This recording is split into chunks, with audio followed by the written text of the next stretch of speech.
All right, ladies and gentlemen, welcome to the Power of Voice Summit 4. I'm excited. I hope you're excited.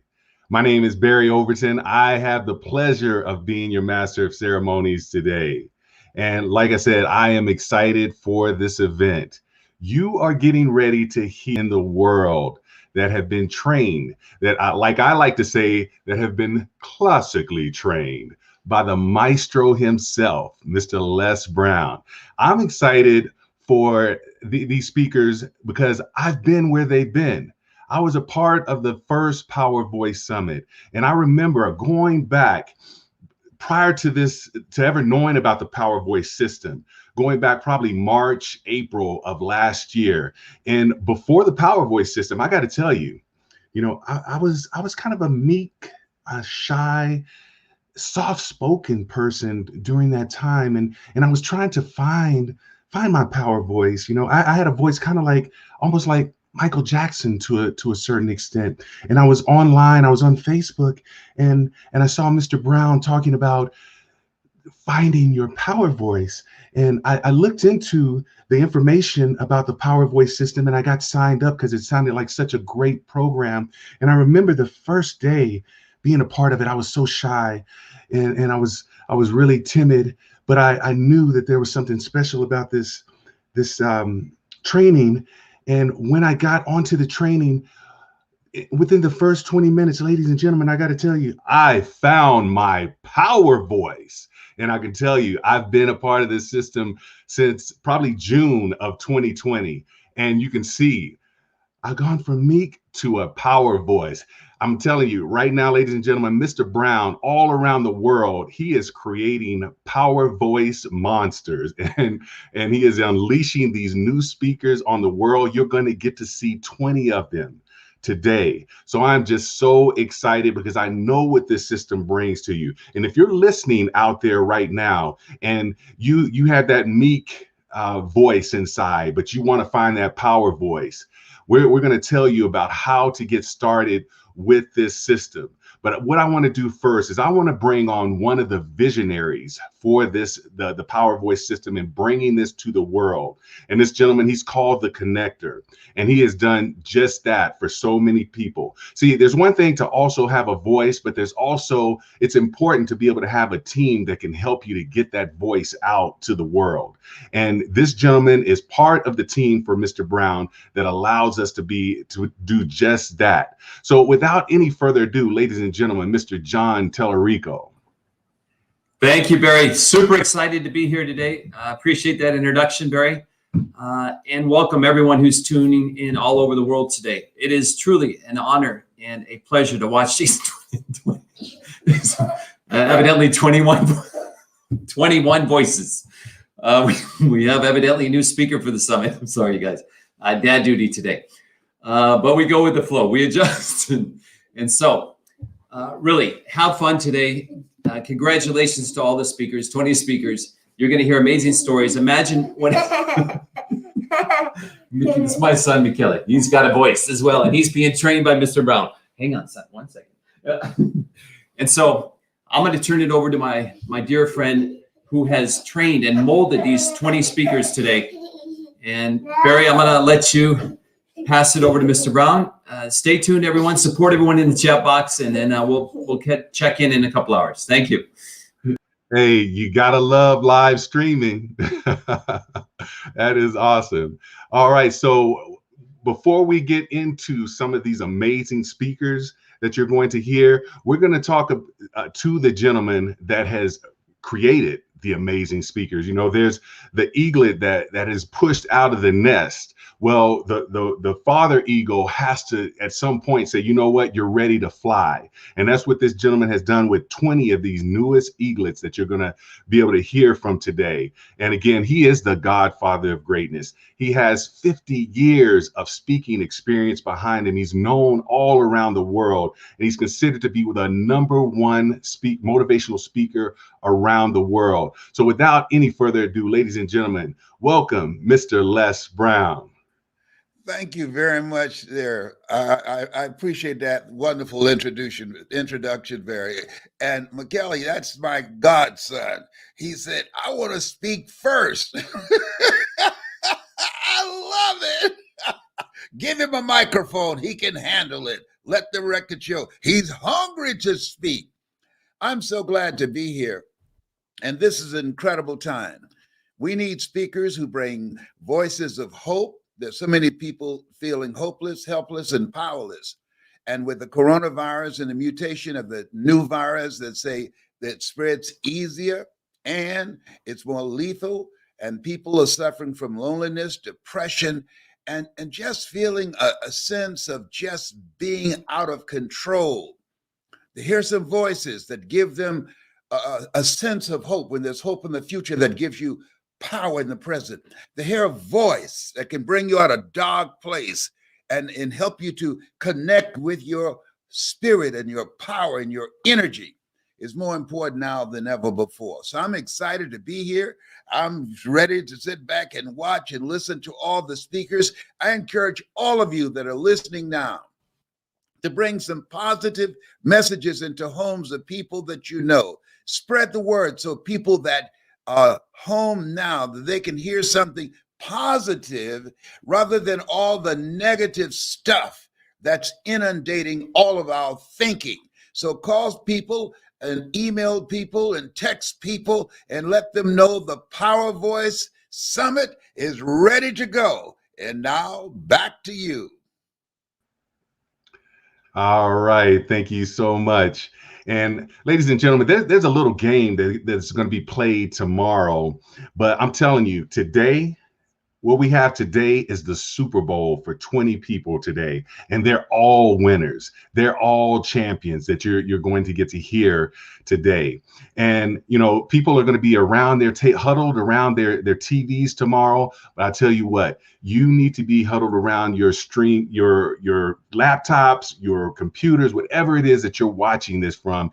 Take great notes because you are getting ready to hear from champions. So, ladies and gentlemen, get your popcorn ready, because we are about to launch Power Voice Summit 4. And our first speaker, ladies and gentlemen, is Janine J.J. Conway. She graduated from the Air Force Academy and was the first African-American to serve as a physicist in the Air Force, where she retired as a lieutenant colonel after 23 years. J.J. became a financial planner after returning from a 6-month military trip to discover her house sold, divorce papers, and over $845,000 in debt to her name. She now teaches others the same personal growth and financial management skills that allowed her to dump that debt and to begin building wealth. Ladies and gentlemen, welcome Miss J.J. Conway. Thank you, Barry, for that welcome. I'm so excited to be here with the Power Voice Summit. Special kudos to my mentor, Les Brown, and John Tellerico. Y'all, when I started school, the teachers told my mom back in kindergarten I was slow and I'd never really amount to much. My teachers wrote me off, and so did most of the world around me. But my mom said not so, and she insisted upon a certain second grade teacher, Mrs. Gilmore, who was known to help slow kids succeed. Mrs. Gilmore, in that first progress report, she wrote the same thing the other two teachers had. I didn't really understand what was going on in school. But unlike those other two teachers, she made it her mission to work with me until by the end of the school year, she wrote that my reading and comprehension were on par with my grade level. I learned from my mom that early that when the world says you can't, you must say, I can. And I will. The world is always going to try to put limitations on us. And if you know what I'm talking about, I want you to drop some likes and some loves and some comments right now, because the world is always trying to put limitations, but their limitations don't have to define our future. Most of the time, people are well-meaning, right? They're just trying to protect us from harm, from disappointment, from failure. And it's out of their desire to keep us safe that they tell us to play small. Now, there's some people who themselves are too disappointed in their own failures to really push you to be your best. But whatever the reason, Les Brown says other people's opinion of you does not have to become your reality. I worked hard in school and I was never the smartest kid in the room, but I was always the hardest working. This paid off when I received a coveted full ride scholarship to the Air Force Academy. Now, like many college students, I had trouble declaring my major. You see, I had straight A's in chem and math, but that was so boring to me, y'all. I couldn't see myself doing mathematical theory for a living. Physics wasn't my strongest class, but it was super cool to levitate magnets and design rocket ships. So even though the chemistry department welcomed me with open arms, I decided to interview the physics advisor before making a decision. Only he wasn't convinced that I was qualified. Well, why not? I got A's and B's in all my scientific and mathematical classes. I mean, all you needed was a B average, and we kept going through this. See, I wasn't old enough or experienced enough back then to know how people do you when they don't want you around, how they come up with reason after reason why you can't achieve your goal. And I kept answering his reasons until he finally shouted out, "Blacks can't do physics." I couldn't believe my ears, and I asked him to repeat himself. "You can't do it. You won't make it. Blacks can't do physics." I'm going to tell you right now, when the world says you can't, you must say, "I can and I will." I declared physics, and I made up my mind that you're not going to tell me what I can't do. Though a handful of my physics instructors did support me, I found myself rejected by many peers and most of the professors. I wasn't invited to the study groups, and it just seemed like most of my professors didn't have time for me when I would seek them out for extra instruction. One particular class got so hard, I seriously thought about quitting. I would go into the instructor's office for extra help, and I'd come out more confused than when I went in. After a couple months of this, on a day when all the other professors were gone, he leveled with me. "Look, my job is to get rid of you. If you will stop coming in here, I will stop feeding you the wrong answers." Well, I stopped coming into his office, and in 1997, as president of the Physics and Astronomy Club, I graduated from the Air Force Academy with a bachelor's degree in physics, specializing in space.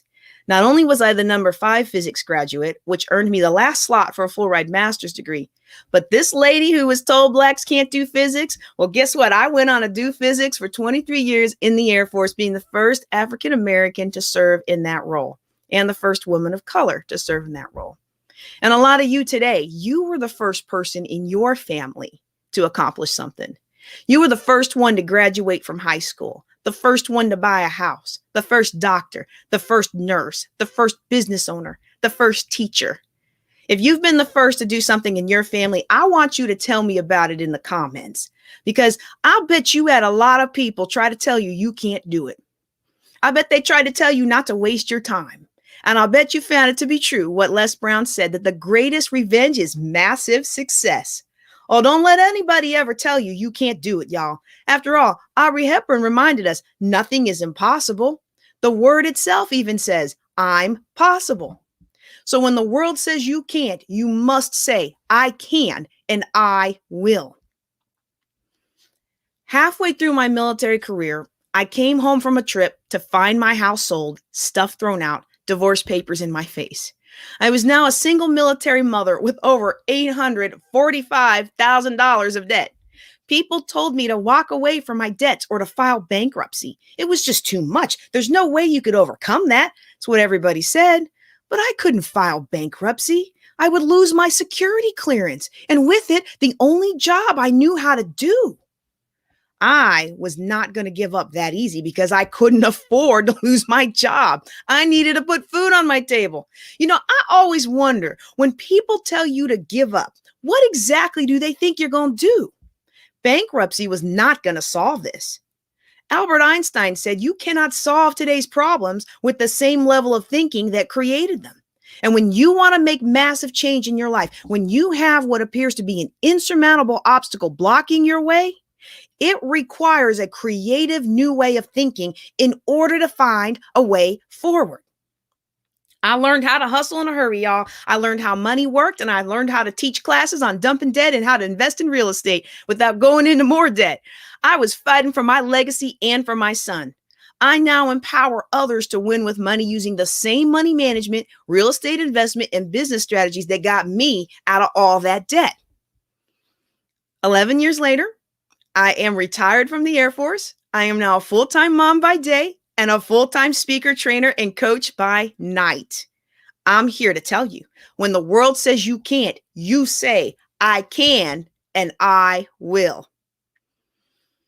But y'all, a couple years ago came the biggest challenge of my life. Now, I know some of you are thinking, what could be worse than all of that you just told us, right? Well, let me tell you what could be worse. Giving up. And too many of us have given up on our dreams. We've given up on our calling, on our gifting, on our greatness. We let our vast potential fall by the wayside because too many people tell us we can't. Or the enemy fights us in our thought life and we tell ourselves that we're not good enough, that we don't deserve it, that we aren't worthy. No matter how much we've accomplished, it seems like the next challenge is just too much. We forget all the times that the Lord opened the doors or strengthened us, and we begin to yield to anxiety and depression. And that's exactly what I did after a car accident that left me with post-concussive syndrome and memory issues. Y'all, this scientist who used to write reports for the president, I couldn't even make Monopoly change with my son. I thought my life was over. At work, I became the butt of many jokes, as well as the office scapegoat, like many of you have been when you fell on hard times. I was struggling and falling into despair, but I'm so glad a friend reminded me what I had told her all those years. When the world says you can't, you say I can and I will. I found the right doctors, the right supplements, the right diet, and today I run an international financial education company. Not perfectly, but well enough. And you don't have to be perfect. You are enough. I don't know what you're facing right now. I just know that life is a series of one challenge after another. I know we have to be intentional about remembering our past successes and reminding ourselves of our dreams, our gifting, our calling, our greatness. If you take nothing else away from this talk, remember, when the world says you can't, you say, I can and I will. Before I go, I'd like to know how you feel.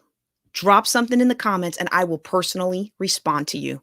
And if you'd like to learn more about how you can apply these lessons to your life, simply go and get my free course at rebrand.ly/3easy. You will get absolutely free my mini course called 3 Easy Ways to Win with Money. I'm JJ Conway. Thank you for watching. Y'all take care, be blessed, and enjoy the rest of the summit because greatness is still to come. All right, JJ, that was amazing. Number one, and thank you for your service. That's one veteran to another. Thank you so much for your service and how you're continuing to serve with your financial management company right now. And I'm sure you're impacting so many people right now. And with this, your power voice now being unleashed, you're going to continue to impact and inspire so many. So thank you so very much. Thank you, Barry. Absolutely. All right, our next speaker. We're off to a running start, and our next speaker is just going to keep us going. We got a marathon going today, and our next speaker is Raven Williams. Raven was born in Carbondale, Illinois, and raised in Atlanta, Georgia. While being in the training for the Les Brown Power Voice Group, she has conquered his blueprint and studied her craft and is walking in her calling now. Her journey to knowing her power and changing her environment and shifting her thoughts has inspired everyone her voice touches. So without any further ado, ladies and gentlemen, get ready for Raven Williams. And I reside right here in Atlanta, Georgia. Can you all hear me? Uh-oh. The host has unmuted your mic. All right. Sorry about that, you guys. I thought it was on mute, but I think I'm good to go. Listen, man, today is going to be filled with some amazing motivational speakers who is really about to give it to you. So if you are ready today, to get this motivation, to get this inspiration, I need you to type "I'm ready" in the comment box. I need to see who is ready to get motivated today, who is ready to take that leap of faith on their dreams. I need to see it. I'm ready. That's right. Get ready, because it's time to get ready. All right. And I'm going to bring it to you. Okay. So first, I want you to think about your goals, right? And I want you to think about your dreams. And I want you to think about what is stopping you from that goal or from that dream. We all have goals and dreams, and sometimes there's this blockage, right? This wall, this barrier that's built, and you wonder, what is it? It's fear. It's doubt. And a lot of the times that fear and that doubt comes from the people you're around. So I want you to think about the 5 most people who you're around, right? Keep that in mind while I tell you this story. I was a very bubbly girl in high school. I was prom queen. I was very involved in school, in the yearbook staff, very known, very positive light, right? And when I graduated from high school, I noticed that I started to hang around certain people. And as I hung around those people, I became fearful. I became doubtful.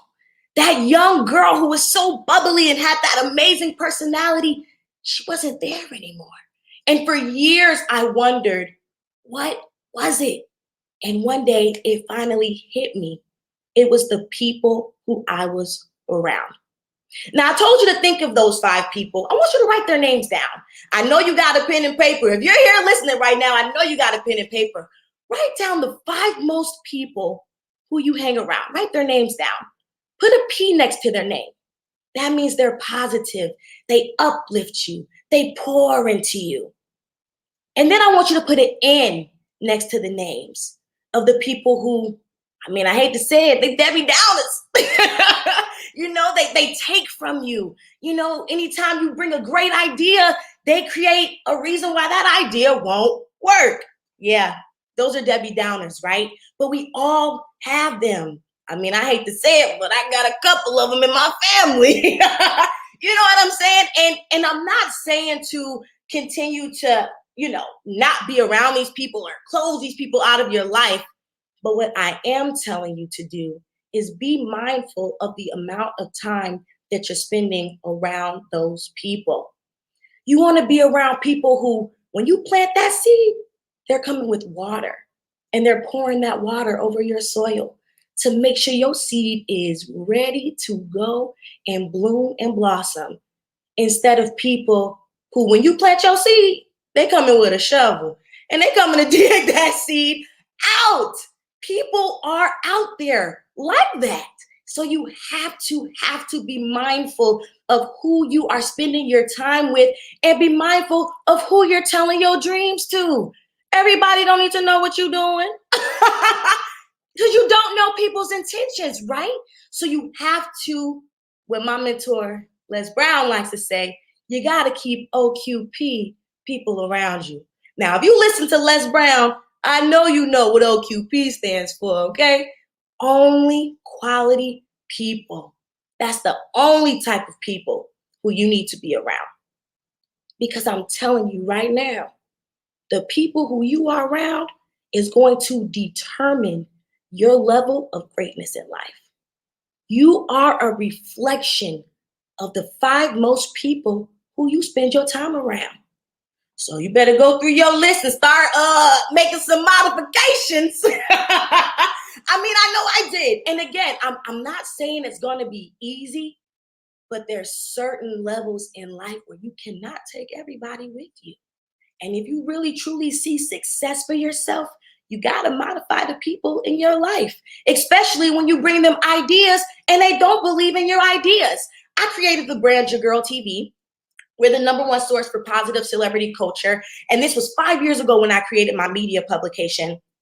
I used to work for Akon, and I was sitting in the office at the Con Live Distribution record label. And I remember sitting at my desk thinking, I love media. What can I do to really go back to that girl I used to be back when I was 15 on YouTube interviewing DJ Unk and interviewing Soulja Boy and doing all of these amazing behind the scenes video shoots. So that's when Jagirl TV sparked. I told that idea to people. Do you know it was the people who I cared about the most that told me Jagirl TV would not work?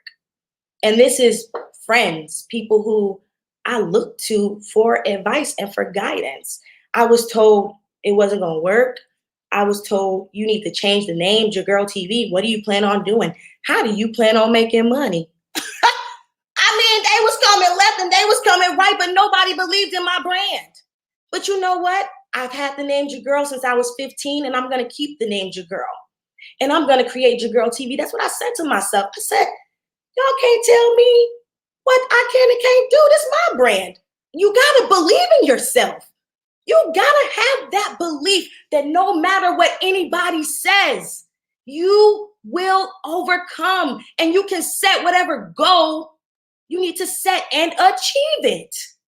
Not only have I had Jagirl TV for 5 years, we've covered every red carpet, from the Soul Train Awards to the BET Awards to the BET Hip Hop Awards to Black Girls Rock. I've interviewed Tyler Perry.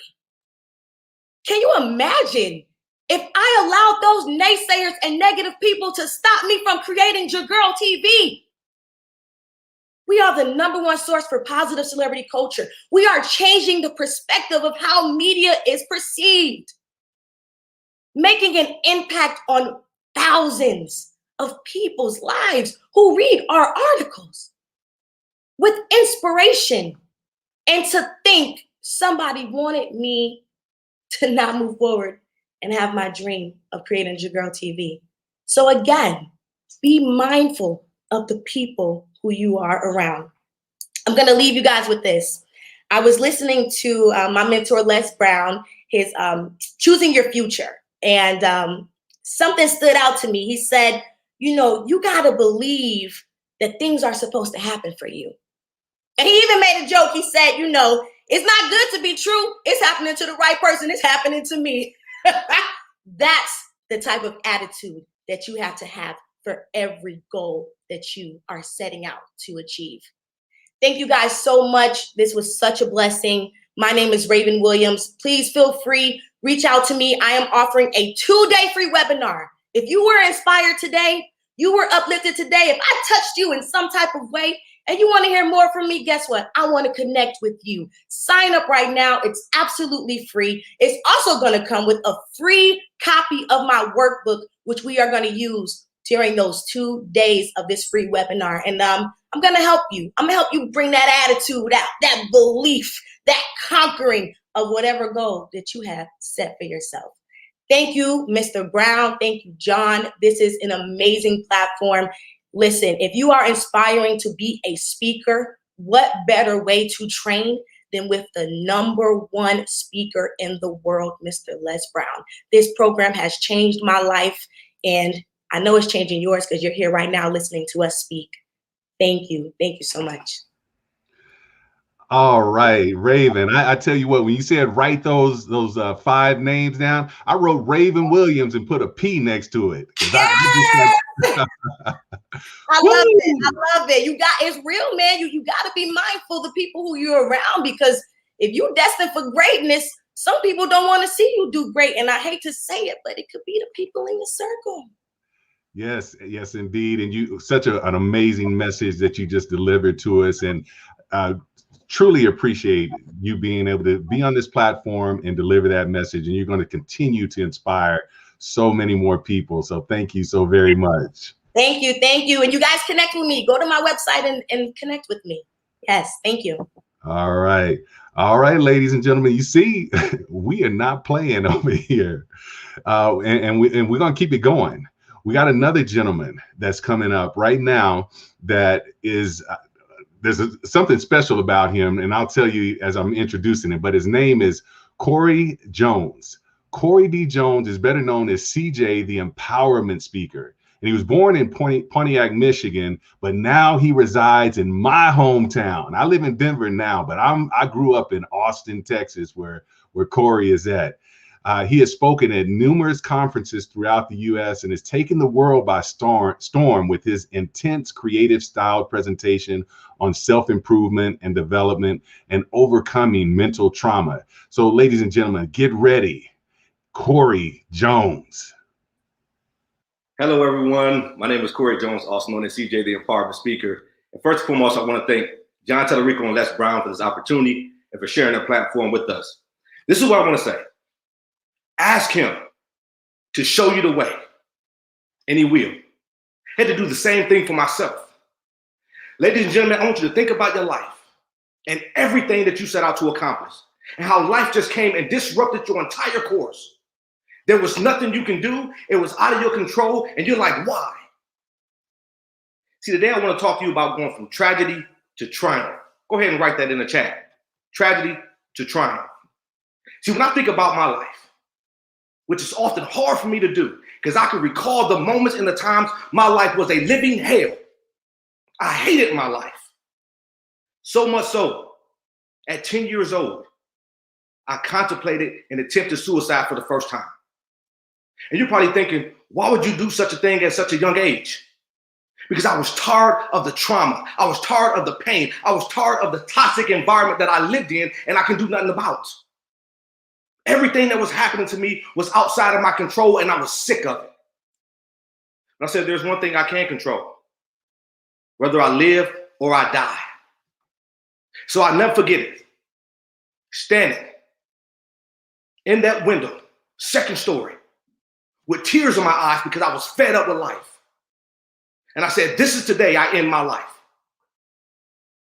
But before I jumped, I looked behind me one last time because this was going to be the last time I saw anything that brought me pain. And when I looked back, I saw my two younger brothers standing there with tears in their eyes, holding on to one another because they didn't understand what their older brothers was getting ready to do. But they didn't understand the pain that was living on the inside of me. They didn't understand the hurt. They didn't understand the trauma that I was dealing with at that point in time in my life.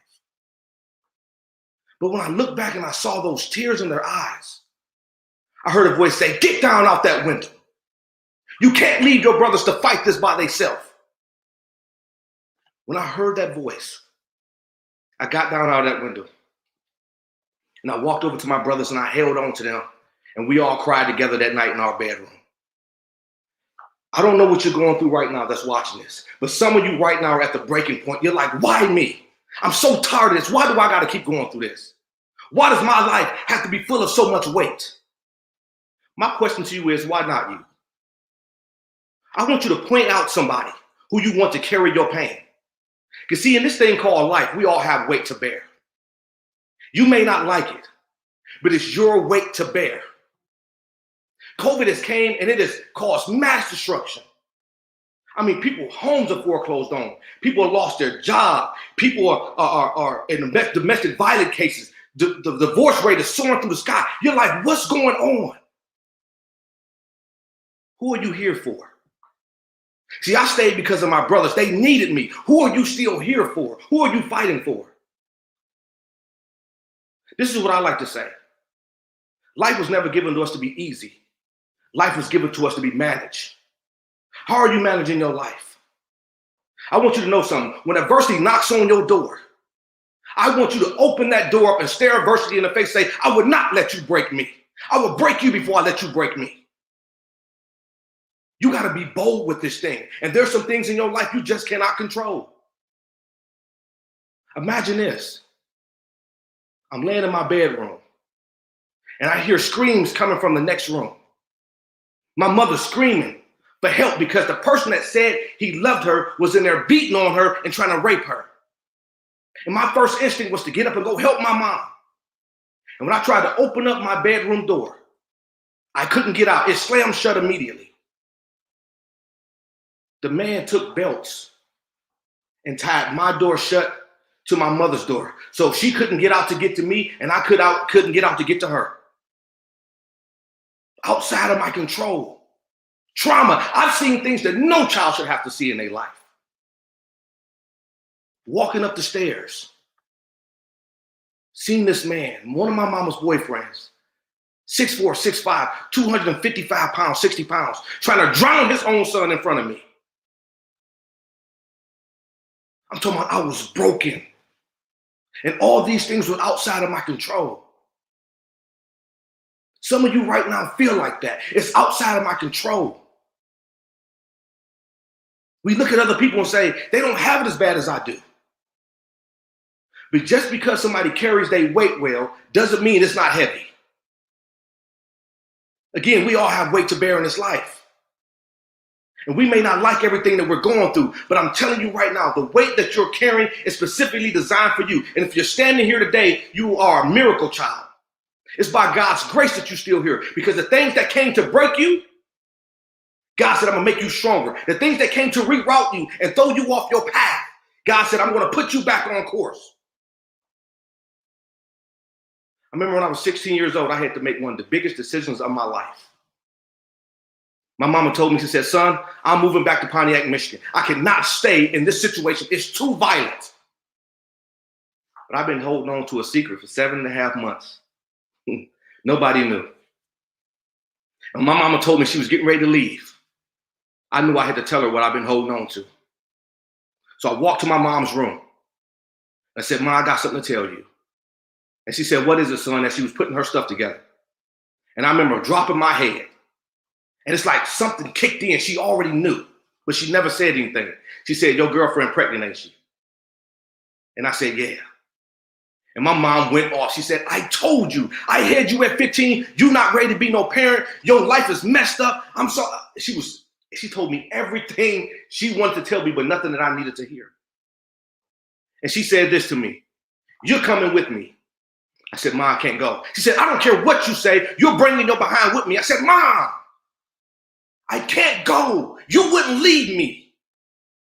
I know the hell I've been through because my father wasn't there. I know the trauma and all the negative experience. I would not allow my daughter to experience the same hell I've been through. I'm going to tell y'all something. I didn't know much about God, but I heard his name. And at 16 years old, I went in my bedroom and I got on my knees and I said, God, you got to show me the way, because this is too much to bear. It's too hard right now. Show me. And I heard that voice say, stay. My mama took off. And I remember standing in that empty apartment that night with no food, no lights, no furniture, no nothing. The only lights I had were the lights that lit up the hallway in the apartment complex. And I opened up my windows at night so I wasn't sleeping in the dark. So I'm here to tell you, things happen to us.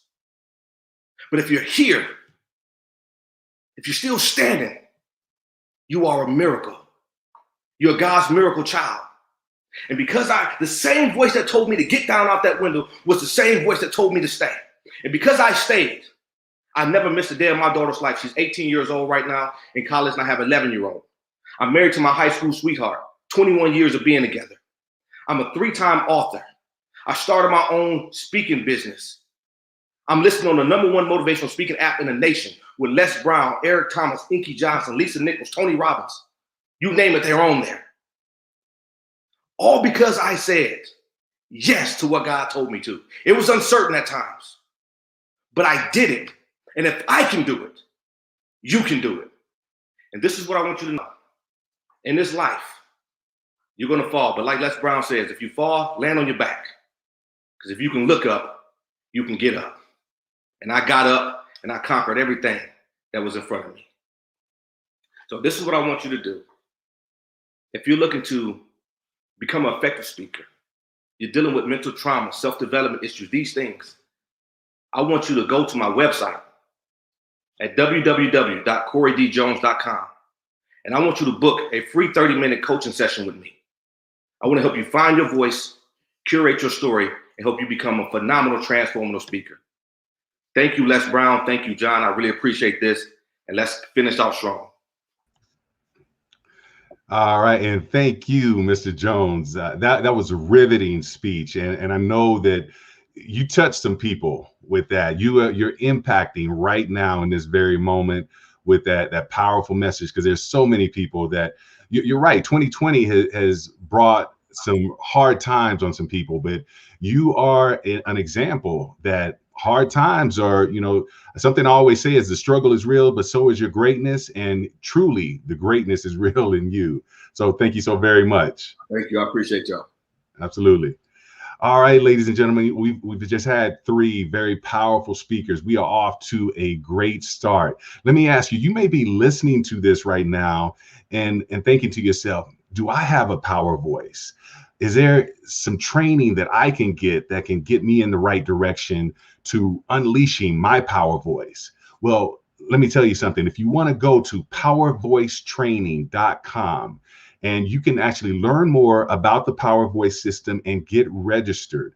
As I said, back in probably May of 2020, I was online and just happened to see a Les Brown presentation, and he was talking about this, and I became a part of the Power Voice system.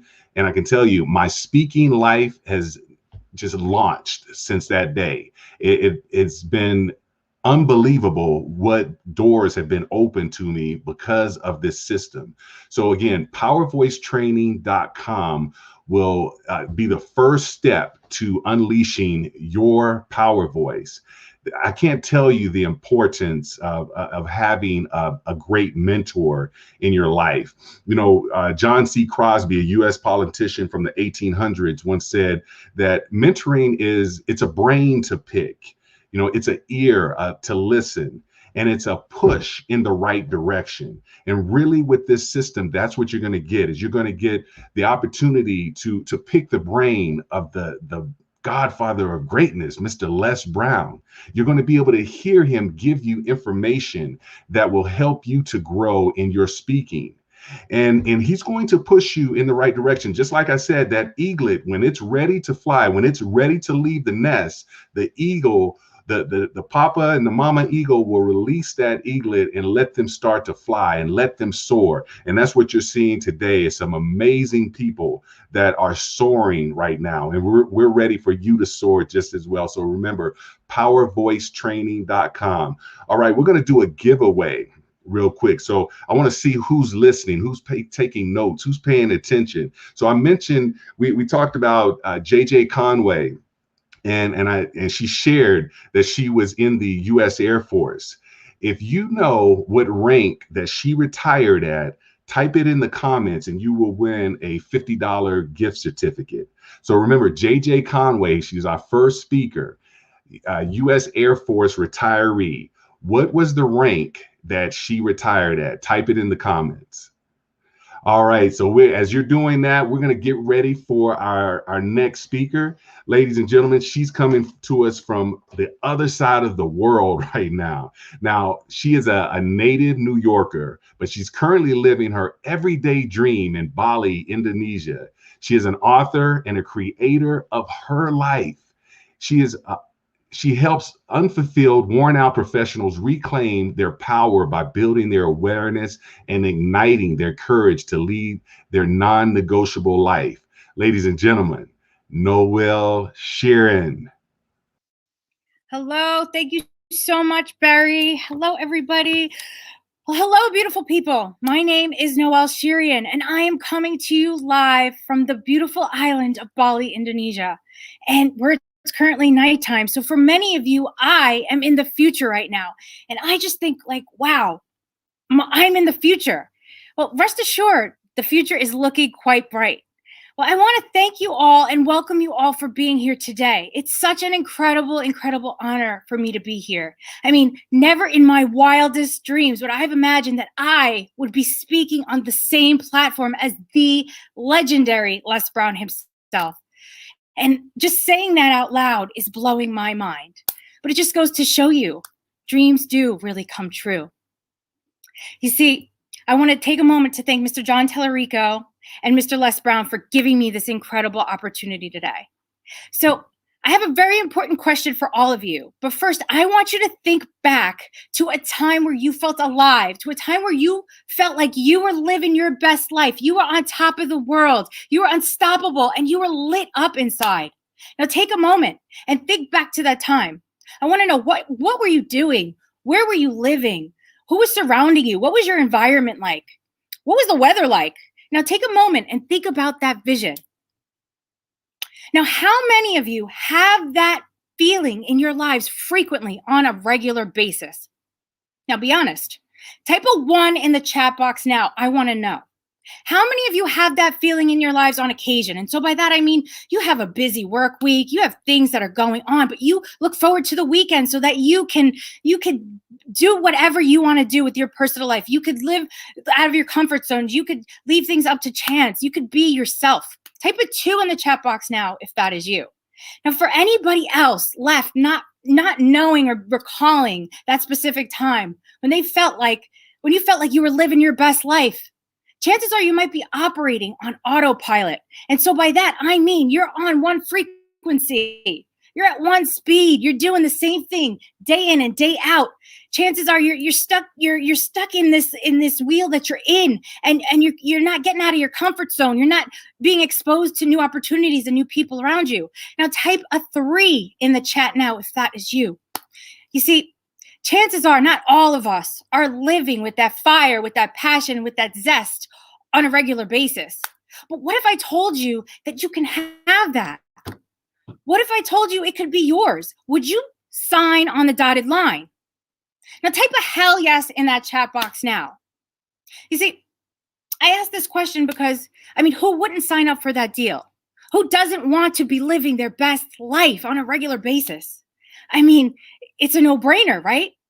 But see, I am not presenting you with anything that hasn't already been presented to you. I am not offering you anything new that hasn't already been offered to you all of your adult lives. You see, you have had this opportunity. It's been sitting there, waiting on that table for you to grab, for you to step into, for you to own. But see, why is it that so many of us in this world opt for the other? And by the other, I mean that life of mediocrity, that life of conforming to society's standards and rules, that life of living in the shadows of somebody else's dreams when you know you want to be living your own, and that life of playing it small when you know you want to be playing it big. You see, whatever that life is for you, whatever it is, if it is not giving you that satisfaction, that fulfillment, that vibrancy, I am afraid you are not living your own life.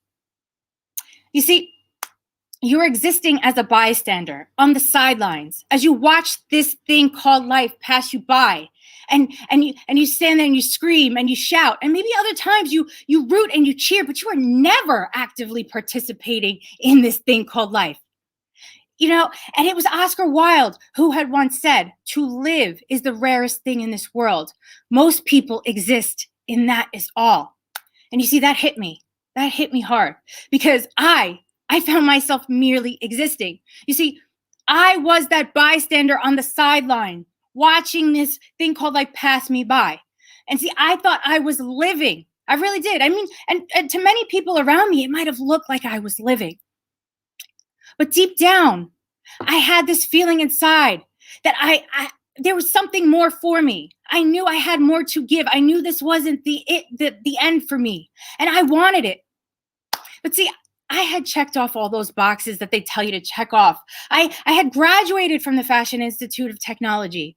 I had a 15-year-long New York City fashion industry career. And I had worked for multiple fashion brands, and I climbed up that ladder, and I reached higher and higher salaries. And I was even living it up. I was going to all the hot spots in New York City. I'm not going to sit here and tell you I didn't have a good life. I did. And I regret not a minute of it. But sometimes things in life have their time and their place. And the person I was in my 20s is not the person you see before me today in my late 30s. You see, sometimes it's okay that things don't last forever. Sometimes it's okay to take that road less traveled. It's okay to hit that reset button. It's okay to start over, especially if that thing that you are doing today is not lighting you up inside. And you see, I wasn't lit up.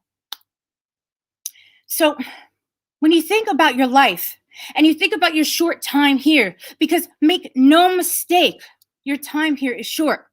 What is it that you want to create? What is it that you want to build for yourself and others around you? What imprint do you want to leave in this world long after you've gone to the next?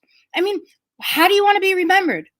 See, it's important to start asking yourself these questions, but it's even more important to start discovering these answers and to start getting clarity, because those answers are going to give you the direction you need to navigate through this thing called life with intention. So ladies and gentlemen, today is the day. Today's the day you take ownership. You grab that life, you step into it, and you own it. And I want you to do these 3 things. I want you to become the author. I want you to become the editor. And I want you to become the director of your life.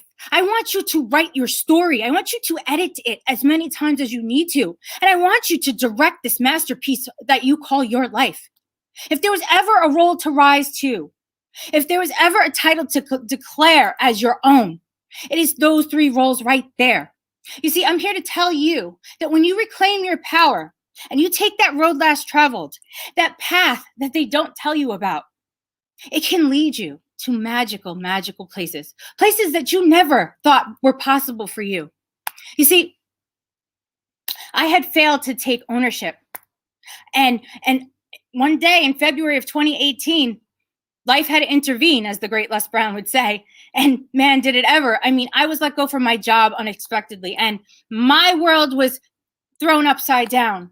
And man, I was left asking those questions. Who was I without my job? Who was I without this lifestyle I was living? You see, I don't know about you, but I could not answer those questions. And it made me a bit depressed.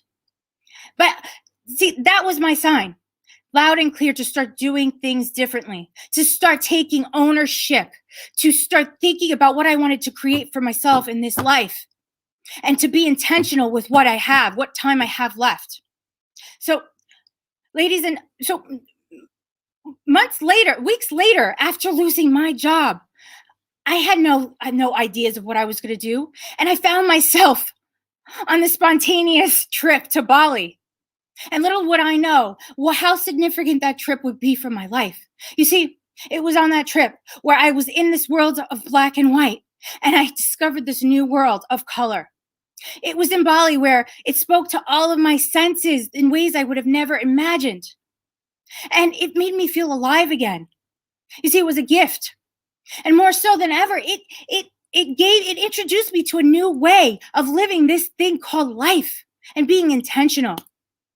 So, ladies and gentlemen, today I stand before you, having confidently stepped out of my number 3 life, my number 2 life. And I could say with certainty that I am living my number 1, my everyday dream, because we only get one shot, and I will be damned if I am going to do it any other way.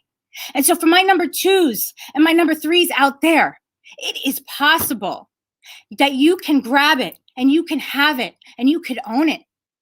All you have to do is just believe that you can, because you can. And it doesn't need to be Bali for you, but it's possible that it could be anything that you want it to be.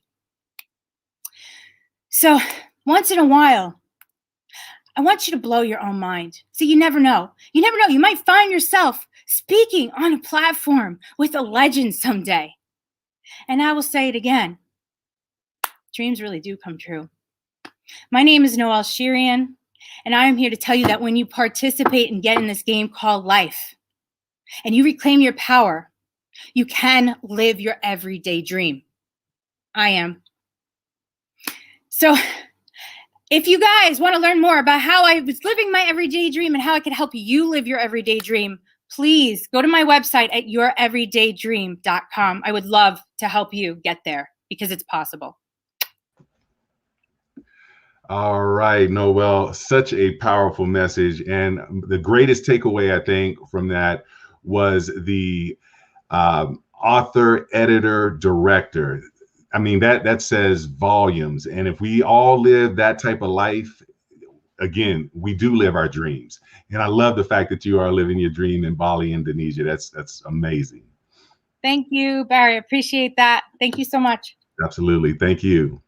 All right. And we do have a winner. Remember, I asked a question about the rank of JJ Conway when she retired from the U.S. Air Force.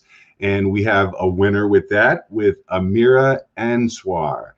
So if you can go to the website is support the email support@lesbrownofficial.com, and just let them know that you were the winner for the first question on the Power Voice Summit, and we will make sure to get the information needed to be able to mail out that gift card to you. So congratulations, Amira. All right, our next speaker is a gentleman. He hails from Ontario, Canada, where he lives with his partner and 3 children. He owns a multi-office real estate company and has spoken all across North America on how to tap into business and life potential.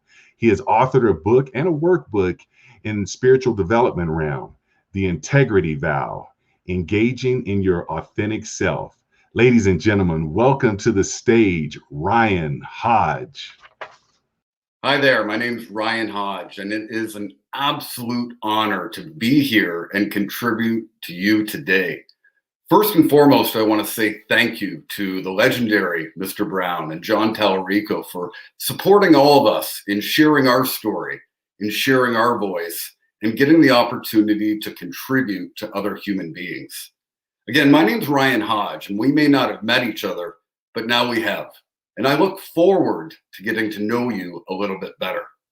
I'm a multi-office business owner, and I also coach and speak, and I've had the opportunity to speak across North America and even into Europe on the principles of higher productivity, building momentum, and stepping into your power and your purpose. I've even had an opportunity to share a stage prior to this with the legendary Les Brown. And I remember going into that opportunity with high hopes, but I had a lot of circumstances going on in my life, both personally and professionally. I was recently a single father of 3 young boys, and I was going through a real challenge with one of my companies where we were actually on the verge of bankruptcy, and I was very, very distracted by what was going on. But God always has a plan. And I was fortunate to get 1 hour of one-on-one time with Mr. Brown after the event. And I explained some of my circumstances, some of my distractions. And like Les has shared with millions and millions of people around the world, he said to me, Ryan, if life knocks you down, try and land on your back, because if you can look up, you can get up.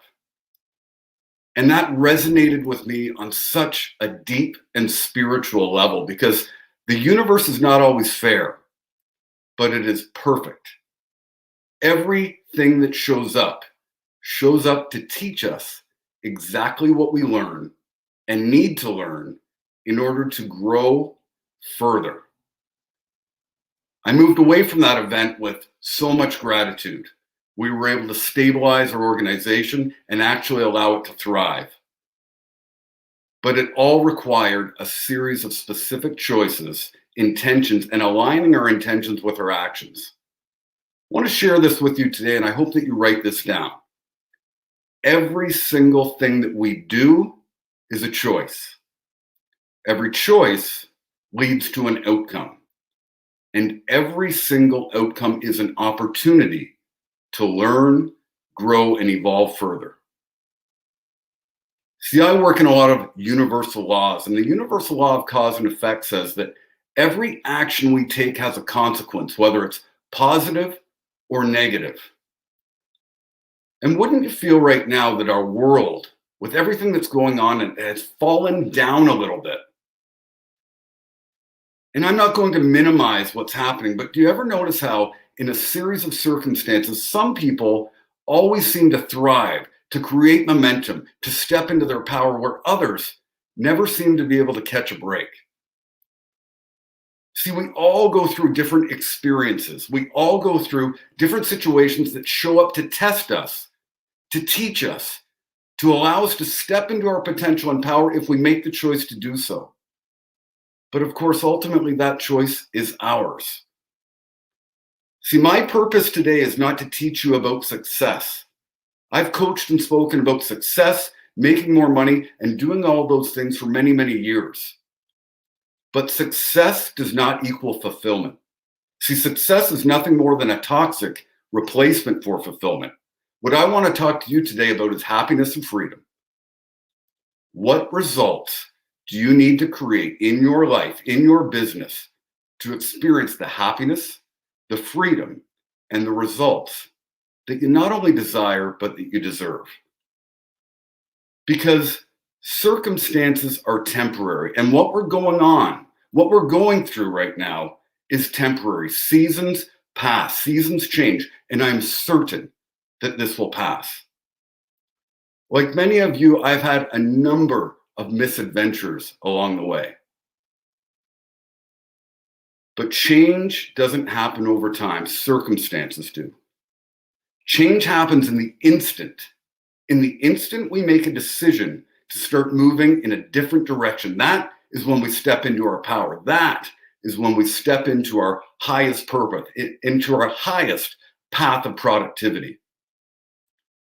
20 years ago, I was a much different person. I was in a very, very dark space, and I had serious battles with addiction and drugs and alcohol. And some of those circumstances led me to abusing drugs and alcohol. And I wound up on a hospital bed, all alone. No family, no friends, but it was decision time. Thankfully, I was looking up, and I picked myself up. I dusted myself off, and I never touched drugs again. No, I've had a series of other misadventures along the way, because that is what we call life. But my purpose today is to share some of the catalysts to change. You see, one of the greatest things that we can do to ever make a change in our own lives is to raise our hands, to say, I may need some support. I may need some help. I may need a little bit of guidance. Tuning in, tapping in, and turning on with other human beings that will serve and guide and share with you today. See, I didn't come here to do anything less than have an impact, because if I have an impact, you're going to take action. And if you take action, you're going to get a result. See, if we want action, if we want a result, we must take action. If we want massive results, we have to take massive amounts of action. What do you need to do today to step into your own personal power? A couple of years ago, I authored a book called The Integrity Vow: Engaging Your Authentic Self.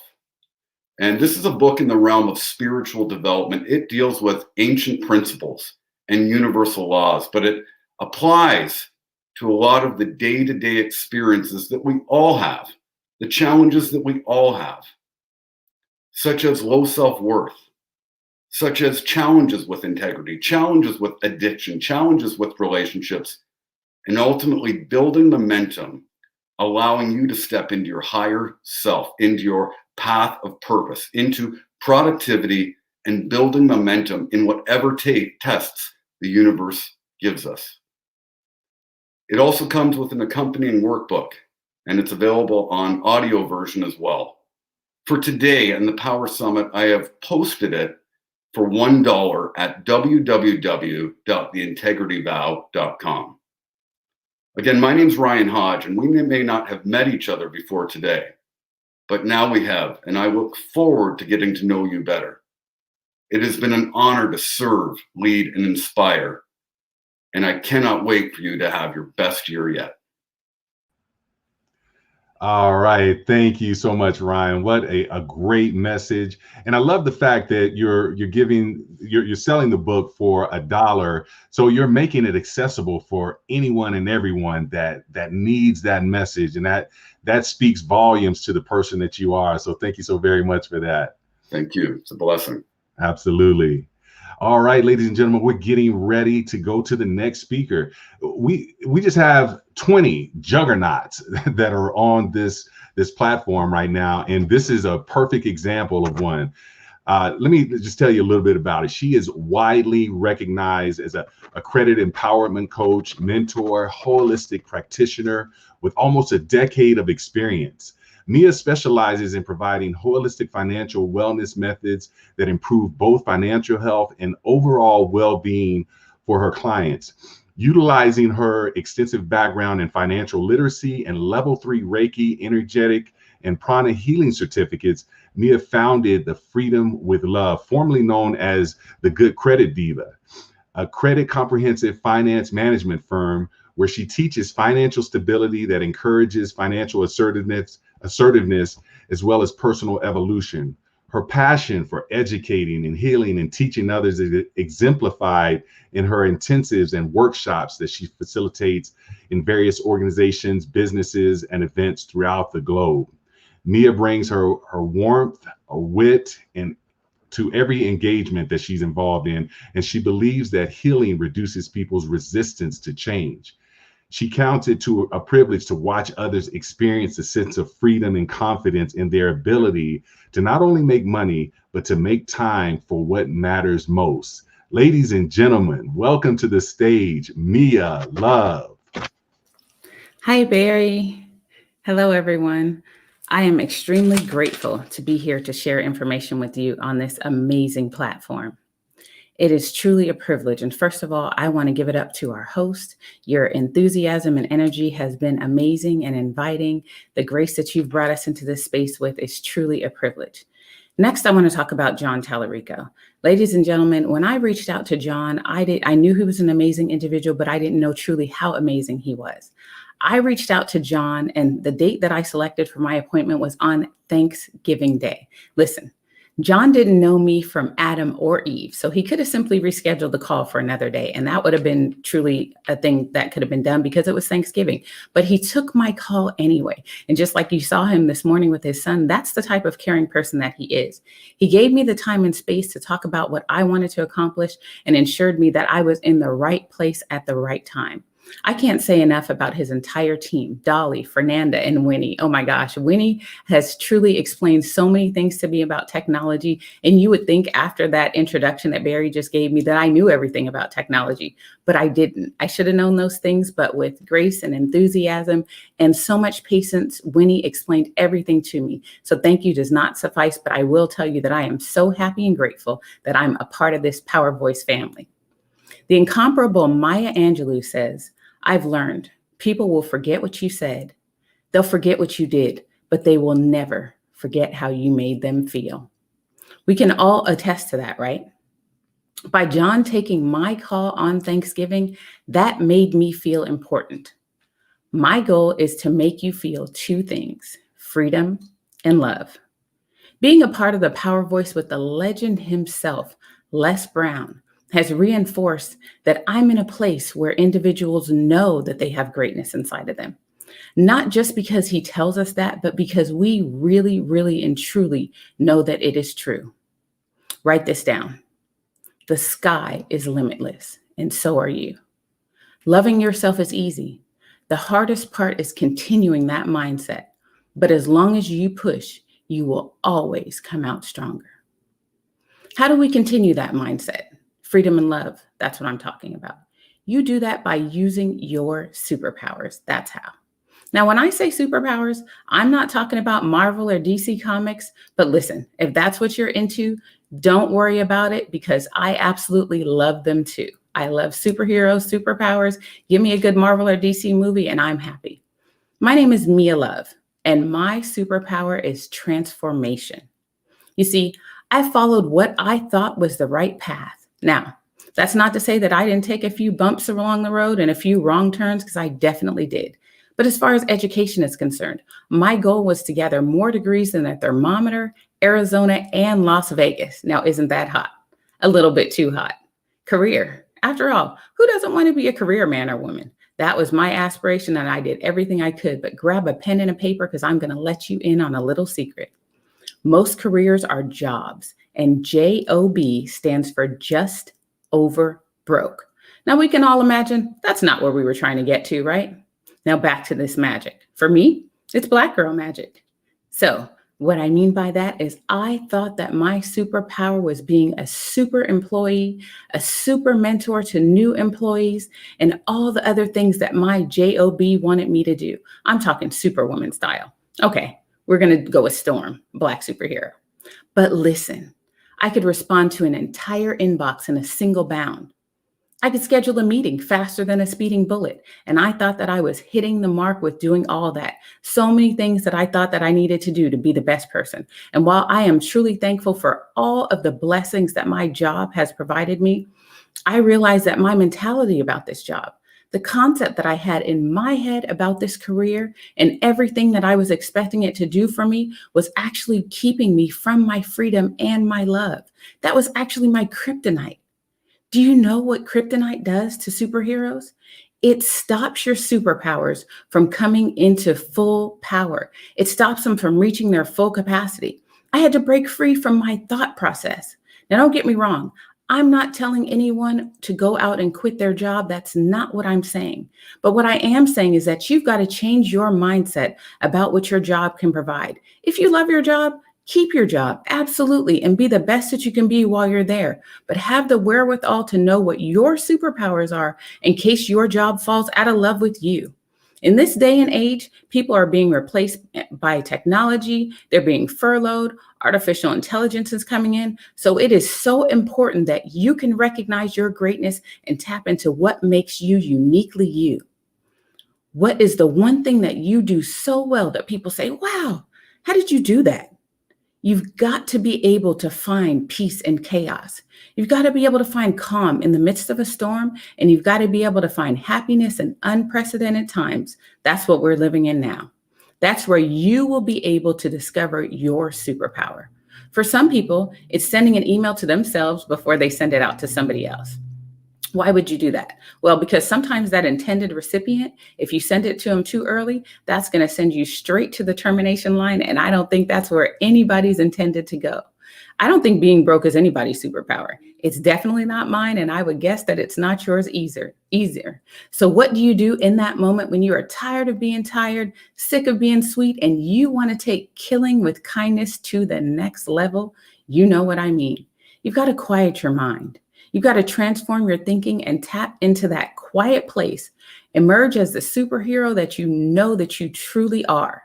Some people use prayer, some people use meditation, and some people use mantras. I have friends that say, I don't think meditation will work for me. When I get mad, I get super mad. Well, guess what I tell them? You got two choices, meditation or mediation. Which would you rather try first?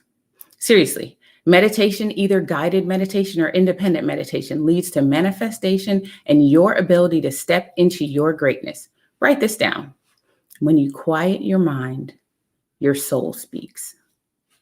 Once I was able to transform my thinking, I put my mindset and my superpower suit on and went to work on myself. Every single piece of the puzzle that didn't quite fit the way that I needed it to, I was able to transform it so that I could help other people.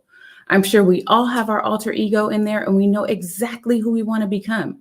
We just need to be put in the right environment to be able to become that person. You have it in you. I honestly believe that my parents named me MIA and spelled it that way because it stands for missing in action. Now, as the youngest of multiple siblings, I was always into something, always running around and on the move. But unbeknownst to them and me at the time, guess what I was doing? I was refining my superpowers. I was getting that transformation together. Now, as I've transformed from the employee mindset and embraced all the greatness within me, I recall the words of the eloquent ancestor, Cicely Tyson. The moment anyone tries to demean you or degrade you in any way, you know how great you are. Nobody would bother to beat you down if you were not a threat. What Auntie Cicely says is true, right? We can all attest to that. But listen, it's time for you to transform into who you were meant to be. We are our ancestors' wildest dreams. So let's get started on the steps that you need to take to step into your greatness. I told you, my name is Mia Love, and my superpower is transformation through meditation. Real Freedom with Love, that's my brand. And I'm going to do something that will help transform you and get you closer to your superpower and enhance your life to allow you to step into your own greatness. Okay. Do you mind if I do a little exercise? It'll be quick, but I need some participation from you. We're all family, right? So it's going to take a little bit of trust, but we are the Power Voice family. Here's what I need you to do. I need you to close your eyes. Now, with your eyes closed, I want you to take in a deep breath. Breathe in through your nose and out through your mouth. Fill your lungs with good prana energy. And on that next exhale, I want you to go a little bit deeper. Now, take in another deep breath. And when you're breathing in, I want you to breathe in all the positive energy and blow out any anxiety. On that next deep breath, I want you to bring your hands up to your heart. And I want you to feel that rhythm. That's your unique heart rhythm, your unique beat. Now, as you blow out, I want you to slow that heart rhythm down just a bit, just a tiny bit. As you take in that next deep breath and blow it out, feel your heart rhythm slow down. And now I want you to lower your hands to your lap. As you lower your hands to your lap, have your palms facing up. Continue to take deep breaths in and continue to have your eyes closed.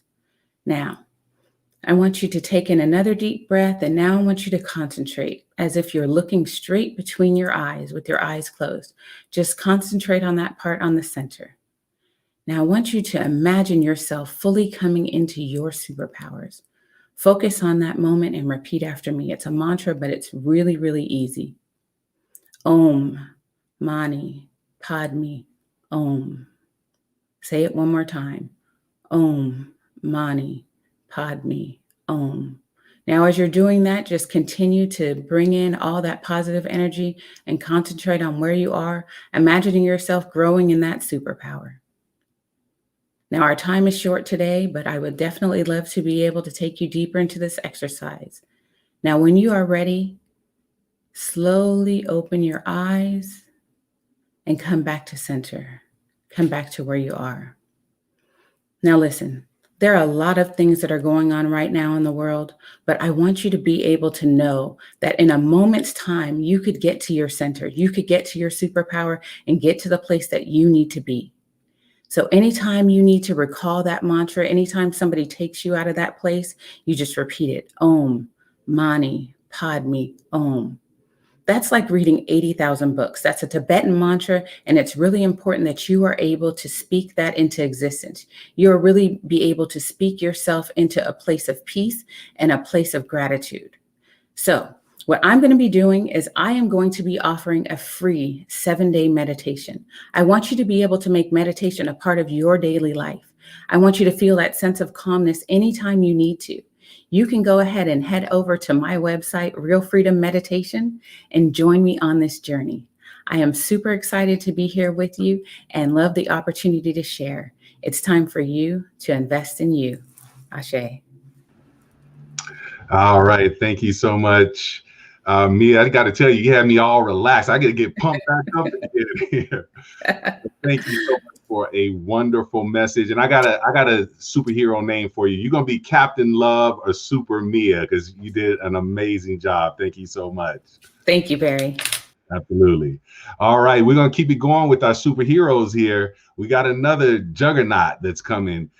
This young lady, she is a full-time PhD in public health student at Yale University and serves part-time as an Army Medical Service Officer and academic success coach. Crystal grew up in rural Alabama in a small town called Ozark. She illustrates her academic journey from public housing to Ivy League in her first book, Crystal Clear, a journey of self-discovery that launches on March 21st of 2021. She conducts religious and spiritual-based research in low-income African-American communities to further investigate how public health officials can help change the narrative of Black health in America through culturally appropriate interventions. Crystal's hobbies include dancing, Argentine tango, and reading. Ladies and gentlemen, Miss Crystal Harrell. Hi, Barry. Thank you so much. Thank you so much for that great introduction. And thank you so much, Mia, because I needed that meditation before coming on. Ladies and gentlemen, today is a very special day for me for many reasons, because I have the opportunity to share my story with you On a day like today, February 6, 2021, my 26th birthday, I never thought in a million years that I would have the chance to speak alongside my hero, someone I've admired since I was 17 years old, Mr. Les Brown. I have enjoyed my time with the Power Voice family, with John, with Winnie, and everyone who has made my dreams a reality. I could not have asked God for a better birthday gift than this. There is a scripture I enjoyed that states, "Your beginnings will seem humble, so prosperous will be your future." For a long time, I was ashamed of my story. I never wanted to talk about it. However, after becoming a certified academic success coach, every student who reached out to me wanted to know the same thing, my story. Michelle Obama states, "Your story is what you have, what you will always have. It is something to own." It is important for us to embrace every aspect of our story, even the painful chapters, because they matter. My parents are from a rough area in Miami called Liberty City. When my mom was 6 months pregnant with me, they moved from Liberty City to a small rural town called Ozark, Alabama. There, she and my father raised me and my 9 other siblings in public housing. Yes, it's a lot of us. The love and dedication of my parents shielded us from a lot of adversity and pain that's usually associated with growing up in low income housing. We were broke, but far from being poor. My parents raised us in faith. Both my parents were ministers, and we were in church almost 7 days a week and twice on Sunday. My parents taught me valuable lessons in life, many of which were unintentional. From my mother, I learned how to give of myself to the satisfaction of others, but never to a point where it compromised my peace of mind. My beautiful mother taught me love and humility and the power of dedication and hard work. However, the biggest lesson I received in life was from the presence and absence of my father.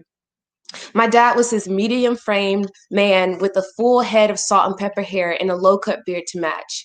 He wore these gold-framed glasses that hid his hazel eyes, and he loved reading and classical piano. He even got my older sister piano lessons so that he could listen to her play while he read. My dad taught me how to read and write before I began school. He was my first educator and the reason I will remain a lifelong Philomath. One day, in the summer of 2006, I had to grow up very quickly. I was 11 that summer and on my way to start the 6th grade in the fall. I shared a room with my 2 sisters, April and Rachel, and I remember waking up one day and they were both gone. I thought it was strange that the room was empty and the energy in the house definitely felt different. What added to this strangeness was that the house was completely silent. Our house was never silent. I remember I got up and I got dressed and I pulled out a shirt from the big pile of clothes that was in our closet that was a mixture between me and my sister's clothes. And I headed to the front room like I had done every morning, where I was usually met by one of my siblings who had gotten up early to watch television. When I looked in the front room on this particular morning, it was filled with people that I did not recognize. The only children present were my siblings. I remember looking at my mom and she told me to sit down. So I took a seat next to my older sister, who was sitting on this brown piano stool we had that was worn down from years of use. And it always squeaked and leaned to the side when someone would sit on it. My mom was sitting on the gray sofa, on the arm of the gray sofa. And I remember she looked so sad. My mom had very vibrant energy, especially when company was over, but not on this morning. My mom took a deep breath and she looked at her children and said, "I have something to tell you that may seem a little bit difficult to understand at first." She paused. "Your dad passed away last night." After hearing this, my mind completely blanked. I remember her words became muffled. It was like something out of a movie. Words stopped making sense to me, and I stared at my mom's mouth, trying to comprehend what she was saying before things became unclear. Sitting there for what felt like 30 minutes, trying to understand what my mom was saying, but hearing the words, "Your dad passed away last night," on repeat in my head, caused me to get up and run to the back room, where I began to break down and cry. My older sister came in behind me, but everything after that was a blur. My heart was broken for the first time in my life, and the once happy, creative, charismatic little daddy's girl was gone with her father. It was years later that I would start to suffer from things like anxiety, depression, and I even had panic attacks that was associated with that childhood trauma. All of this hid behind a smile because I never wanted anyone to know just how broken I was. I realized later on in life that I was actually watching my father die from cancer as he became more and more emaciated. Someone once said, often it is our deepest pain which empowers you to grow into your highest self. I didn't recognize it at the time, but the passing of my father was my catalyst to my journey of self-discovery. I used that pain that I experienced to fuel my purpose. As a high school senior, I told the story of my childhood when applying for over 30 scholarships. And by the time I graduated high school in 2013, I received 5 academic scholarships with over $500,000 in scholarship funding, including the Bill and Melinda Gates Millennium Scholarship and the Army ROTC Award. Gates scholars like to joke that Bill Gates is our sugar daddy, but if I ever have the chance to meet Bill Gates, I will thank him for his generosity. His scholarship has changed many lives, including mine. At the age of 23, 12 years after the passing of my father, I decided to invest in my healing and my personal development because I was so tired of my childhood trauma controlling every aspect of my life. I started reading spiritual and personal development books, and I really studied the lives of people who went from humble beginnings to prosperous futures full of joy and opportunity, because those are the things that I wanted in my life.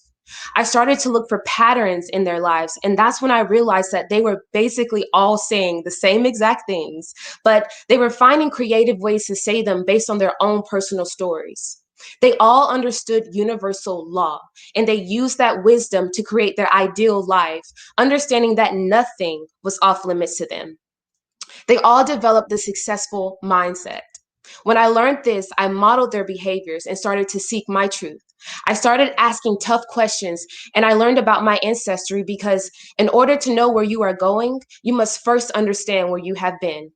After years of researching my ancestry, I learned that I am the descendant of Joseph Levi Harrell and Laura Lampkin Harrell, 2 formerly enslaved Africans from the Harrell Plantation in Hawkinsville, Georgia.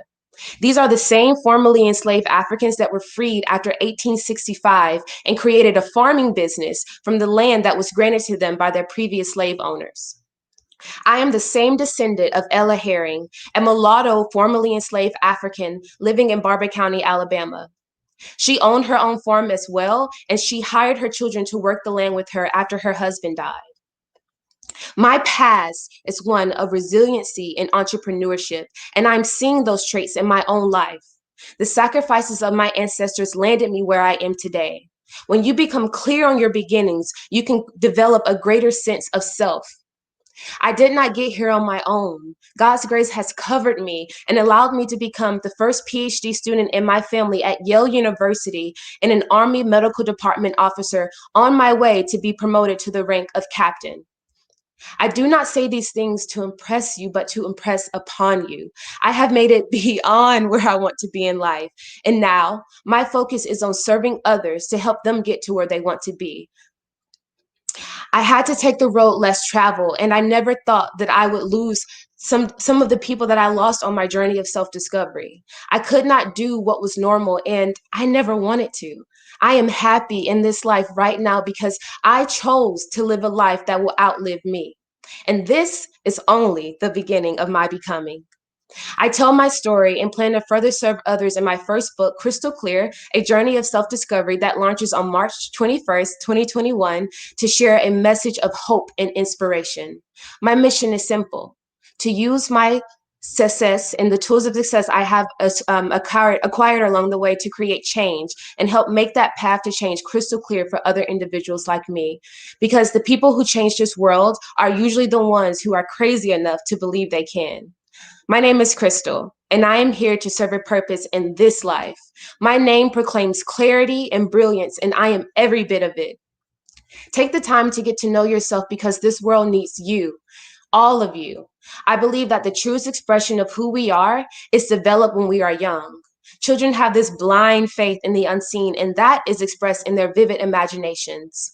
Unfortunately, many of us lose that faith and curiosity as we grow older, but I think that it can be found again if we are only willing to put in the work to unpack all the years of restrictions that have been placed upon us. Think of yourself now, connecting to that inner child. What does the truest expression of who you are look like? Are you willing to cultivate the courage to be all that you need to be? You must become clear on what it is you want out of life. And you gain that clarity by investing in your personal development and facing your biggest fears. But the beautiful thing about this is that you don't have to do it by yourself. So what are you waiting for? Your higher self has been waiting on you. Please feel free to check out my website, crystalclearinnovation.com, for more details on my journey and the opportunity to connect with me. I also have some free resources there to help you on your journey of self-discovery. Thank you so much for your time and your attention, and God bless.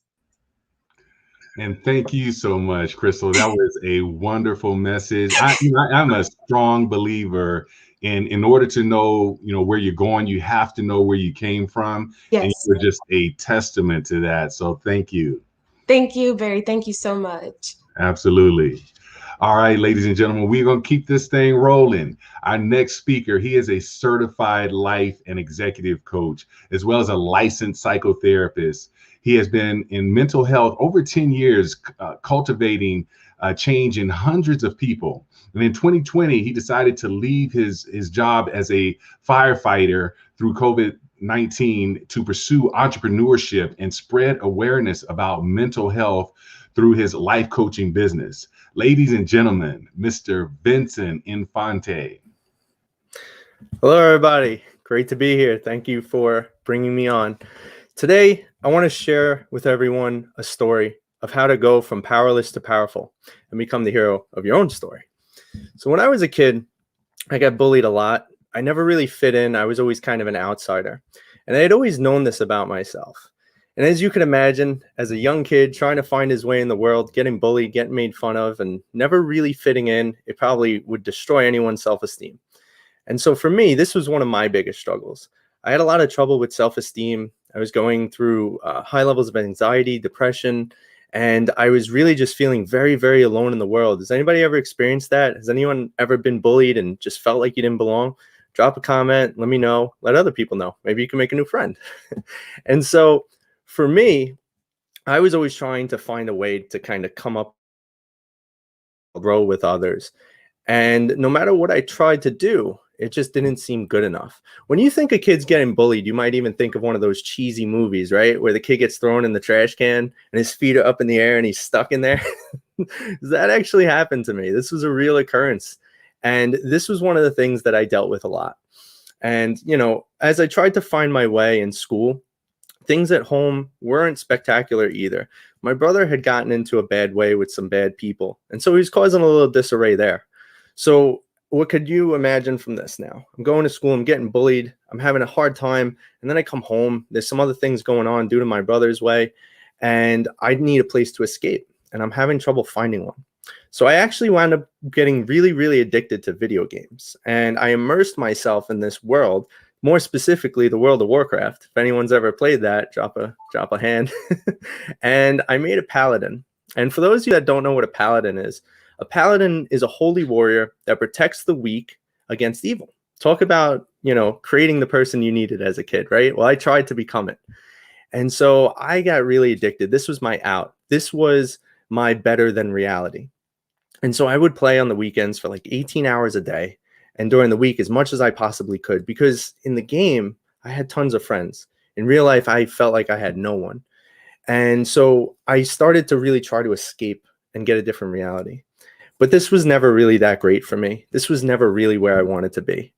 And as I went to school, there was this one really, really important day for me where I walked into my principal's office. He was the guy I confided in a lot. And he was one of the people that I trusted to talk to. And I told him, I just said, I don't want to do this anymore. And he said, what is this? You don't want to come to school anymore? You have to show up. And I said, no, I don't want to be here anymore. I don't really want to live. And he got really stern, and he looked at me and he scribbled a few things down on paper, and he slid the paper across the desk right to me. And he just said, "Where are you on that sheet?" And I looked down and I looked back up, and it turned out it was actually a suicide assessment. And I had to come to the realization, as I pointed to planning, that that's where I was in my life, that my life had felt like it was so miserable that I couldn't escape unless I just actually escaped life. And I pointed to that, and then I started crying. And he asked me, you know, "Do you need anything? Do you need to talk to anyone? You know, can I help you?" And I said, "I'll be okay. You know, I have God and that's all I really need. I'll be fine." And we went our ways that day, and I went back home. And this was something that stuck with me for quite some time. So come college, I decided things really had to change. I'm sick and tired of this. So I created this alter ego. I went from being Vincent, who was this loser that no one liked or wanted to be friends with or connect with. I couldn't even get a girlfriend. I mean, it was just terrible. And then I created Vincenzo. It was a slight shift. And creating this ego of Vincenzo meant I was going to be someone new. I was going to start working out. I was going to grow my facial hair. I still have it. And I was going to dress cooler. I was going to get an awesome car. I was going to get tattoos, which I got. And all of these awesome things I was going to do to become likable and fit in. Like, my goal was to finally be accepted by people. However, I was just repressing my pain. I wasn't actually changing myself. I was just creating this person that I thought people would like. And it worked. It really did. I had tons of friends. Girls became interested in me. You know, I was doing well in school. Everything looked like it was great on the outside, but on the inside, I was always tearing myself down. And as I graduated my undergrad program and I went for my master's, I looked like I had it all. I had a cool car. I had a Camaro. I got good grades. I had tons of friends. And you would never know that in my mind, it was always just one thought from a mental breakdown that I was ready to shatter at any moment. My poor therapist, this guy was a saint. I have to say, "Bill, you were amazing." I would call him. I would text him, "Please, let me get a session. Please, please, I need to talk to you. I'm having a panic attack. Please." And this poor guy got every therapist's worst nightmare as a client. That was me. And I have to thank him for that, because without him, I don't know where I'd be. And so I finally graduated at 23. And I was working hard. I had a full-time internship. I went to school full-time. I worked 2 jobs. I was doing everything right, but I still felt so wrong. And I couldn't figure it out. And so at 23, when I graduated, I did what any logical person going through a mental breakdown would do. I quit both my jobs. I didn't look for a new one. And I went out every night to try and get away from myself. And I still struggled. I still had so much pain. And I was just getting more and more frustrated with life. And I was becoming angry. I was holding on to everything. And I was so pissed at the world. I hated people. I was about to become a therapist. How can you hate people and be a therapist? It makes no sense. So what wound up happening was I had this really weird, almost like a Hallmark movie defining moment, where I stood in my bathroom and I looked right in the mirror and I looked at myself, and I just felt like I knew what I had to do. And I said, "You're Vincent." And that was the first time in about 7 years I said my own name. And that was the moment that I took my power back. Because you see, there was something that I really learned about that. I had to become someone else to realize the only person I ever wanted to be, or even needed to be, was me. And when you take your name and you take your power, you could change your life. See, I wasn't changing. I was getting more angry, more frustrated, more sad, more anxious. It didn't matter what I did, until I realized that I needed to just be myself. And that's a hard journey. Has anyone ever struggled with that? Has anyone ever felt like you're just lost or drifting? Because I was, and I needed to regain my control, my power, my life. So when you do this, something really important here. Maybe even write this one down. When you connect to yourself, when you really try to know who you are and only live your life, if you're suffering or struggling or feeling helpless or powerless, you need to embrace that.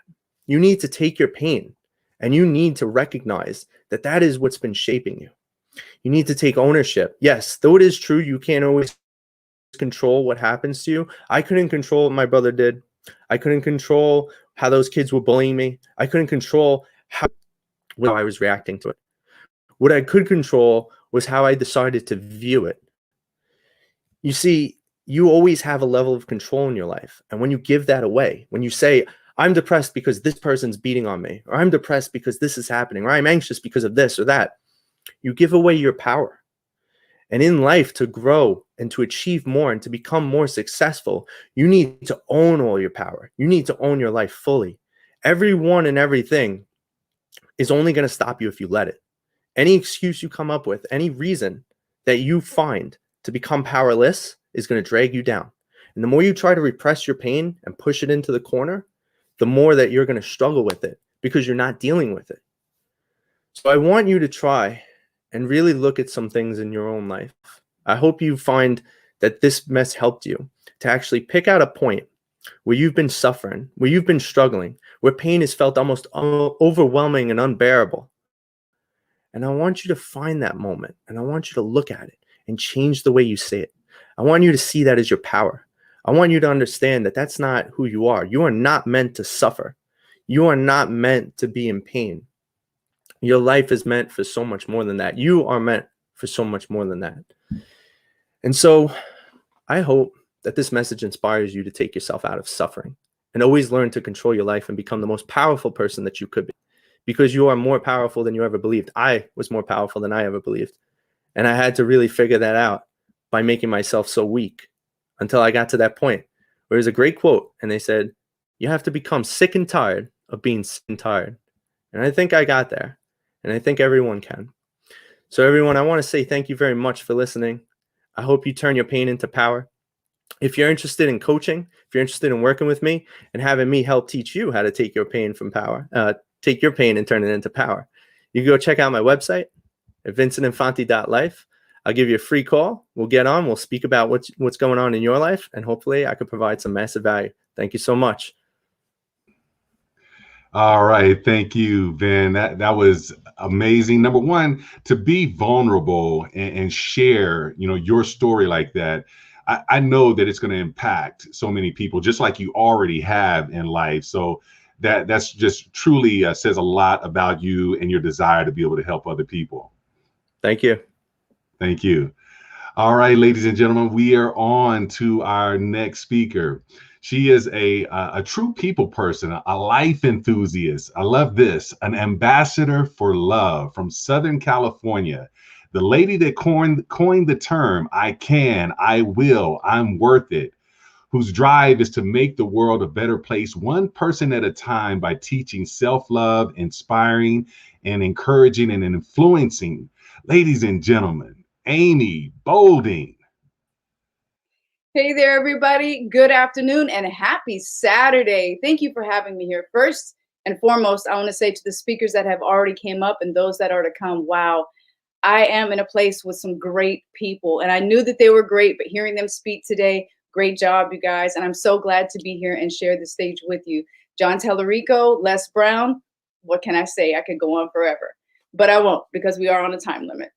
So I hope today has brought you nothing but reasons to smile. And if it hasn't, I can guarantee you that by the time I leave here today, you will have either laughed with me or at me. And I'm okay with both, because you deserve it. Before I share with you a story of how I was digging in the dumpsters for recycling as a grown woman and how I came back from that, I want to ask you a few questions. Have any of you ever felt like you did everything that you could, everything right, and things still didn't work out? Anybody? Or maybe you look around and it seems like everybody around you is getting breaks and blessings except you. Or maybe life has knocked you so far down that you're on your knees saying, God, why me? Anybody? Has anybody ever experienced any of that? Phew, okay. I was beginning to think I was here alone, so I'm glad that you're here with me. Well, before I share that experience with you, I want to give you 4 key words that made all the difference in the world of how digging in that dumpster could have broke me, but it actually worked out for me. So if you're out there today and you're struggling and you feel like you can't get up from where you are, or you feel like you're on your knees asking God, why me? I believe in you and you can get up. Stay with me today. Take notes. Thoughts. Go ahead and write that down. Thoughts. So there I was, speechless at life, And if you know me, a loss of words and being speechless is never my problem. But I was hit. I was hit hard by life. Now, life had already given me an interesting start as it was. I was a 4-pound baby born to a drug-using mother who dies when I'm 6 years old. I'm in and out of foster care. I get abused in every sense of the word. But with determination and most certainly God, I managed to keep going. But this time, it was different. I was a grown woman. I had experienced success. I had sorted out life's difficulties. I'd taken myself to college. I was in high demand in my medical field. And there I was. It was like a thief in the night. Something happened so tragic that I didn't even know who I was anymore. I was broke. I couldn't get a job. I didn't even know who I was. Has anybody ever experienced that? Have you ever had some tragic moment happen in your life and you're like, who am I? Whose life is this? And you just get paralyzed? Anybody? Well, as days went on, I did my best to stay calm, which really meant trying to control my anxiety to a level of being able to breathe. Not many people knew that this was going on with me. How do you tell people who knew you as this to say, hey, I have no money. I have no food to eat. My lights, they're turned off. My gas, it's about to get turned off too. Oh, and my car, it's being repoed right now as we speak. You just don't tell people that. No, what you do is you crawl in bed and you don't get up. You lay there. And when you look in the mirror and you're looking for that very person that you've seen, that you built, took all these years to build and put together, you see her as nobody. She's shattered. She broke right before my eyes. The very person that I had built from scratch, she broke. It's not an easy thing to do. And going to bed hungry, well, you just don't win at that. You just simply fall asleep. Believe. Write that down. I had to believe that there was more to life. I had to believe that life was more than some sick twist and a survival game. I had to believe. And this is where things started to change. I was talking with somebody and they were discussing with me life and asking me about my life and my life story. And all I had was stories of crisis and survival, crisis and survival, crisis and survival. And at the end of one of my stories, he ever so politely looked me in my eyes and he leaned forward and he said, what if you change your story? That question changed everything. Now, it took me a few days because I judged it, right? You know how we do. What if I change my story? He doesn't know what I've been through. He doesn't know my life. He doesn't know what I've got through. He doesn't know me. He doesn't understand. Yeah, so I judged it. Well, after that, I actually opened up to it. I opened up to that. And what I had realized is I had sold myself on the story of crisis and survival. I had literally become the heroine in my story. I had learned to honor that part of me. And what I didn't realize is I was attracting more reasons to be that heroine, more reasons to be in crisis and survival. And when I looked at it that way, I said, oh, I have to believe that there's a better story for me. I have to believe that there's this other life that I haven't even touched yet. Yeah, I had to believe that. Decide. Write that down. So there I was the next day in the line at the recycling center. And I don't know if you guys have ever been to inner city recycling centers, but they're not the most welcoming. You can smell urine and beer and the conversations where you wouldn't want those to go home with you. So there I stood with me in my big black bag, standing in line, and it was like time stopped. Everything got quiet. And I made a decision that day. I decided not from pride, but out of purpose. And I said, I am not going to be here anymore. This is not my fate. And me and that black bag, well, we got home as quick as we could. I turned on Les Brown in my audiobooks and I blared him through my speakers. And from that morning, like clockwork, I kept doing that. And when he would get to the part about life, I would stop what I was doing and I would stand still. And he would say, and when life knocks you down, because it will, try to land on your back. Because if you can look up, you can get up. And I did just that. I got up, but I got up strong and I got up new and I got up ready to tell my new story, to create my new story. as days went on, you know, I realized I got up with more purpose. I got up ready. I read so much. I read books from front to back. I read one book after another. I had studied. I did the work. I got up and I imagined how I wanted my story. I take long walks. I go 1 mile, 2 miles, 3 miles. I would stop and smell the flowers. Nothing had changed yet. My circumstance hadn't changed, but I started believing in this new story. And as I was twirling around in the wind one day, because I do that often, and as I twirled around in the wind, I said, Amy, if this is our story, if this is our story, and we're creating it, and we're in charge of this new story, what is something you've always wanted to do? What is something you've never had the belief to do? What is something that you just haven't had the courage, the guts to do? And my mind said, acting. Okay, you guys, that's not what I thought my mind was going to say. Come on now. So I don't know if any of you have ever tried to go and get an acting gig, much less one with a speaking role, and to get an IMDb credit. Yeah, well, I did it. I certainly did. Look at God. Look at what happens when you decide to believe in your story and decide to follow your dreams. The real faith, not the Sunday to Monday faith, but the real faith. Yes. The mindset reset, the freedom, the joy.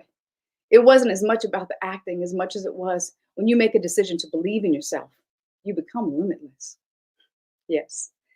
There's somebody out there right now, you want to feel that way.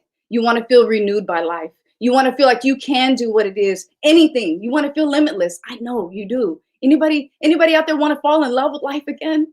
Regardless of your circumstance, regardless of what you've seen, regardless of what you've been told, there's somebody out there today who wants to feel that freedom of life again. Say yes. Put that in the chat. Write this down. Because I literally went from, just so I can take you back, I literally went from recycling centers to casting calls. Remember that. That's pretty big. Own it. Write that down. Own it.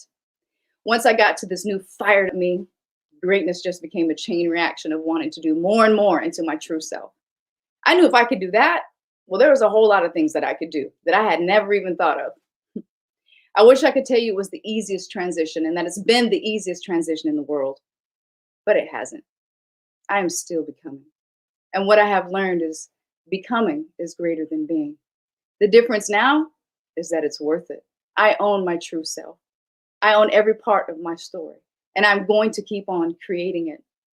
I created my trademark while I was down there on that bottom floor. I created my trademark. I can, I will, I'm worth it. And those words were the words that I followed when I picked myself up off that ground. I created a business, the Bold Movement. And because some people ask, why the Bold Movement? Because when we really choose ourselves and when we really go into believing in ourselves and taking steps forward, that takes a bold movement. Yes, it does. Most of all, I was able to own myself fearlessly and confidently. Now, if you're struggling out there today to get from pain to peace, from emptiness to fulfillment, from broken to renewed, from past to present, I have a program that may help you get there. Here's what I know. You can't stay with yourself in that dark place for long. You can't. It doesn't do you any good. And more importantly, there's a whole nother world that's out here for you. You're here to deliver a gift. You have something I don't have. You have something nobody else has. What you have is unique to you, and you're here to deliver it. So if you need somebody to go with you, because we weren't meant to do this alone. In fact, one of my favorite quotes is an African proverb that says, if you want to go somewhere fast, go alone. But if you want to go far, go together. I'm here to help you with that. Remember to tell yourself at least 2 times a day, I can, I will, and I am so worth it. Oh, and people do ask me, why do you go by Lady Bolding? I'll tell you why. Because had I left it to life, had I left it to the story that I once believed, or even to the experiences that I endured, life would have made me a monster. But because God is love and his grace kept me, he kept me a loving lady. God bless you. Thank you for allowing me to be here. I encourage you to follow me. You can go to my website at theboldmovement.org. You can follow me on Instagram, Lady Bolding. You can follow me on my podcast, I Can, I Will, I'm Worth It. You can follow me at YouTube Live, Lady Bolding Live. and Facebook, Amy Bolding. Thank you so much for allowing me to be here. I hope some of you got a little bit of faith and courage today. Hi, Barry. Thank you for having me, and you're doing a great job today. I'm glad you're our MC. Oh, thank you. And your story resonates with me. And I love the fact that the bold movement, because, I always say that to be successful in life, it requires boldness. And you are the epitome of that. So thank you so much. Thank you. Absolutely. All right, ladies and gentlemen, our next speaker. I'm excited for this one. I've been following this gentleman on social media. He's doing some amazing things. He is an award-winning entrepreneur, international motivational speaker, and mindset coach. He has worked with over 10,000 students, helping them reprogram their minds for success. In his career so far, he has worked with major corporations, notably the BBC, Facebook, HP, and Vans. He has also been featured on national media platforms where he's gained praise from his peers. His first venture was buying and selling electronics online, and it became very profitable for him. Since then, he has progressed beyond all expectations and is now the founder and CEO of 2 growing organizations. His mission is to impact and inspire as many people on the planet as possible through his message and newly found business academy. Ladies and gentlemen, Mr. Cordell Jeffers. Hello, everybody. I am so fired up and excited to be here today. And I'm coming all the way from the United Kingdom. I just want to say a massive thank you to my coach, John Tellerico, and the biggest motivator of all time, Les Brown. Now, I just want you to use your imagination as I go through this journey. I want you to think of a time when you've really had to stretch outside your comfort zone. A time when you got yourself into that nervous state where your hands were sweating and your heart was probably beating quicker than Usain Bolt on the night of the Olympics. For you, it was probably in your childhood when you finally built that courage to go and ask out your childhood sweetheart on a date for the first time. Or was it that time when you just got strapped into that roller coaster, the one that you was ready to go on, and you was thinking, what am I doing? Or maybe it was more of a serious time when you was about to walk inside that interview room, praying and hoping you was going to get that job so you could look after you and your family. You see, I love the quote that says, the impossible becomes possible when our back is against the wall. You see, most of us, we don't go straight in and go all in on our goals and our dreams. We allow fear to hold us back. The fear of failure, the fear of uncertainty, the fear of judgment of other people. You see, I want you to write this down. F-E-A-R, fear, false evidence appearing to be real. You see, 95% of success, it's a mental game. We have to get outside our own head. You see, the next time you feel uncomfortable or you feel fear, I want you to look in that mirror and I want you to affirm to yourself, I will feel the fear and do it anyway. You see, the goal isn't to conquer fear. The goal is to use the energy of fear to help us get to the next level. And that's what I did. You see, 15 years ago, when I was around 14 years old, I was standing in the airport with my mom and my little brother in the Caribbean, about to leave them there to come back here to the UK. It was one of the hardest things I ever had to do in my life. Now you're probably thinking, well, why was you in the Caribbean in the first place, right? You see, when I was in education, I was labeled a thug. The teachers labeled me a ringleader. They didn't have no belief in me. They kicked me out of school with no qualifications at all.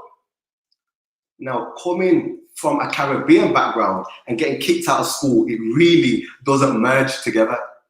You see, my mom, she was like a little pit bull. She beat my behind and she decided to send me across the Atlantic Ocean to live with my grandparents in the Caribbean. Now, you're probably thinking, in the Caribbean, not that bad. You're probably thinking tropical, reggae music, rice and peas. You see, your idea of the Caribbean was not my reality. I was in a small island called St. Kitts and Nevis and I got humbled. You see, I had to stretch outside my comfort zone and fit into an environment that I wasn't used to. I've seen people in poverty still strive and hold on to every little opportunity that they had. I want you to write this down. It's not about your resources, it's about your resourcefulness. Everything you need is within you.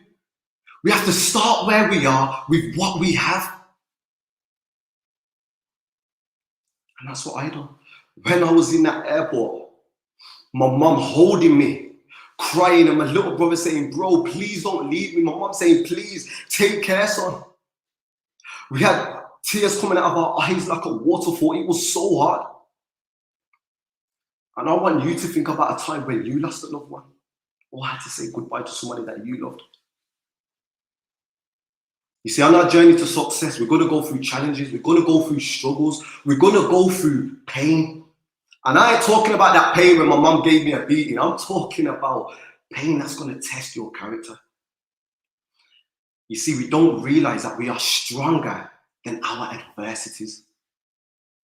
We are stronger than our adversities. You see, many of us have been through dark times, times that are so dark we couldn't even see the light at the end of the tunnel. But we are here today, and when we look back at them experiences, we realize we are now stronger people because of them. Give yourself a tap on the back for that. You see, I love the quote that William Shakespeare said, your tears will water your growth. And as I was leaving that airport, looking back at my mom and my brother breaking down with tears in my eyes, I knew I needed to make this decision to turn from a boy into a man. I needed that. You see, my mom had to stay behind to look after my grandparents. And when I came back to the UK, you know, I still went through challenges. I lived in a troubled area where gang culture was at its all-time highest. I lived in my auntie's, 2-bedroom flat. God bless her, she kept a roof over my head. But I had to stay on the couch and live out a suitcase for years.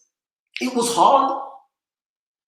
I had people that were jealous of me come to my house, to my auntie's house, take me out of it and drag me and try to rob me. It was hard.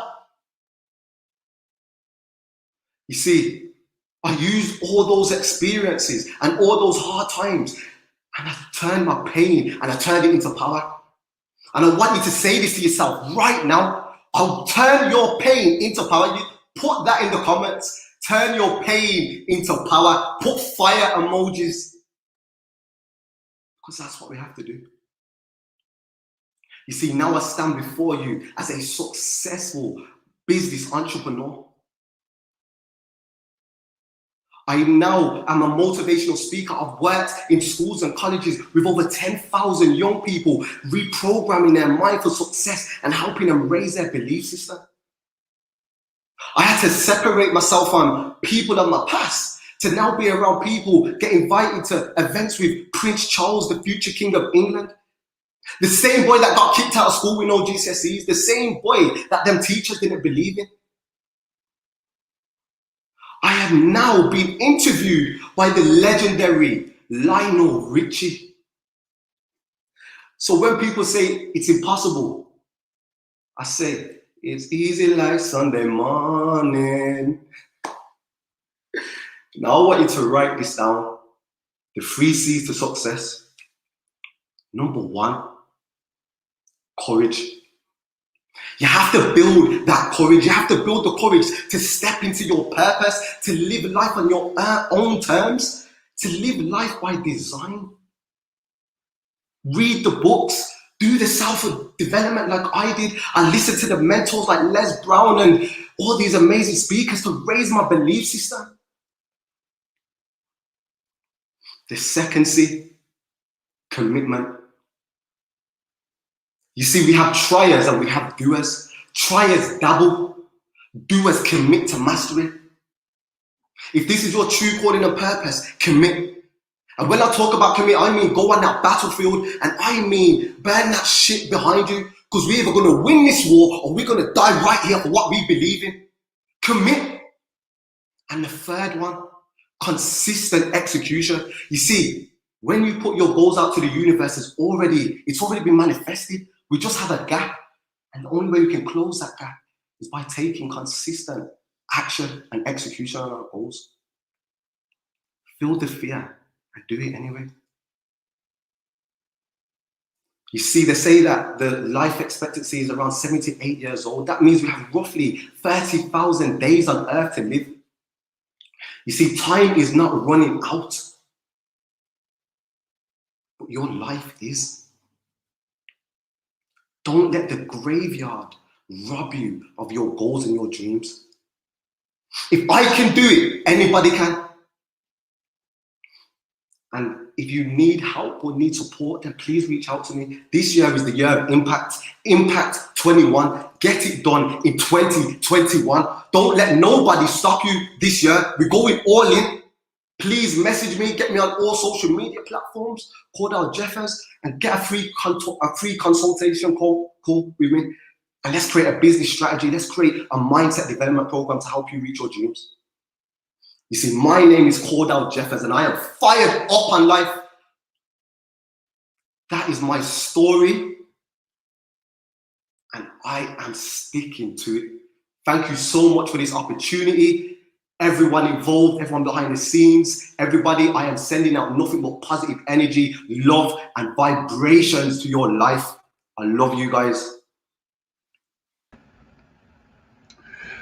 Awesome job, Cordell. Thank you so much. You know, while you were speaking, I'm taking notes, and courage, commitment, and consistent execution and action. I love that. And just a powerful message. And thank you for what you're doing to impact people around the world right now. Thank you so much, Barry. Take care. Absolutely. All right, ladies and gentlemen, we're halfway through. You've heard from some amazing speakers today. Let me ask you something. If you are on here today and you're saying, man, I would love to find my power voice and unleash my power voice and impact people around the world, I want you to go to powervoicetraining.com. powervoicetraining.com. You can get more information on how to become a part of this amazing system that is building and creating the next speakers of tomorrow. You can be one of those next speakers of tomorrow by going to that website and registering and becoming a part of the Power Voice system. So I also want to, we're going to tell you, since we're at the halfway point, we're going to give away another $50 gift card. I have another question for you. So we're going to see how well you're paying attention to what the information that you're getting, and how many are taking great notes. So the question is, of the speakers that you've heard so far, which one of those speakers is a full-time PhD student at Yale University? Type it into the comments. The first one to type it into the comments, we will announce on between our next speaker that comes on. But go ahead and type that into the comments. Again, the question is, which speaker that you've heard so far is a full-time PhD student at Yale University? All right, type that into the comments. And now we're going to get back into our speakers. And the next one that we have coming on, she resides from O'Fallon, Missouri. She is the founder of Essence of Life Healing and Wellness. She helps individuals transform their lives from examining and releasing limiting beliefs and emotional wounds that are preventing them from experiencing the fullness of life. Ladies and gentlemen, welcome to the stage, Shantae Chandler. Hello, everyone. It is such an honor and blessing to speak before you today. And I want to thank Mr. Les Brown and Mr. John Tellerico for giving me this amazing opportunity to share my message, free to be you. It's so often in life that we seek answers, searching outside of ourselves for what is the meaning and purpose of life. I spent so many years trying to find my authentic self. And in that journey, I questioned, why is it that we often seek outside of ourselves instead of going within to find our truth? Is it because within is where we harbor all of our thoughts, our emotions, our hurts, our pains, our shame, and our guilt? And we think, how can I find greatness in something that feels so imperfect? I remember the first time that I felt a sense of imperfectness. It was a Saturday morning while me and my mother was out shopping. And I was minding my own business as I usually do. And I noticed someone walking towards me, so I turned to look to see who it was. And it was this little girl. And as I turned to look at her, she stopped. She stopped and she stared. That was such an awkward experience. How many of you can relate how awkward it is when someone just stares at you? If you can relate, please type in the chat box, awkward. So yeah, she stood there and she just stared at me. So I went back to minding my business. And out of the blue, I heard her speak these words. "You're dirty." Woo, that threw me back. I was not expecting that. So I quickly looked down at myself to see if I had gotten a dirt spot on me that I was not aware of.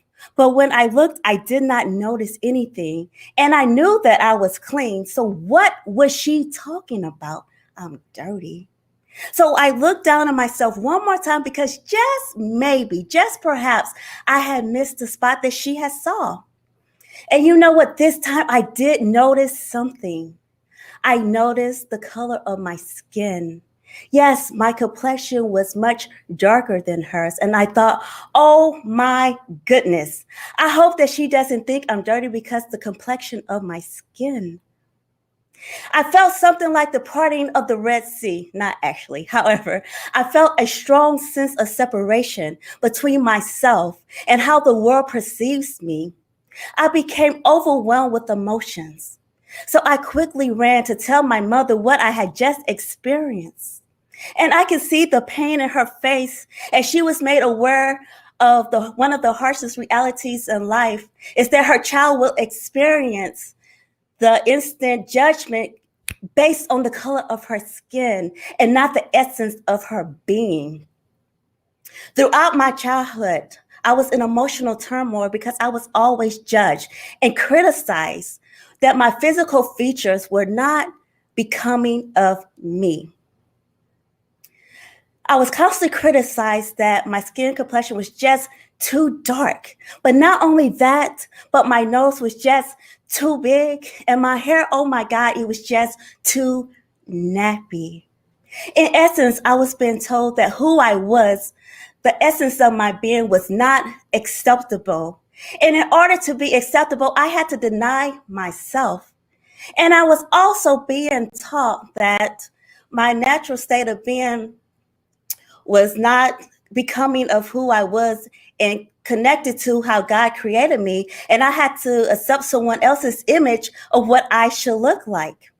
And I was slightly confused because I was also being taught that I was created in the likeness and the image of God. And if I was created in the likeness and image of God, then I must look like my creator, but maybe not. I spent years denying who I was.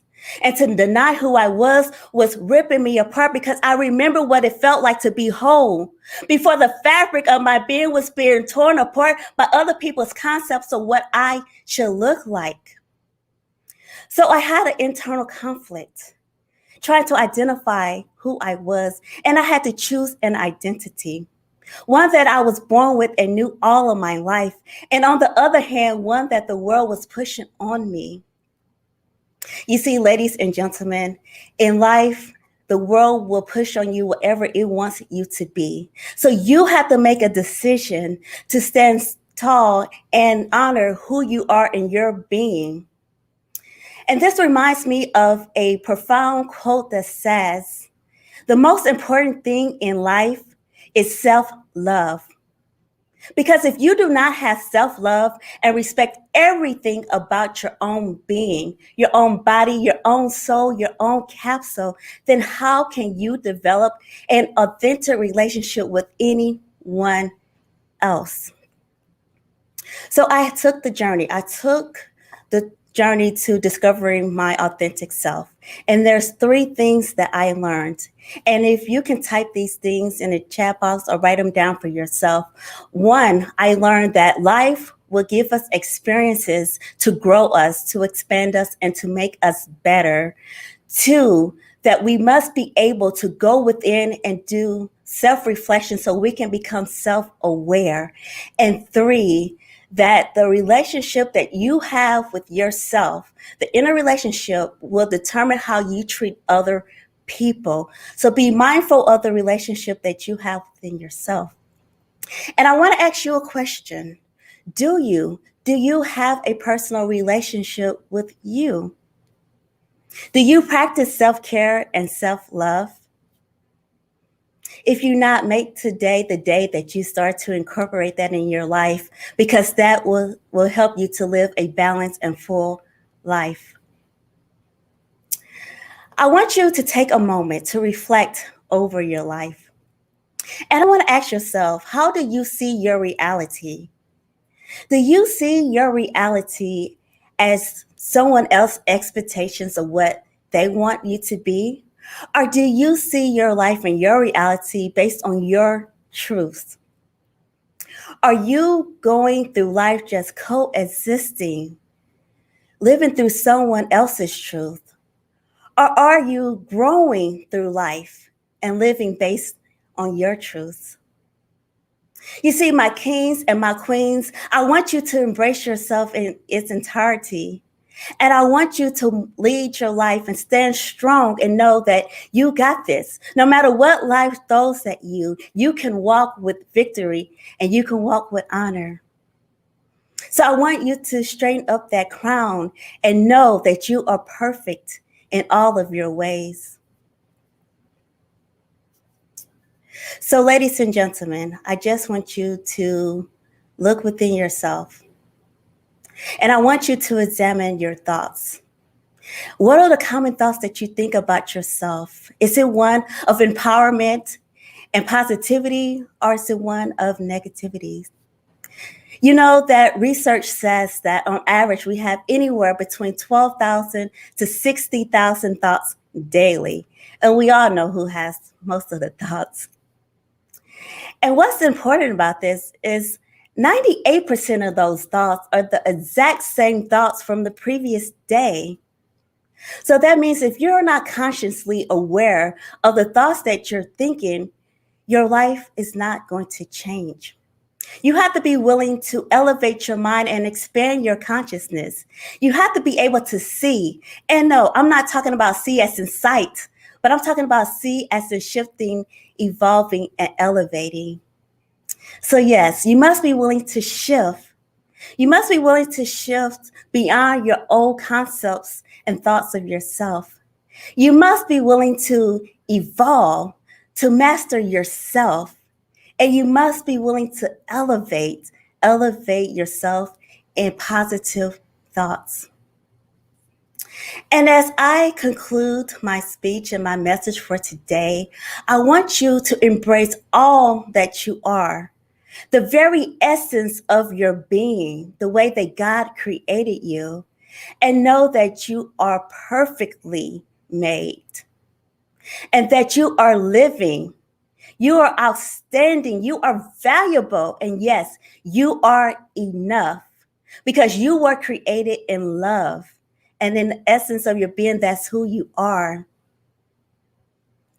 So as I conclude, I just want you to know that it is your time to let your true colors shine through and to be free to be you. Please visit my website at www.essenceoflifehwc.com to pick up your free copy of my ebooks, The 9 Building Blocks to Personal Empowerment. Thank you, and you guys have an amazing day.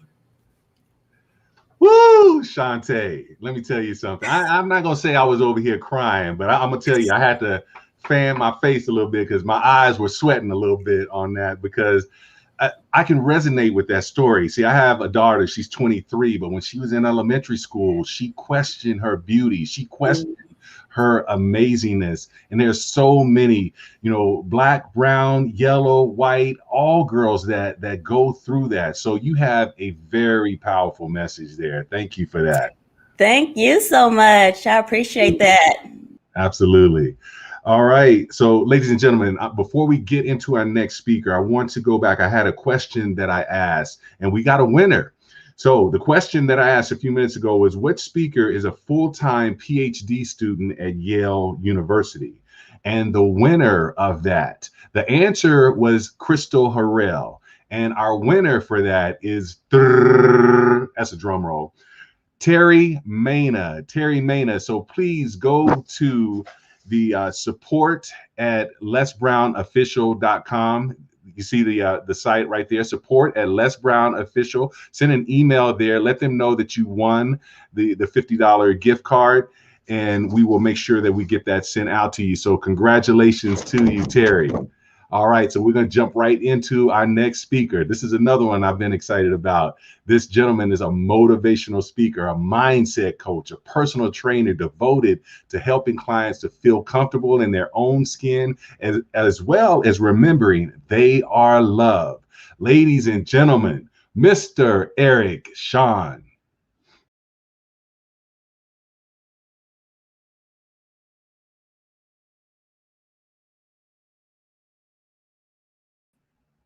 You just have to unmute yourself, Eric, and the stage is yours.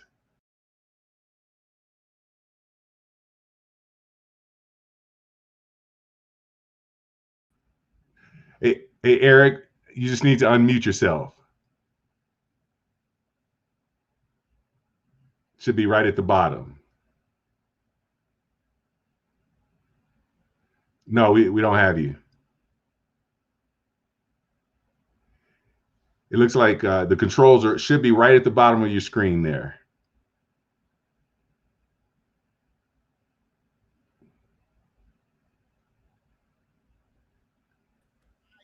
There you go. There it is. Ladies and gentlemen, my name is Eric Shawn. And what I want to do is I want to take you on a journey. All right, Eric, I'm not sure where your microphone is. If you can pull it just a little bit closer. We hear you, but it's a little faint. You just muted yourself. There you go.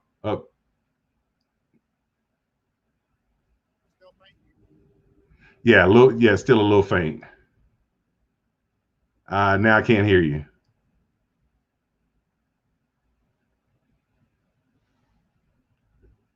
You are off of mute right now, but still can't hear you. Can you hear me? Yeah, I can hear you, but you're faint. You know what? Hold on one second.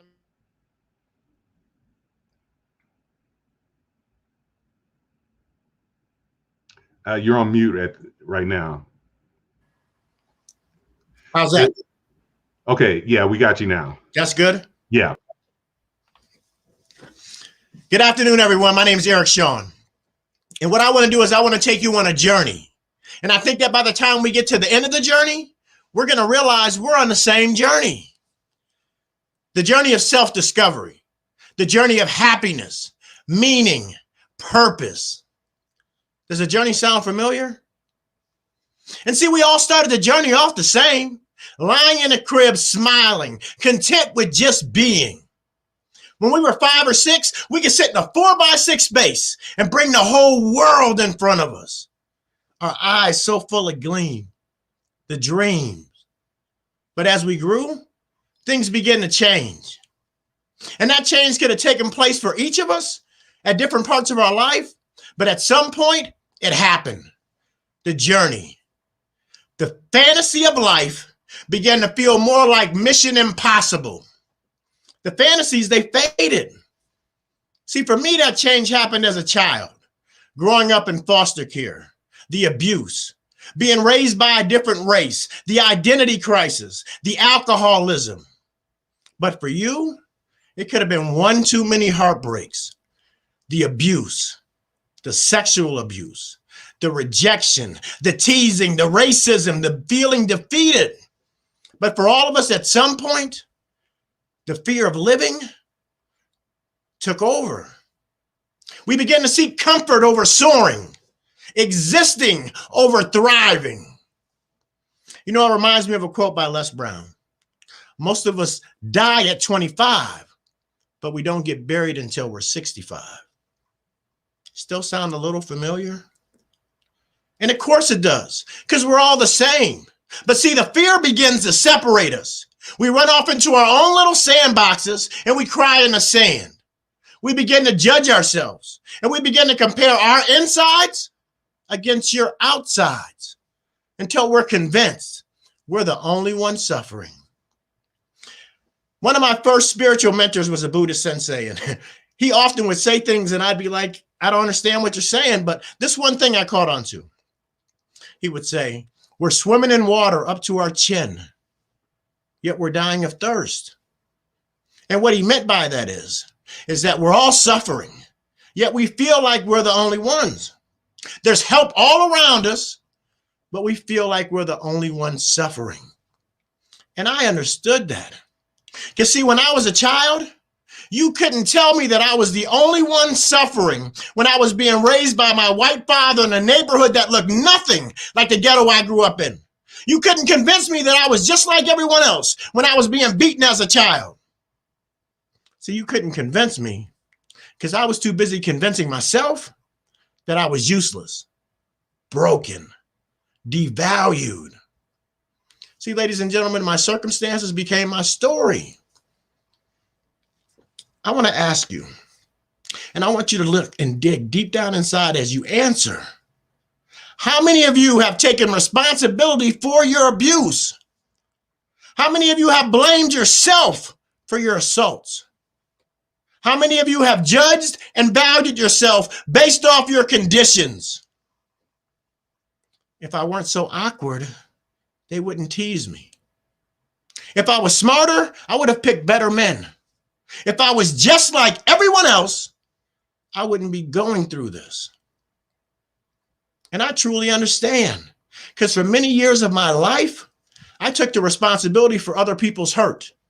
And I say that because today I understand that hurt people hurt people. So as we sit here today, I ask you, how do we allow the journey to shift? How do we once again allow Mission Impossible to be Mission I'm Possible? If you take the word impossible and you just slightly change your viewpoint, you look at it from a different angle, we realize that impossible is spelled the same as I'm possible. And that's how the journey changes. We change our viewpoint. We change our perception. We take in new information and we allow that new information to shift and change our old perceptions. A couple years ago, I was seeking some new information and I came across a quote by Napoleon Hill. And the quote said, fears are states of mind. And that day it occurred to me and I took it a step further and I realized that if fear is a state of mind, then love, happiness, purpose, passion, joy, all have to be states of mind. A couple months later, I came across a very interesting story about a woman who, even when she was a child, she knew she wanted to get paid for her voice. But life had been so unfair to her. She began being molested at the age of 9. The molestation lasted until she was 12. When she was 14, she gave birth to a baby boy who died.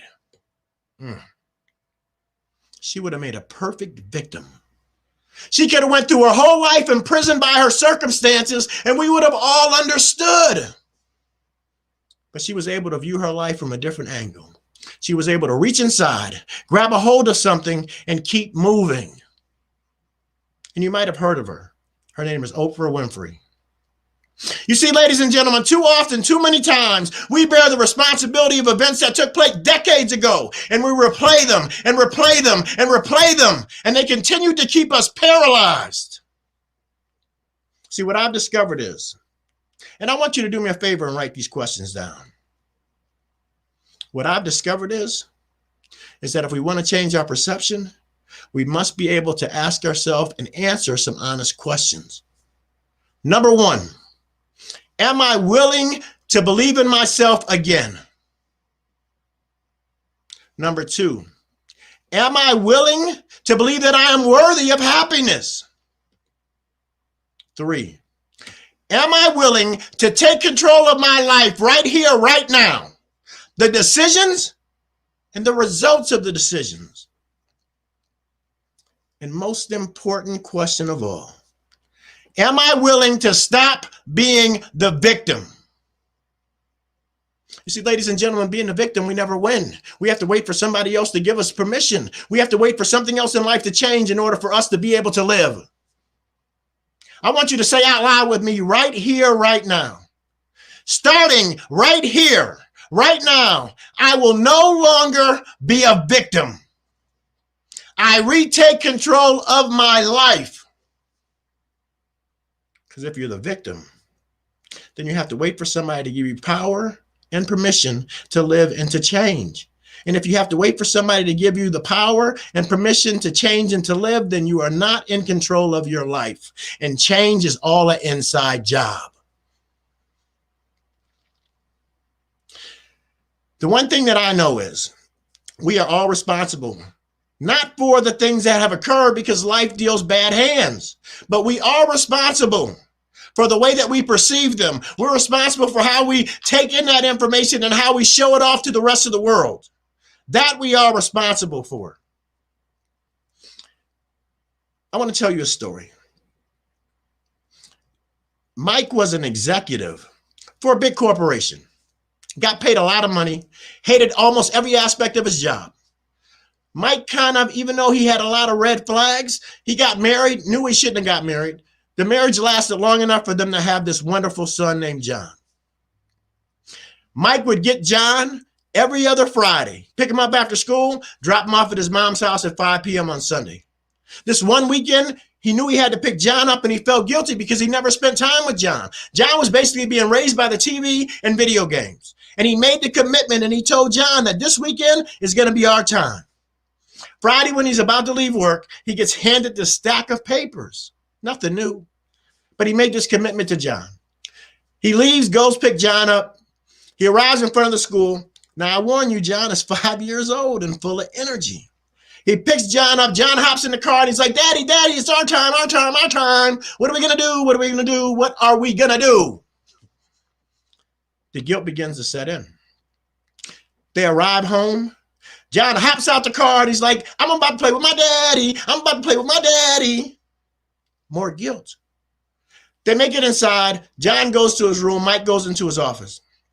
He's sitting at his desk. He happens to be looking at this magazine, and it's a National Geographic.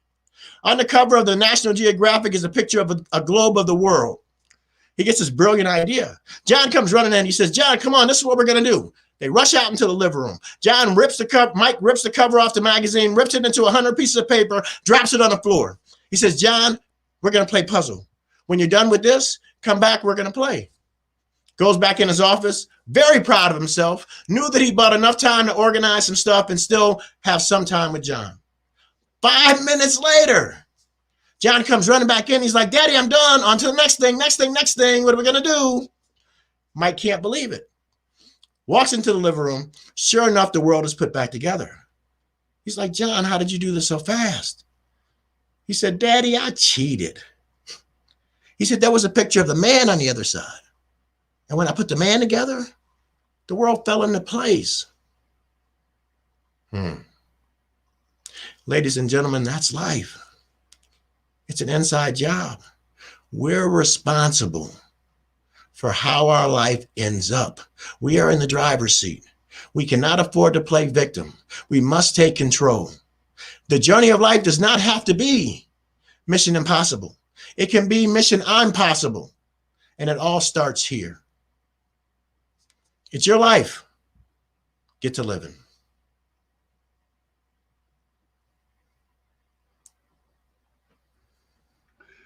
All right, Eric, thank you so much. You know, I am so glad that we got over the technical difficulties because we had to have that message, man. We couldn't have it at 50% audio. We needed it at that 100%.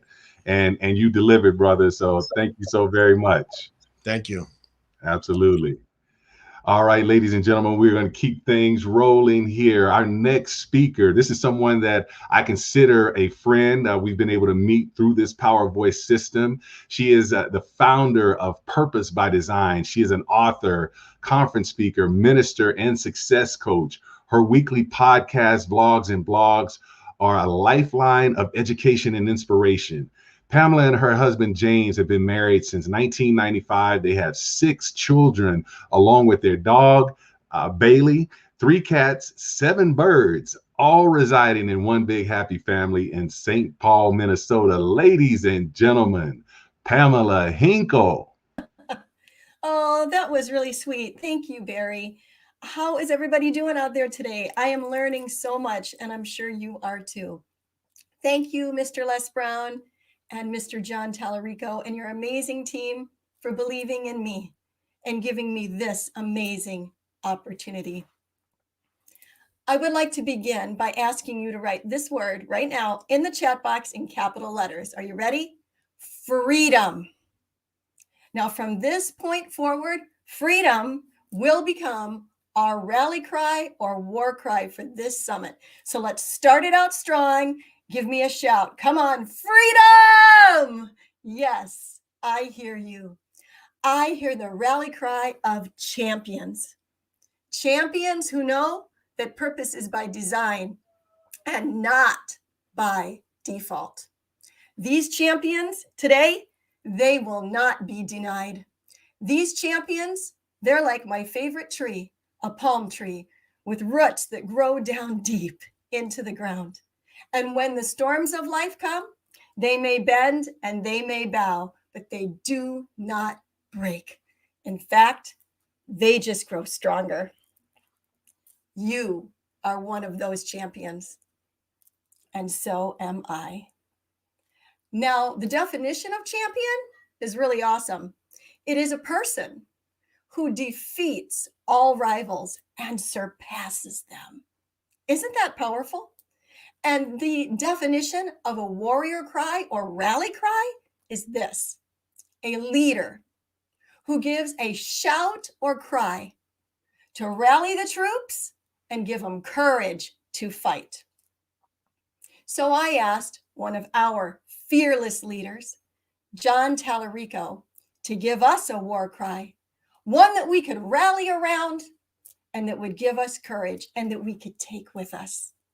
So one more time, come on, let's shout freedom. Ready? Let's go. Freedom! That is so powerful. Freedom brings power.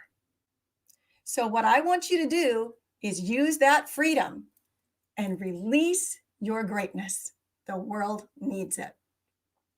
Now, I would like to take a moment and quote a very famous line from, well, one of my favorite movies, Dirty Dancing.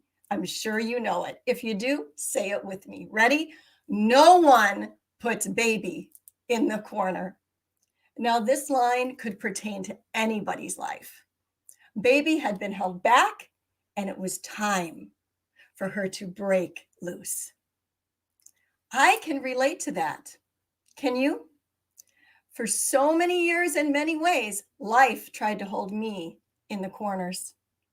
Whether it was surgeries as a small child, a serious back injury I suffered as an adult, or my leadership and authority being challenged because I'm a woman. But like baby, I had to choose. I had to choose to break loose and come out of the corners. Now listen, in 2021, WON, it is going to be imperative that we don't let anything hold us in the corners. Not circumstances, mindset, hurts, nothing. If it doesn't align or serve with your purpose by design, write this down. Eliminate it. Excuse me, eliminate it. Get rid of it. You see, in life, we will have problems and we will have promises. But if we focus on the problems far too long, they just look like they're getting bigger when they're usually not. And we end up at purpose by default. But if we can keep our eyes on the prize of promise, we will be led to purpose by design. Now, here's the thing. It takes a champion mindset to keep your eyes on the promise in the middle of a problem. But remember, you are already a champion. How do I know this? That's easy. You're still here. You're here today. You are a champion. Now, I would like to share a story with you from my life, from a time when I didn't feel like a champion at all. I felt like I had lost. I had suffered a miscarriage. I was devastated. And I was in the beginning of a very sad divorce. I sat at coffee with my mentor at the time, Pastor Doug Roper, and he looked me in the eyes and he said these words, Pamela, you are not made out of sugar candy. Pamela, you are made of steel. I can remember it like it was yesterday, everybody. And I still feel all those emotions because I didn't feel like I was made of steel, not at all, but I wanted to really badly. I told Doug how I felt. And he said that I should borrow his belief in me until mine caught up with his own. Now that is some of the most amazing and best advice anybody has ever given to me. I would like to share it with you today. So with power and conviction, would you please repeat this after me? Ready? I am not made out of sugar candy. I am made of steel. Yes, you are. You are made of steel.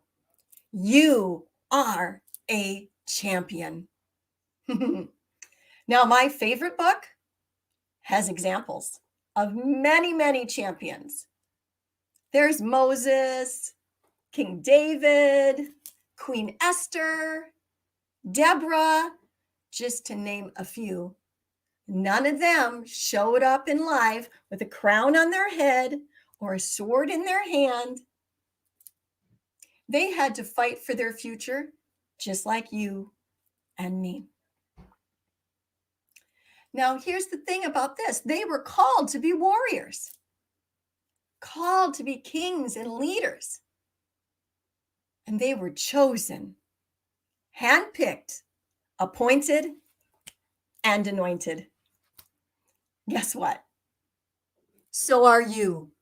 Yes, you are appointed and snap, anointed. Yes, you are.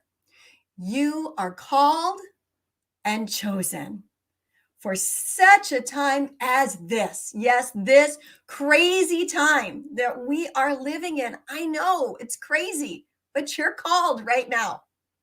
COVID is still out there. Do you know what? My whole family and I had it. It was awful. There is so much instability out there. I get it. But your voice and you are called to bring stability into this time. You are chosen, great one. You are chosen to be a world changer. And I think we can all agree, right, that the world needs a lot of changing right now. Yes. So it is simple. It is time to say yes and answer your call right now. It is time to fear not and believe only.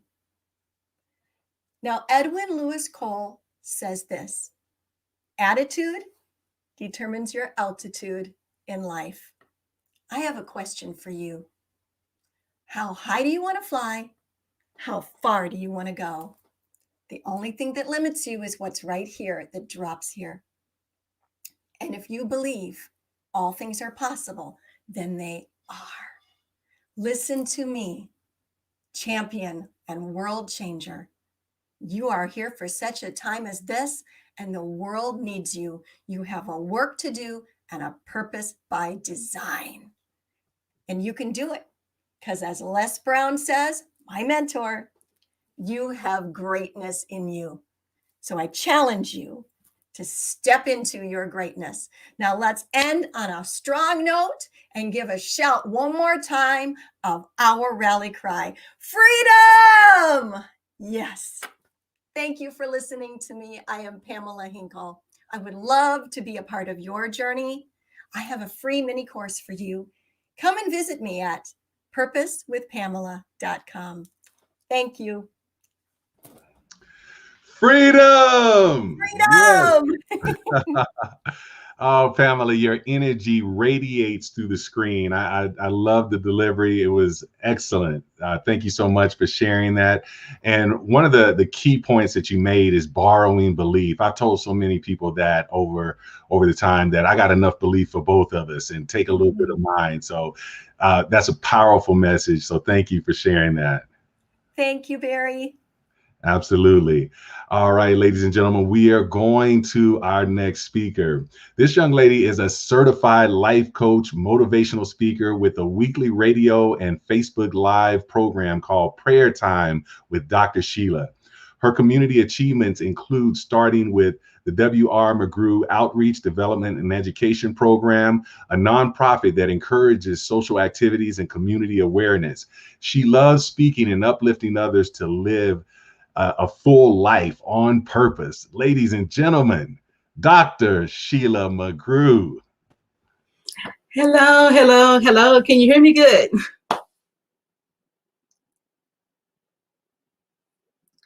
Hello, can you hear me? Yeah, we got you. It's all yours. Okay, thank you so much. Thank you so much, Mr. Les Brown and Mr. John Tellerico, for giving us this opportunity. Hello, everyone. I am Dr. Sheila McGrew, life coach, motivational speaker, and friend who lives by the same. If you position yourself to be stretched outside of your comfort zone, then you are forced to expand your consciousness. That's from Les Brown. I'm reminded of a time in my life when I was a caregiver to my mother who had suffered a stroke and an aneurysm, and my brother who was stricken with cerebral palsy. During those times, I was positioned in a place where my mental and my physical abilities were sometimes at a stressful state. My brothers and sisters, my older siblings, they were married, but they came and they did what they could. I had two younger siblings under me, and they were still in school. My father worked a full-time shift work job. And at many times I thought to myself, well, can I do this? Can I truly handle the road ahead? But without regret, I willingly placed the responsibility on my shoulders. How many of you know that anyone that walks in the shoes of a caregiver knows that it's a 100% type of job where you have ups and downs. Sometimes the nights are sleepless and the sun seems to come up as soon as your head hits the pillow. But you continue to push on. You continue to push on because there's a greater call, a call that stays on your mind, a call that stays in your heart, a call that is committed to the loved one that you care for. That call at times can weigh heavy. And the thought of reinventing yourself, doing something completely different, can really challenge you. But say that commitment can become so second nature sometimes to where it's the only thing that you have ever known. And when that situation changes, just the thought of doing something different can be so overwhelming that to revert back into what you've always done seemed to calm your nerves. I was faced with a similar decision. One fateful night, my beloved mother had congestive heart failure. And within a matter of minutes, she was gone, taking her last breath in my arms. This was a shock to me. Just a few moments earlier, she and my father were laughing and reminiscing over 47 years of marriage, ups and downs, where they reared a family, built a home from very humble beginnings with God's help. I went on to care for my brother, but due to medical conditions enhanced by cerebral palsy, my father and I decided to place him in a nursing facility, which was the hardest decision I've ever made in my life. And just like that, After 15 years as a caregiver, I stood at a decision point in my life. Should I continue on to do what I've always done in some other form? Or should I step out and truly believe in the words of my father's favorite song? Faith, faith, faith. Just a little bit of faith. You don't need a whole lot. Just use what you've got. So I decided to reinvent myself. I found out I had an education. I went on to school and I received a degree while I was caring for my loved ones. But after this, I found out that the workforce was a very different place 15 years from what I knew. I had no clue of the different technological skills and the computer skills necessary to be competitive in the job market. So I had to do something. I had to start to expand my consciousness. So I started to invest in myself. I started to make the necessary changes to expand my consciousness and pursue the technological and computer skills needed for me to receive a degree. I received one in paper and chemical. And at many times I felt like a baby eagle coming out of its nest for the first time.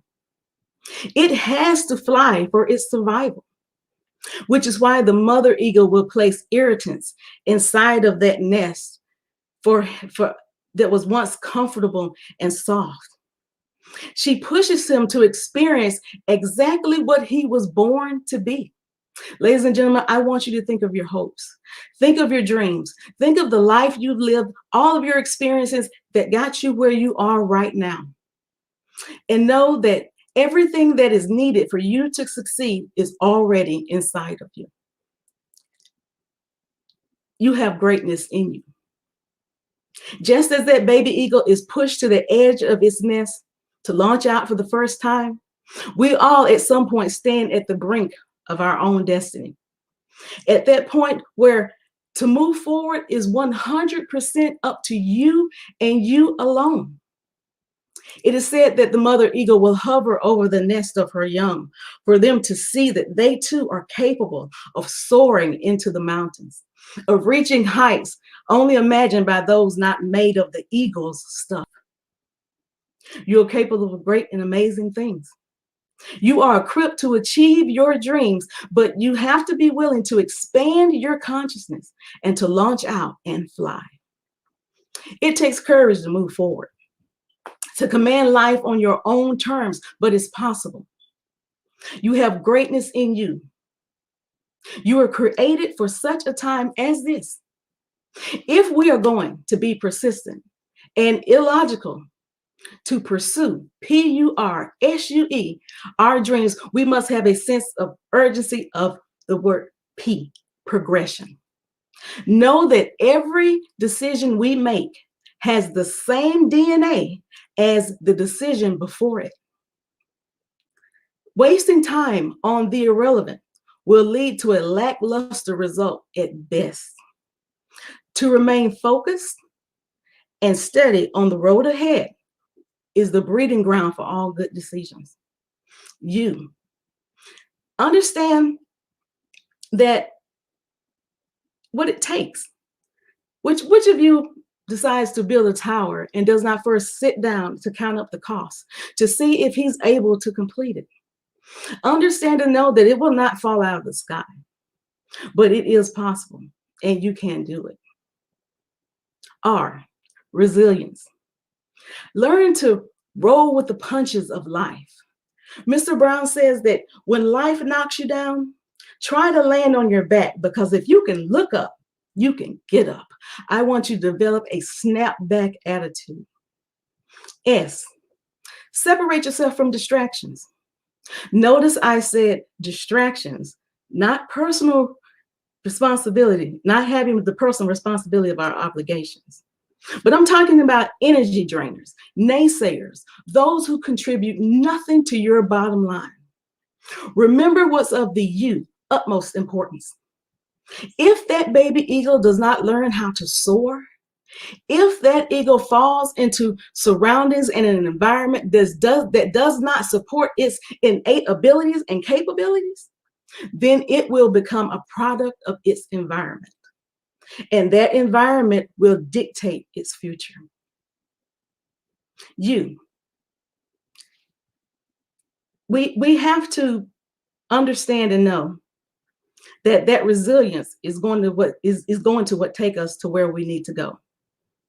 I want you to develop that snapback attitude, separate ourselves, and stay away from the energy drainers. We have an innate nature and ability. But how do we keep from falling into that category? We have to do so by eliminating self-doubt and fear.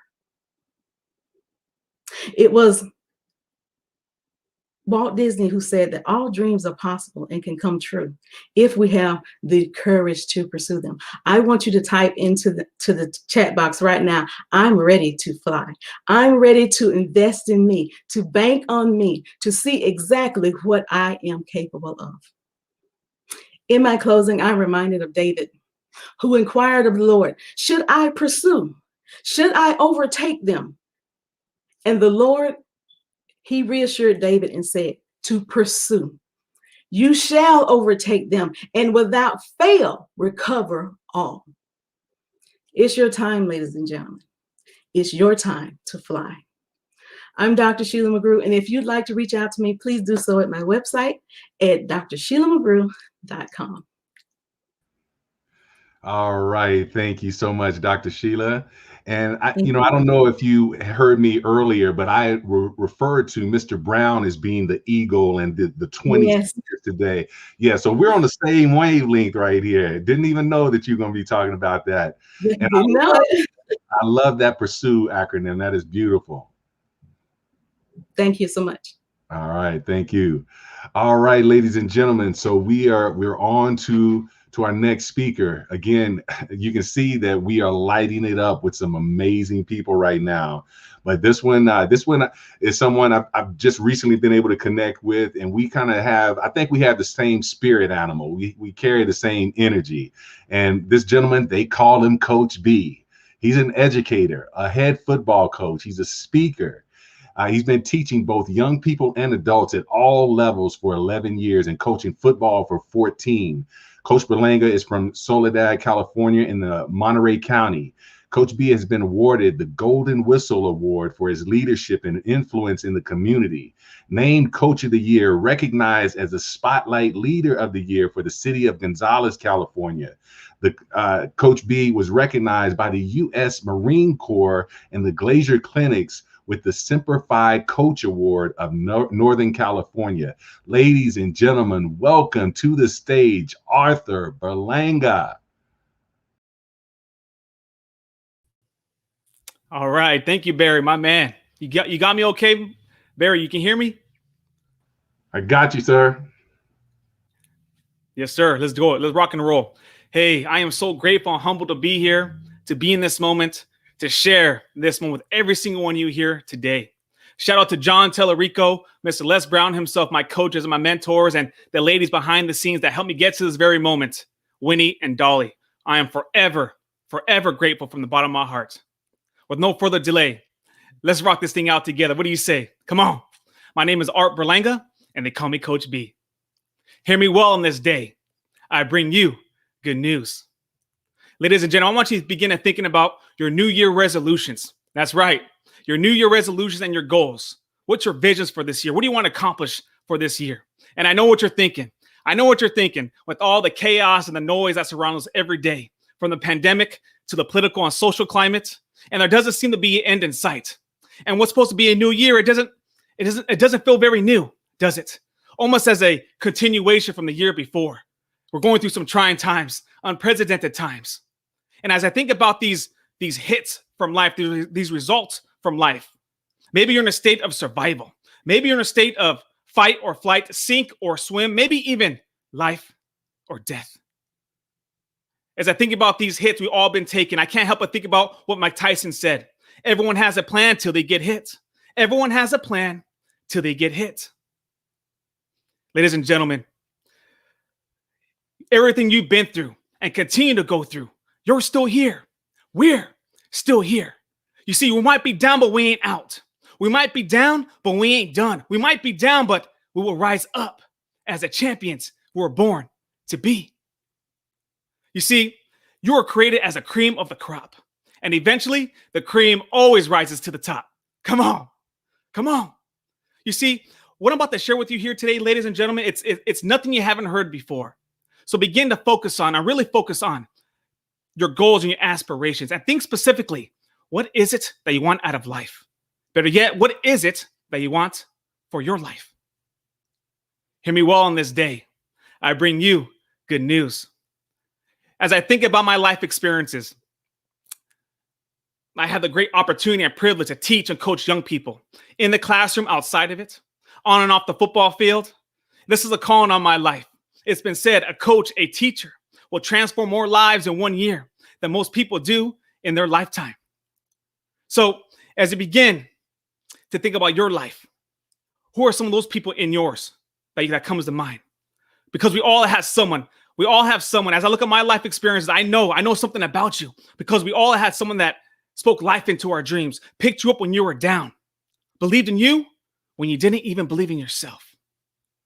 Or maybe you had the opposite experience, which happens more often than not.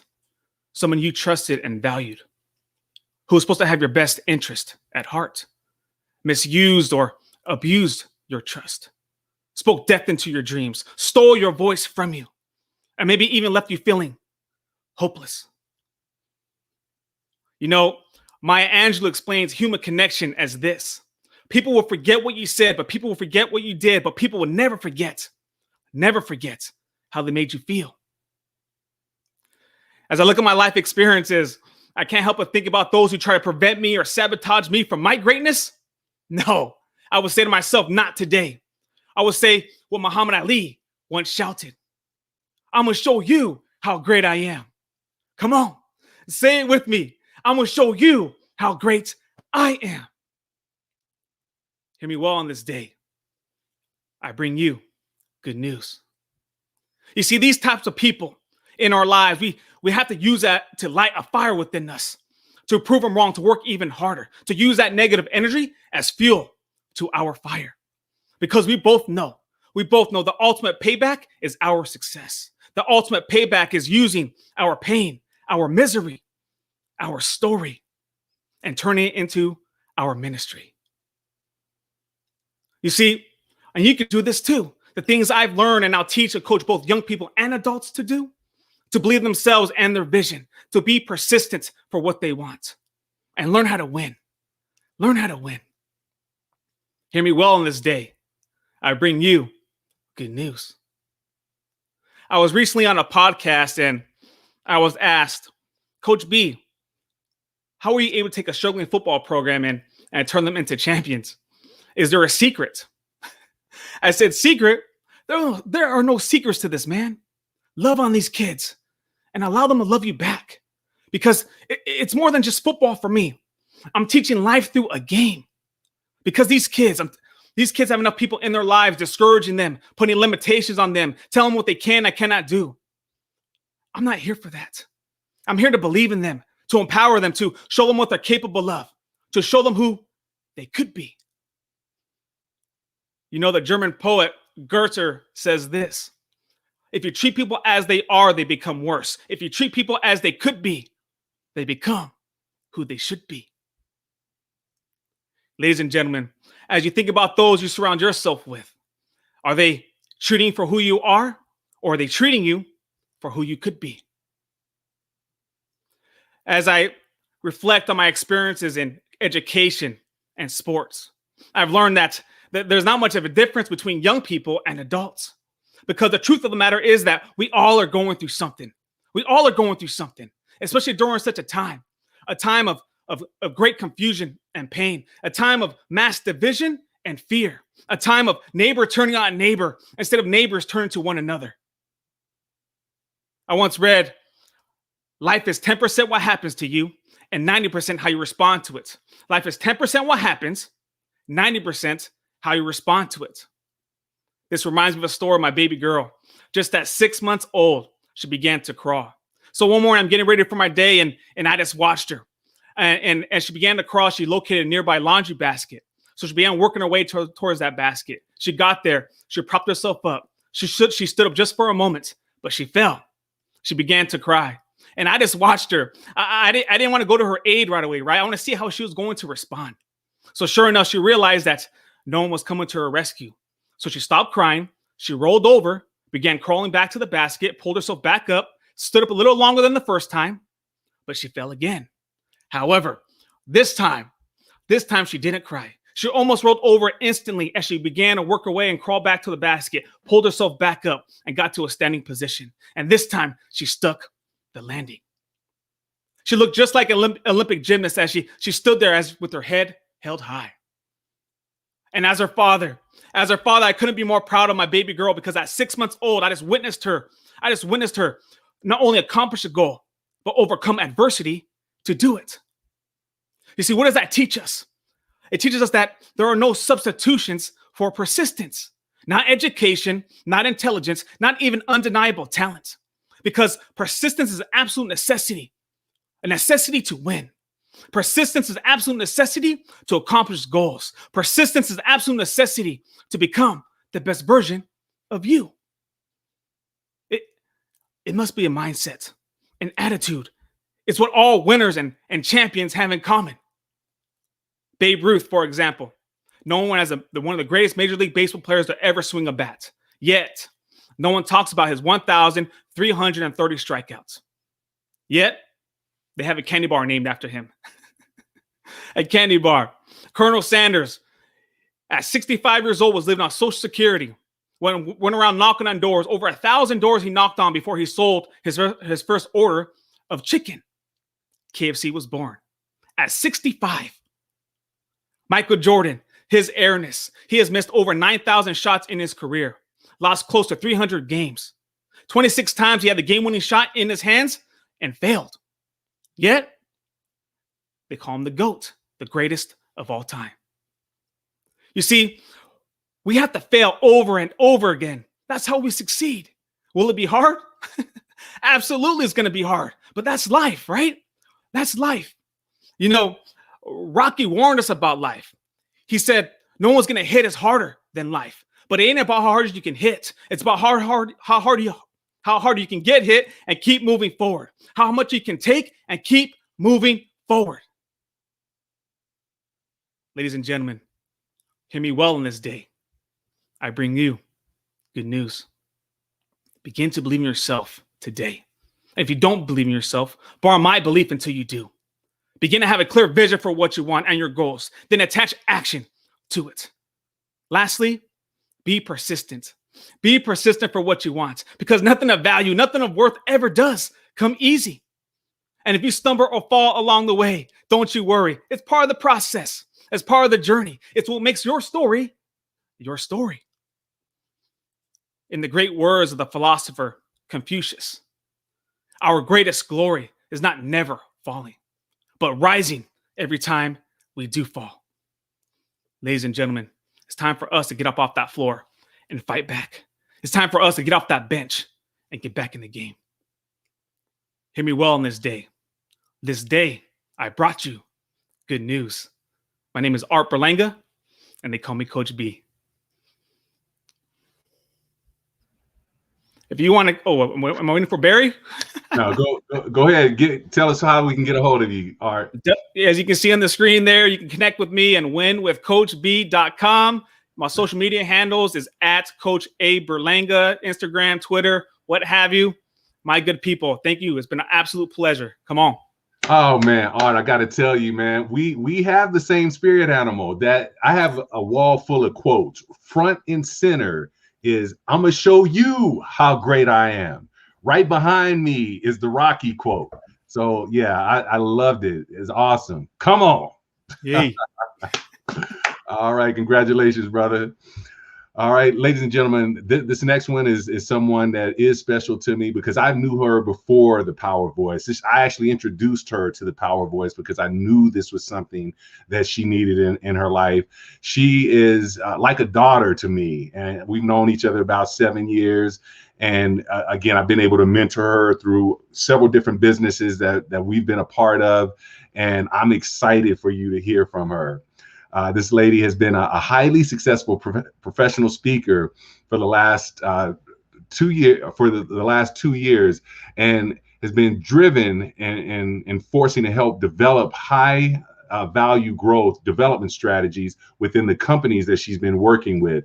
Right in the Texas area, 13 counties in Texas alone that she's made a great impact on. 29,000 of those companies within those counties are creating success with the skills that she's been able to provide to them. She is from the Rocky Mountains of Colorado, where she's grateful for her mother and her amazing son, who is a true champion himself, and she cherishes every moment that she has with him. And ladies and gentlemen, she is a champion. Ladies and gentlemen, here is Kalisha Worrell. Woo! Thank you so much, Barry. I appreciate that so much. I want to thank the Lord. I want to thank Les Brown, John Tellerico, and Barry Overton for this groundbreaking moment today. I know that there's a lot going on probably in your lives, and you may have come to the realization that life's not fair. And you may ask yourself, why? Why me? I'm a good person. I went to school. I did my best. I raised a family. I did what they said to do, but they didn't tell me this was going to happen to me. Why? Why me? Well, everything I'm about to say, you already know. But you've gotten to the point in life where you've paused. You stopped believing in yourself because you didn't think it mattered. It all matters. The way you walk, the way you talk, the way you present yourself. You're bigger than you think. Type in the chat box, bigger than you think. God uses these ordinary days as precursors to the greatness that's about to break forth in your life. So you've got to believe and stand up inside yourself and believe, so that when the voices speak against you asking, who are you? You can answer, I'm Hephzibah, a royal diadem in the hand of the Lord my God. Who are you? I'm a voice shouting in the wilderness. You can speak in full confidence because you're bigger than you think. So don't waste another day. Let all these days work at them like they matter, because they do, and they're bigger than you think.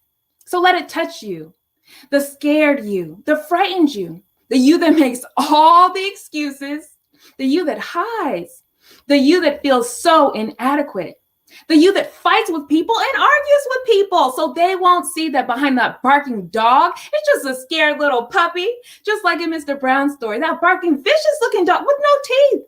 He just got me to death, just See, too many of us are not living our dreams because we're living our fears. Make sure that you're surrounding yourself with people who can help you succeed and mentors who are there for you. Barry Overton, he's one of the most successful and impactful mentors I've ever had. He taught me how to expand my mind and my perception and connected me to invaluable resources and people that led me to doing what I'm doing today, coaching people and speaking on how to achieve your goals and your dreams. But it wasn't always this way. I remember a time when I left a toxic relationship. My son and I, we left. I knew someone who had a vacant apartment and let us stay there. We had no food, no bed, no couch, nothing. This brought me to my knees. So down on the floor, I laid there crying, asking, what am I gonna do? So I called someone I thought I could count on. Hello, it's Kalisha. Can you help me? I'm in a situation and I need some money for some food. Click. They hung up the phone. What am I gonna do? Okay. I know Barry. Barry's always led me in the right direction. Okay. Hello. Hi, Barry. It's Kalisha. I'm in an extremely difficult situation and I don't know what to do. I left the relationship I was in. It was so toxic, but now I have nothing. My son and I are safe, but I don't know what I'm gonna do. He told me, Kalisha, Keep your eyes on your goals. Don't take your eyes off your goals. You can't connect the dots looking forward. You can only connect them looking back. So you have to trust that the dots will connect somehow in your future. Okay. Thank you, Barry. Thank you so much. You always lead me in the right direction. Thank you so much. Okay, talk to you later. Okay, bye-bye. I hung up the phone. I laid on the floor looking up out the window, and I saw in my mind I was on the stage with Mr. Les Brown in front of thousands. At this conference, he pointed out his finger. I held on to it, and he twirled me around, and everyone went wild. Woo! Keep your goals and your dreams and that vision of yourself in your mind, and don't let anyone or anything take that away from you. Because just last year for me, that dream with Mr. Les Brown became a reality. There was a very wise man by the name of Joseph Campbell that once said, "The cave you fear to enter holds the treasure that you seek." Fear.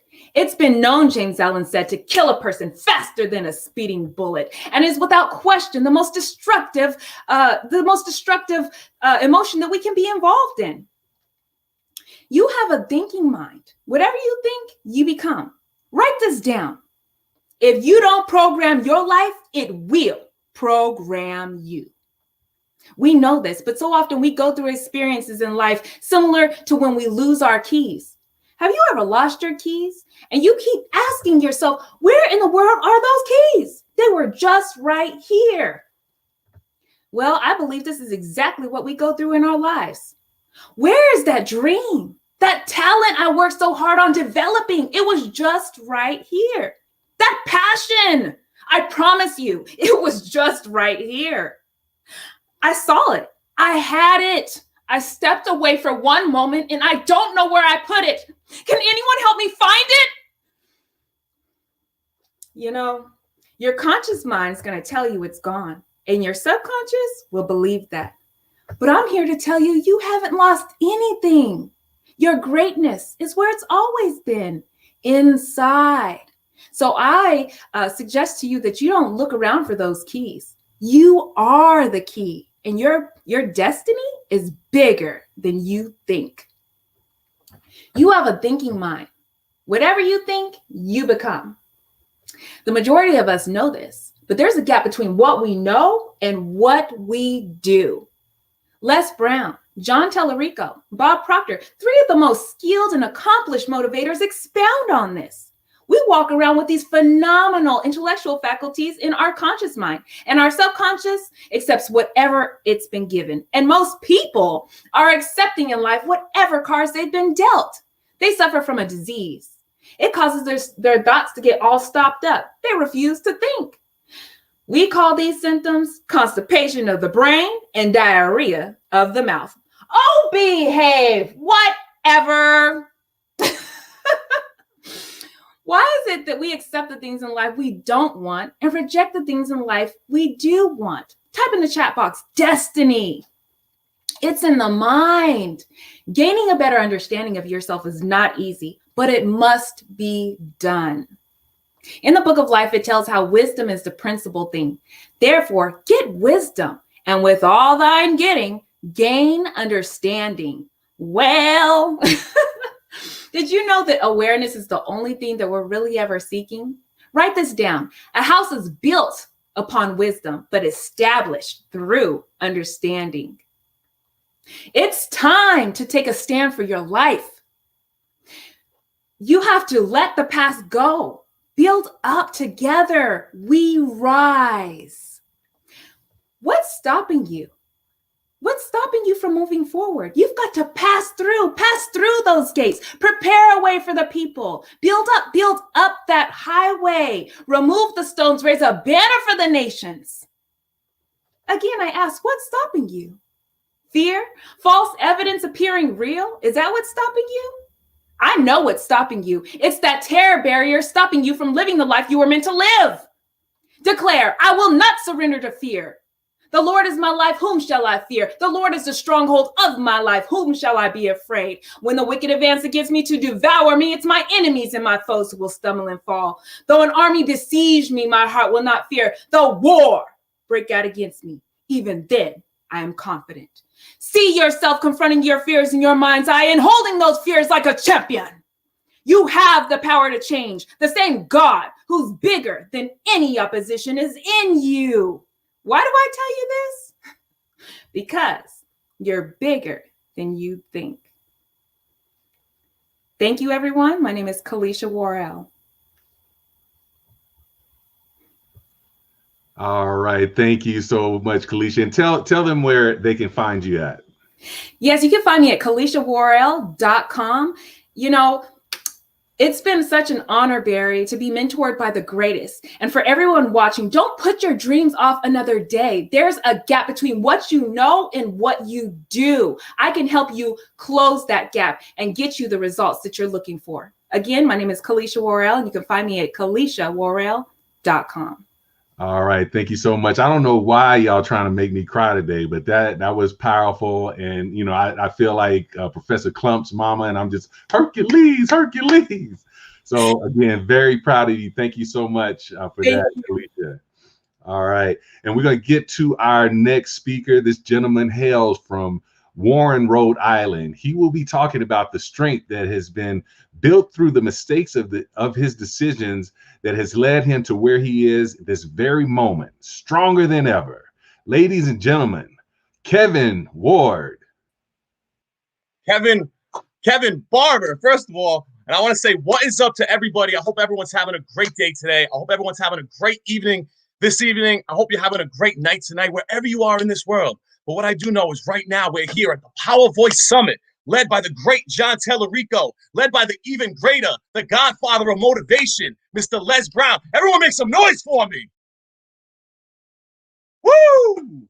So I am here for many reasons tonight that I'll get into. But everybody, please, if you could just I kindly ask you to take one moment to share this to anybody, all of your friends, because you never know who this message that I'm saying to you right now might possibly help. I am here for many reasons, but the most important reason I am here is to bring hope to anybody listening, anybody that is facing any challenges, anybody that's facing any obstacles, or just possibly overwhelmed by your past mistakes that might be consuming your mind. Whatever it is you feel it is bringing you down right now, I'm here to bring you up. And that is by telling you my story. That is by telling you who I am, my reality, my mistakes, and also my truth and who I am that has led me to this moment right now. My name is Kevin Barber. I am from Rhode Island. I'm 29 years old. And I wasn't going to say what I'm about to say until I realized how many lives this next message could save.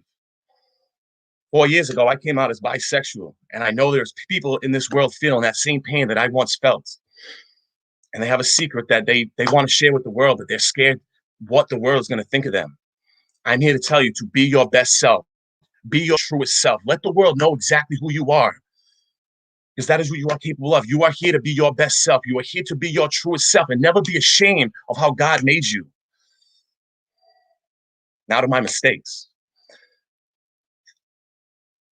Right now, I'm living at my parents' house. Shout out to my mom and dad watching. I love you guys. I'm so grateful for everything that you have given me in my life to be sitting here in this moment. What has led me to that is the fact that I have a gambling problem. The fact that I'm tens of thousands of dollars in debt from this gambling problem. I have failed over and over and over again in life. I have lost jobs that were great opportunities, car dealership jobs, mortgage company jobs, my father's home construction business that I turn a blind eye to at times. I have failed over and over again. But recently I have filled out every reality show, every game show, every love show, because I realized I'm trying to bring some love to the world. But in that, I need to find my own love, only to receive no callbacks. I tried out for America's Got Talent twice, made it to the second round twice as a motivational speaker, to be told possibly that I wasn't good enough, or maybe it just wasn't my place. At one time, I thought I had my dream job of working in the mixed martial arts field, where the owner told me every opportunity that you ever dreamed about will come true. Man, I see myself being an MMA commentator. He just got knocked out. I saw myself being an announcer and coming to the ring now. Man, I would have sang the national anthem if they asked me to. Oh, say, can you see? And as you can see, I can't sing for nothing. But I was willing to do whatever I had to take to be exactly where I know I should be in life. And that is by following your passions. But what this has all taught me is that we can learn so much from each other, because we are all the same and we can relate to each other in so many ways. And as of right now, I am no success story, but I am a man with a vision, and I am a man on a mission to bring what I find my truest value is to the world. And I want to show that we all have the strength to put everything on the line for a potential opportunity to let our voice be heard, to at least give ourselves a chance, to at least give ourselves a shot, to get ourselves closer to our dream. Because our words are communication from the heart, and we must let our heart be felt by the world. So regardless of what any current situation you are in, there is always more story to be told. There is always more emotions to be shared. And there is always more love to be felt. Me, I want to bring as much value to the world as I can. And I know my time will be up someday. And as I'm getting older, I turn 30 years old in November. I'm going to be a 30-year-old man. So it's either now, I'm not going to say never, but I'm going to keep chasing what I firmly believe in. And that value is to impact millions and millions of lives. That is to remind everybody how truly valuable you are. And I want that value to be compounded. I want that value to be multiplied. I'm here to lower the crime rate. I'm here to lower the suicide rate. Man, hell, if I get the power, I'll lower the interest rate if I could. You know, and that is where we are all helping each other, because it feels good to help others. And it would be selfish of me to not let you help me to feel that gratitude of how good it feels to help people. But that being said, I want to be the lasting voice in anybody's head that the negativity that's going through your mind, the doubt that may be surfacing around you. And I am here to tell you that I believe in you, I support you, and I'm your biggest cheerleader.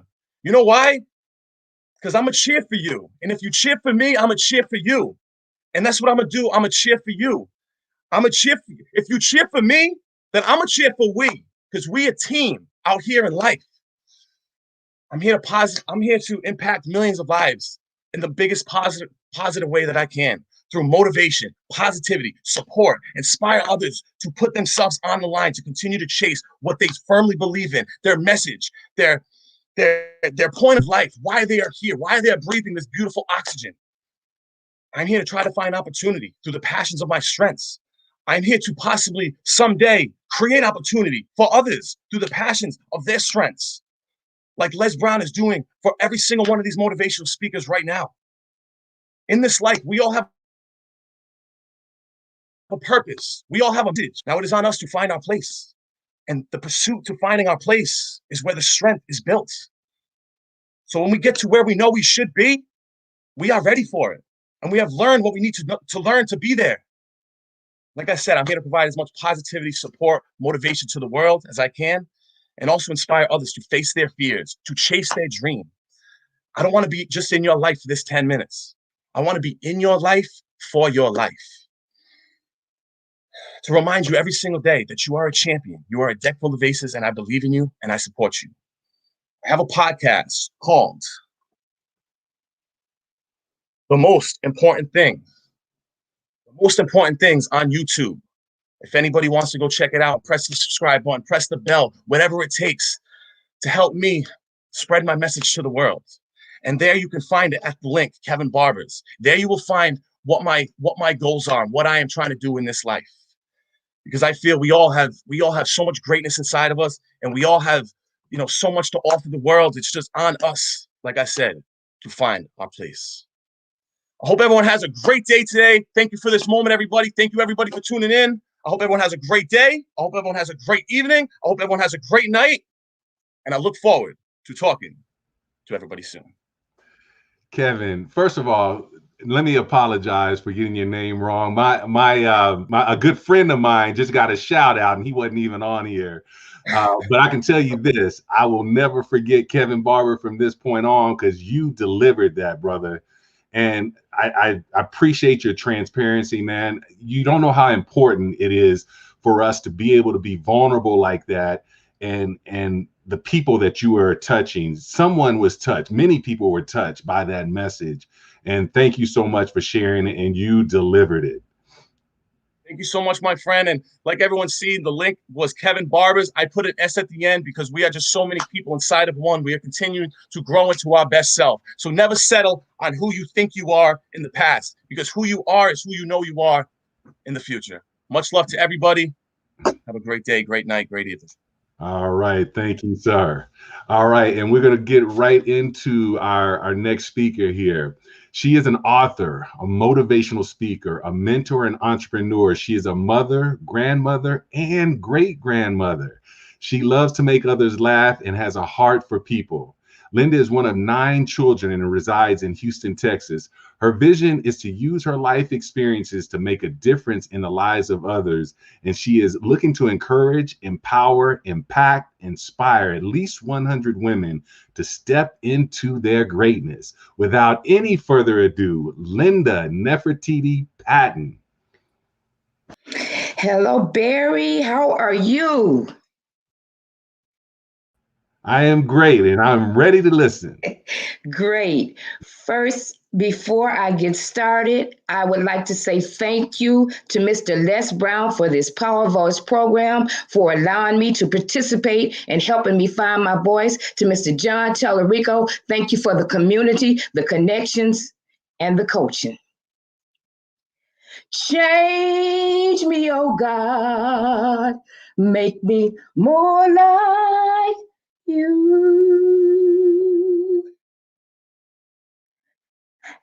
One Sunday, I was singing a song at church. I couldn't wait to get there to sing, and I hadn't sang in 25 years, but it wasn't about me giving praise and worship and serving others.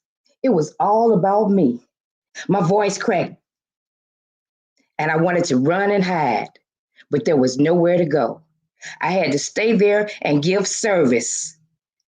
Mr. Clay Fishman says, the best way to find yourself is to lose yourself in the service to others. We just came out of 2020. And last Saturday, I heard my coach, Mr. Edwin Haynes, talking about the pandemic. No, not this pandemic, the pandemic of 1918, and then going into the roaring 20s. Then that's next Sunday, I heard one of my favorite pastors, Pastor Sarah Jakes Roberts, talking about the pandemic and the roaring 20s. But she said something else.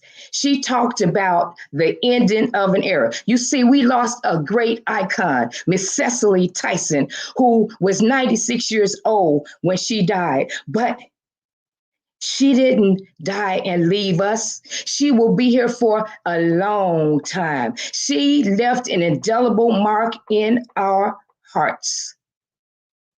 But we don't know what all she went through to get to where she was. It reminds me of a quote by the late, great Maya Angelou that goes, "We delight in the beauty of the butterfly, but rarely speak of the changes it had to go through to achieve that beauty." That started me to thinking about my life. When I was a little girl, my mother used to call me baby doll. That all changed one day when I had one of my elementary school teachers violate me. Not only did he violate me, he called me a derogatory name. And he told me if I told anyone, he would deny it and that I would become the troublemaker. Well, I told my mother anyway. She went up to the school on my behalf. And by the time they got through beating her down, they did her the same way. And when she left, she no longer called me baby doll. She too called me a troublemaker. I was hurt. I was young. I didn't know what to do. And I heard a voice. Their voice says, "You have greatness in you." I wasn't ready for what it said because of where I was. And I did not always do what I wanted to do. As a matter of fact, I did things that was detrimental to me. I even attempted to take my own life after I had been choked within an inch of my life. But I heard Mr. Haynes and Miss Sarah Jakes Roberts talking about the end of an era, and we're going into a shift. You see, life is a journey. Sometimes you enjoy it, and sometimes you don't know what to do. Be still and listen. Allow his voice to direct you. Once you humble yourself and fall down on your knees, he will lift you up and give you the shift, the paradigm that will set you free. I have a question. Do you have goals and dreams that you have minimized so that it fits within your lifestyle? Well, I want you to expand those goals and dreams, because sometimes we limit ourselves because of our past experience. Sometimes we limit ourselves because we have blurred vision, and many times we don't even try. We've all been through a storm. But I tell you, there's a song I used to sing to my mother called Joy. It's her favorite song. And in that song, it says, behind every dark cloud, there's a silver lining. And I tell you, there's a silver lining for us all if we start reading positive books. I had to change my paradigms. And what I found out is you are more resilient than you know. I want you to write this down. Silent tears. Silent tears. Are you suffering in silence? You no longer have to suffer. We all lost loved ones. Some of us lost jobs. Some of us even lost our way and almost lost our mind. But I heard that voice. That voice said, you have greatness in you. In 2010, after being married for 31 years and with my husband for 35 years, my husband took his last breath the day before my birthday.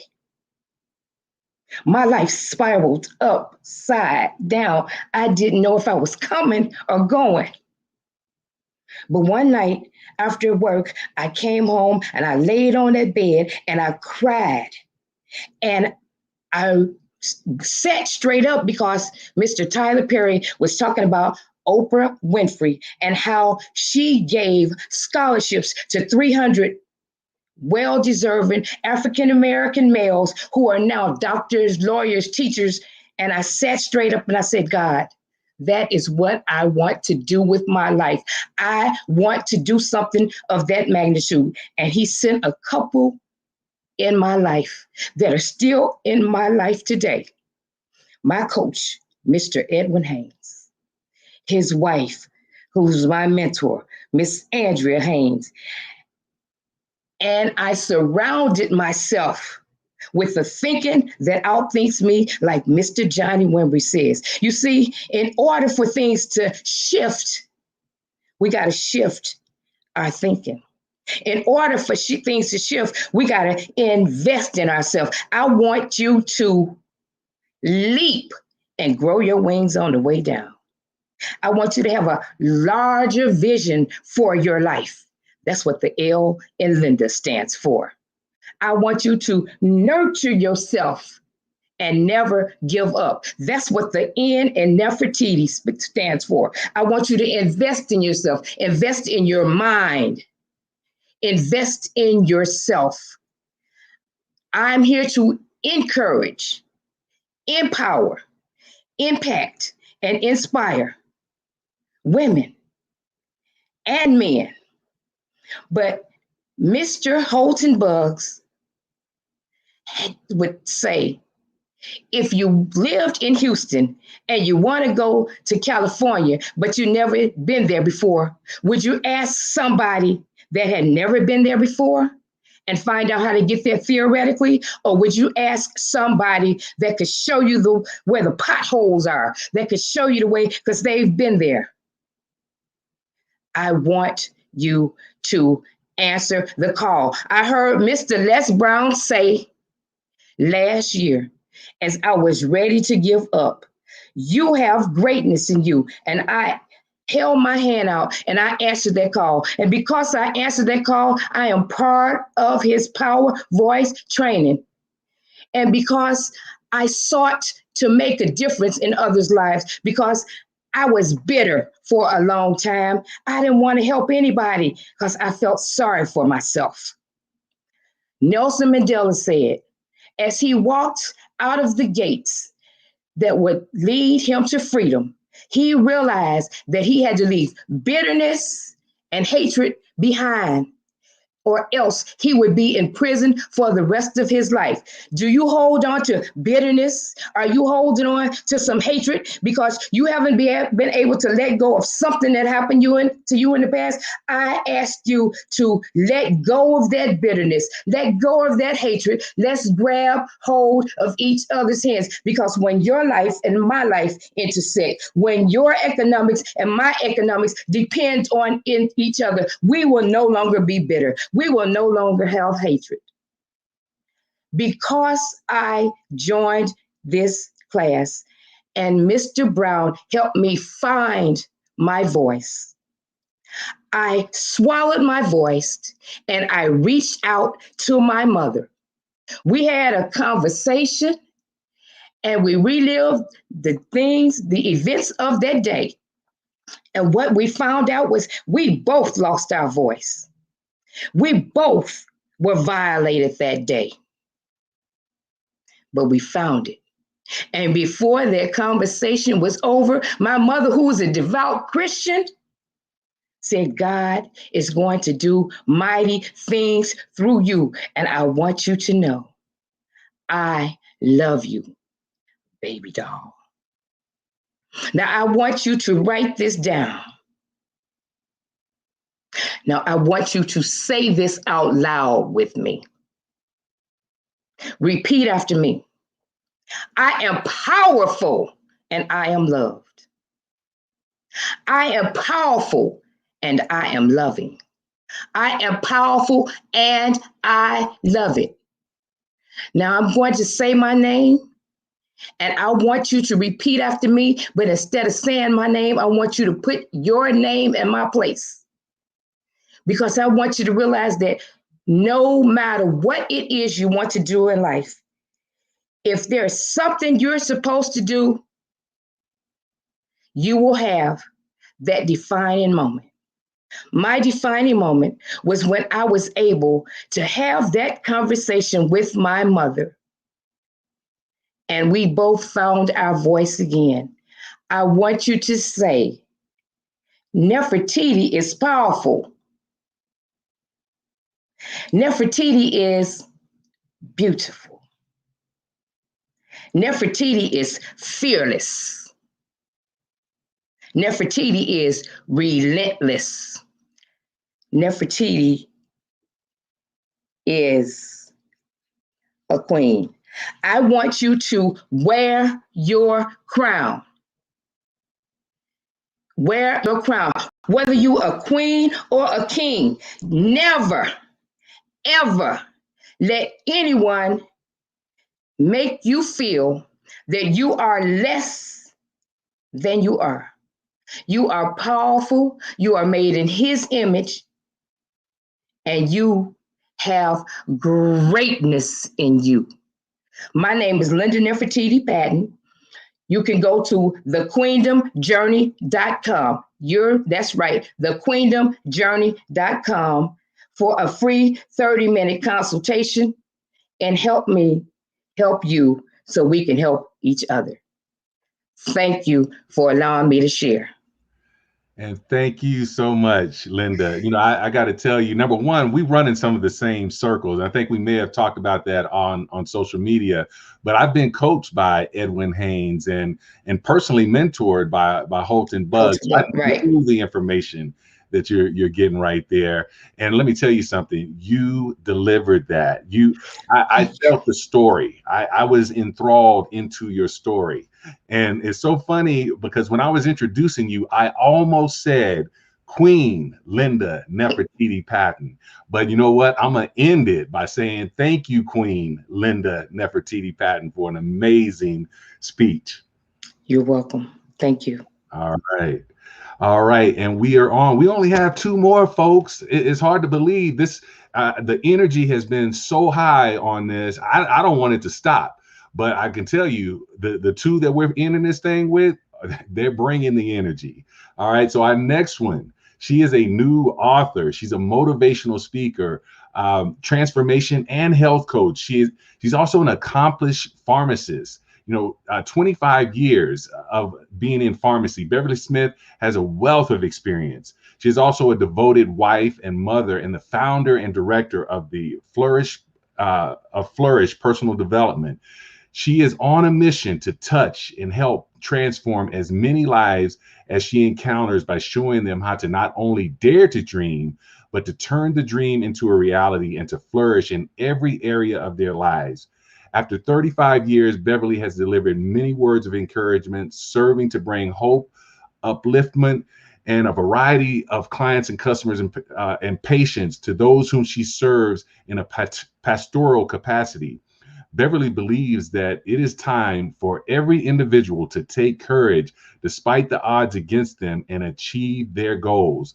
So, ladies and gentlemen, get ready for Beverly Joy Smith. Hello, welcome. Just thank you to everyone that's here. First of all, I just want to say it's a pleasure. I'm humbled. I'm honored to be here. I want to say thank you to God. I want to say thank you to Les Brown. Thank you for writing the foreword for my book, A Dream Come True, John Tallarico, and just the whole Power Voice and Thinking into Results team. I also want to say thank you to everyone who has sown even one seed into my life to help me to where I am today. Mind is the master power that molds and makes. And man is mind, and evermore he takes. The tool of thought and shaping what he wills brings forth 1,000 joys, 1,000 ills. He thinks in secret, and it comes to pass. Environment is but his looking glass. As a Man Thinketh by James Allen.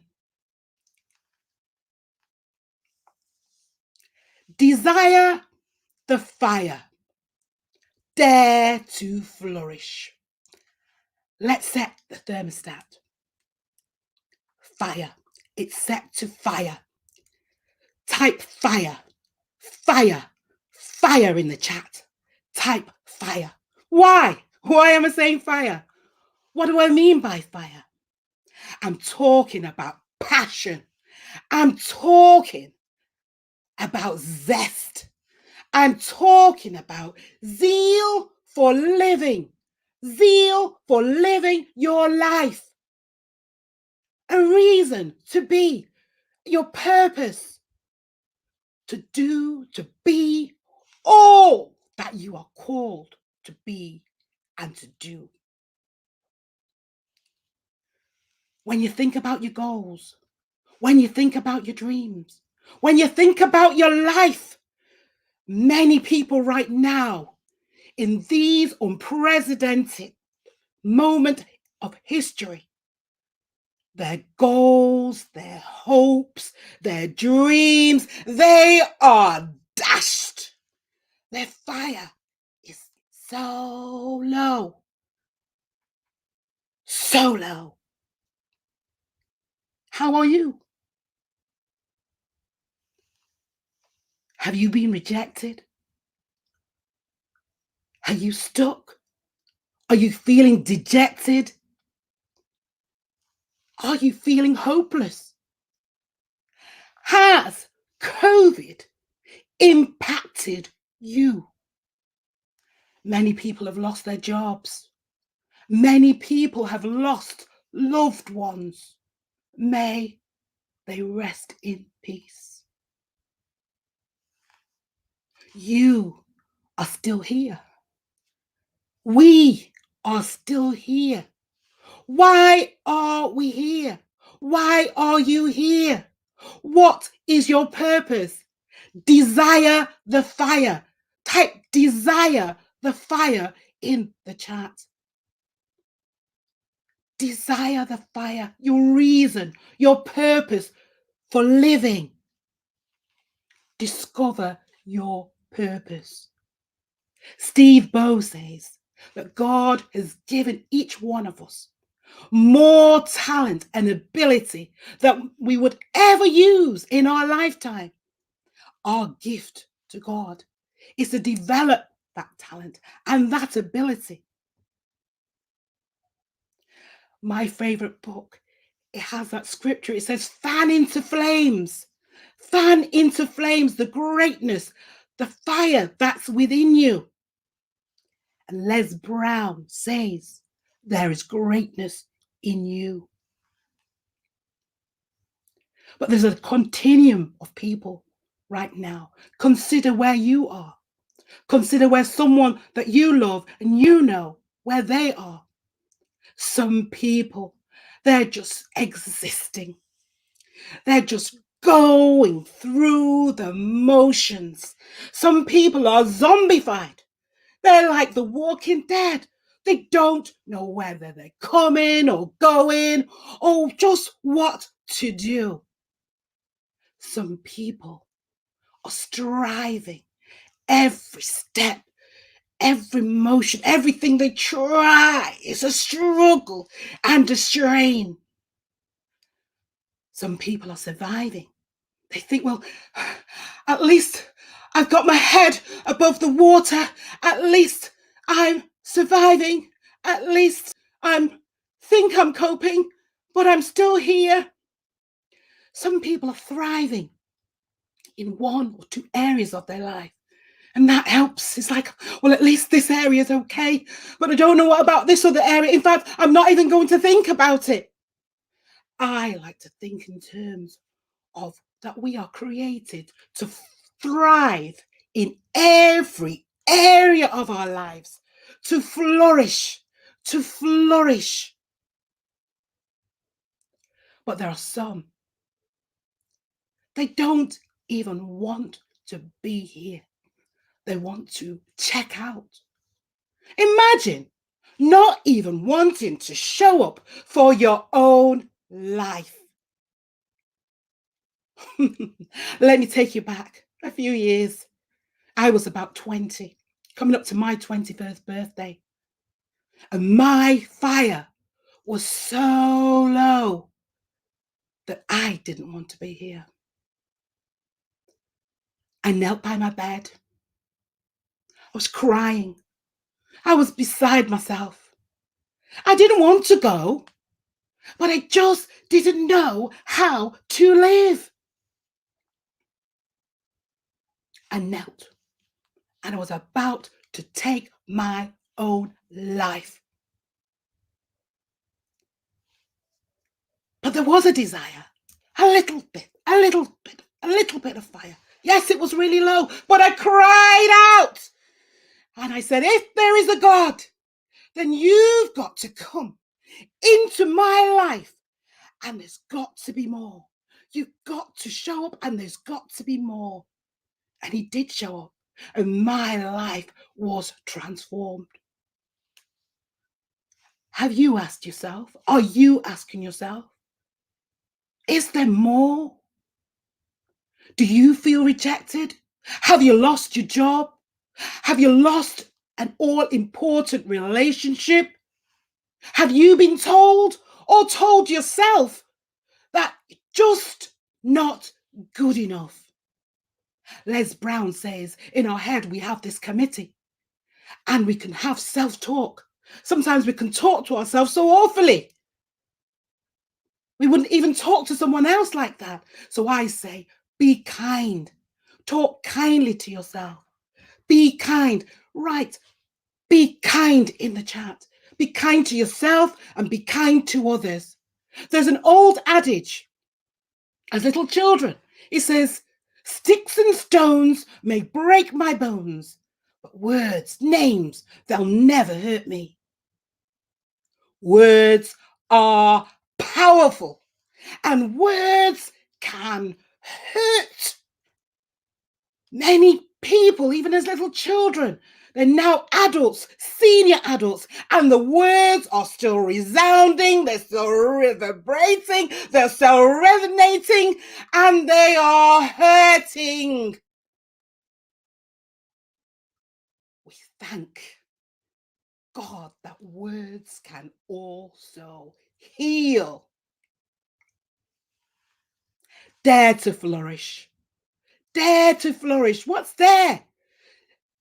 Favorite scripture says, be strong and courageous. That's the dare to.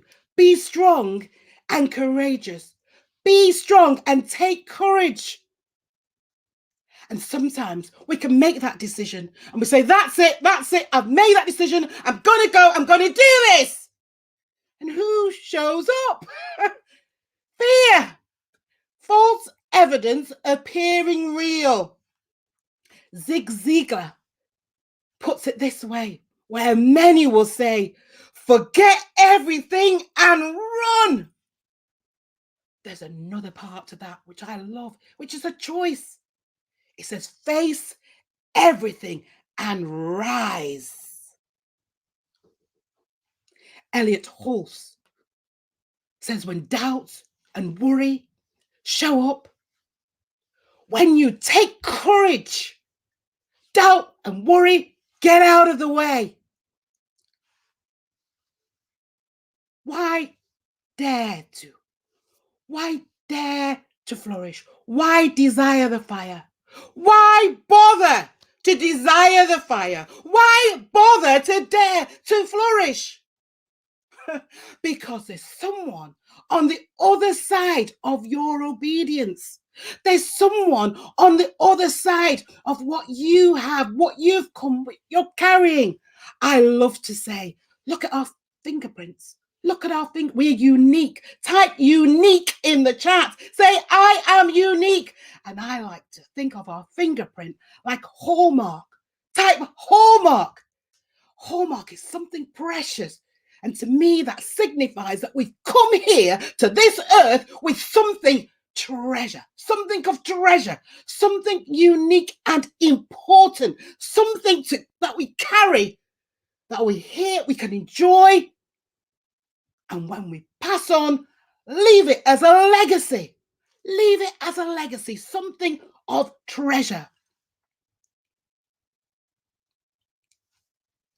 Nelson Mandela, he says it's not in not falling. The glory is not in not falling, but the glory is rising every time we fall.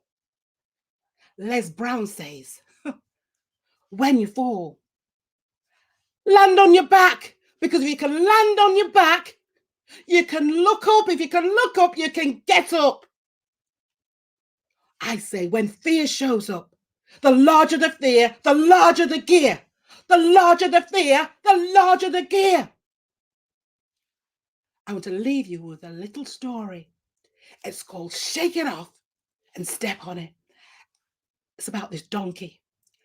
There's this donkey, a faithful donkey, a very good donkey. And he was coming to the end of his days for him to retire. And he was looking forward to having a beautiful green patch of grass where he could just enjoy the spoils of the green grass. In fact, he'd close his eyes and he'd imagine it. He was looking forward. Then all of a sudden, one day when he was walking, he started to fall. And as he started to fall, he realized he was falling into a hole. And as he was falling into this hole, he remembered that Les Brown had said, if you're falling, try to land on your back. So he twisted himself and made sure that he landed on his back. And as he landed on his back, he looked up because he knew that, like Les Brown said, if you look up, you can get up. But as he looked up, a shed full of dirt, a shovel full of dirt came into his face. And he shook it off. So what's this? Because he was expecting something grand from his master. And as he looked again, another load. But he shook it off. He had desire. He thought, no, he desired to get out of there. Who showed up? Fear. You're going to die in that hole. But he looked again, and another load of dirt came on him, and he went up a gear. He said, fear, I'm going up a gear. And he shook it off and stepped on it. And he shook it off and stepped on it, shook it off and stepped on it until he got to the top. And the last bit, he shook it off and stepped out into his greatness. So I say to everyone, despite the odds, despite what's gone on, desire the fire, your passion, your purpose. Dare to flourish. Take courage. Hold it. Things come despite the odds and challenges. Shake it off. Step on it. Step out into your greatness and flourish. Dream it. Believe it. And take action on it.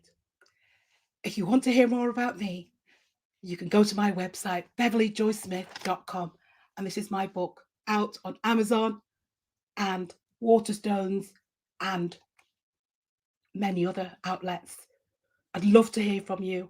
I'd love to have a powerful conversation with you and help you to negotiate these challenging times. Thank you. All right. Thank you so much, Beverly. Dare to dream. Desire the fire. I love it. What a powerful message. And you delivered it so very well. Thank you so very much. Thank you. Thank you. Absolutely. All right, ladies and gentlemen, we got one more. But before we do that, if you've been listening and you're thinking to yourself, I want to find my power voice. I want to unleash the power voice within. We got a place that we can send you to get that information. PowerVoiceTraining.com. Go there. You can get some information and you can get signed up. See, it's one thing to get the information, but you got to take action. You got to execute on it because nothing happens without you taking that first step. And that first step can be the scariest, but I'm going to tell you what, that first step is freedom. That first step takes you to something that you could never imagine in your life. Every one of these speakers that you have heard, they took that step. I took that step. And I can tell you, if I had it to do all over again, I would take the step even faster. So PowerVoiceTraining.com, get the information, get signed up, and let us help you find your power voice. All right, before I introduce this speaker, we got one more giveaway. We got another $50 gift card that we're going to give away. So the question that I'm going to ask you, for those of you that have been listening, there was one of the speakers that mentioned Muhammad Ali and Rocky Balboa, a real life boxer and a fictional boxer, in their speech. Put in the comments the name of that speaker that mentioned both of those individuals, Muhammad Ali and Rocky Balboa, and you will be the winner of a $50 gift card. And I will be back to tell you after our final speaker has had the opportunity to speak. I'll let you know who won that. Let's get to our final, last but certainly not least. Again, he's the anchor leg. He is bringing it home for us. This gentleman has a background, he's a leadership course instructor, a certified master resilience trainer with extensive experience in leadership, management, human resources, adult education, and public speaking. A 22-year U.S. military veteran, Nico combines service, positivity, excellence, authenticity, and knowledge to create a unique leadership and coaching style that helps individuals and organizations to elevate their performance and achieve their personal and professional goals. Ladies and gentlemen, like I said, last but certainly not least, Mr. Nico Johnson Sr. Awesome, awesome, awesome. Thanks, Barry. I appreciate you, and I appreciate the example you're setting for us all. We appreciate your leadership. Hello, family. Again, my name is Nico Johnson Sr., and I'm here to talk to you about becoming a better you, finding love and purpose within oneself. Why? Because there are many people out there who don't believe they have what it takes to become successful in life. And unfortunately, many of us have experienced something that has shaken us. We have experienced something that has created doubt in our abilities. How many of you out there has felt that way? How many of you have felt that way? Maybe you didn't have role models or successful adults around to mold and guide you. Maybe you've been abused, hurt, embarrassed, beaten up, or even humiliated. Some of us have had it rough and at no fault of our own. On the other hand, some of us have made some bad decisions that have set us back for years. Our life experiences have molded us into who we are today. And just maybe your past is influencing you to act in ways that aren't producing the results that you want. So at times we feel lost, alone, struggling to fit in, or just frustrated with where we are in life. So we begin to doubt our skills and our abilities. And this causes us to be unhappy within ourselves. Well, let me tell you something. You can be set free from that mental prison. You can defeat those negative feelings and emotions you have about yourself. And if you're thinking that you can't overcome those challenges, look no further than this man right here. As a matter of fact, look no further than that man or woman who's staring right back at you as you take a look in the mirror. You see, I brought those negative thoughts, feelings, fears, and limitations with me into adulthood. I used to think that being that quiet, shy guy in the back of the room was all there was to my life. When in reality, there were some life experiences that shook my confidence and caused me to doubt myself. I stopped believing in me and in my abilities because there was a critical time period in my childhood where I didn't have my father around as often as I needed him there. I also spent 3 years separated from my mother, and that was a rough time in my life. You know, I can clearly remember one Christmas morning hearing a knock on the bedroom window. Boom, boom, boom, boom, boom. Get up, look out of the window, and it's my mother outside crying, heartbroken, because it was her first Christmas without her children. First Christmas without her babies. And seeing my mother struggle and not being able to make it better, that was rough. I remember another incident, seeing my mother in pain after a grown man decided to put his hands on her. And seeing her hurting and not being able to fix it, wishing I can do something about it, but I couldn't. This left me feeling so helpless, hopeless, powerless, even worthless at times. So I went into a shell. I was an extremely quiet kid, and I kept all my feelings inside. We went on to experience a lot more struggles that we eventually overcame them all. But by that time, I had already lost all confidence within myself. And I remained that way for a large majority of my life. Being an introvert was my excuse to remain in that shell. There are many things that can cause us to lose value within ourselves. Think about your situation. What has caused you to doubt? Who has told you what you can't do? Maybe no one expects anything great from you. Or maybe it's you who doesn't expect greatness from you. How can we overcome this? How can we transition from a hopeless mindset to a hopeful mindset? Well, let me tell you something. No matter how natural your weaknesses are, you can be reconditioned to change those unproductive thoughts. Your future can be everything you've ever dreamed of and then some, because you already possess all the talent and tools you need to experience one beautiful day after another. We don't have to live our lives wanting good things to happen while expecting bad things to happen. Nah. In my 40 plus years of living, losing, learning, and leading, I've collected some knowledge along the way.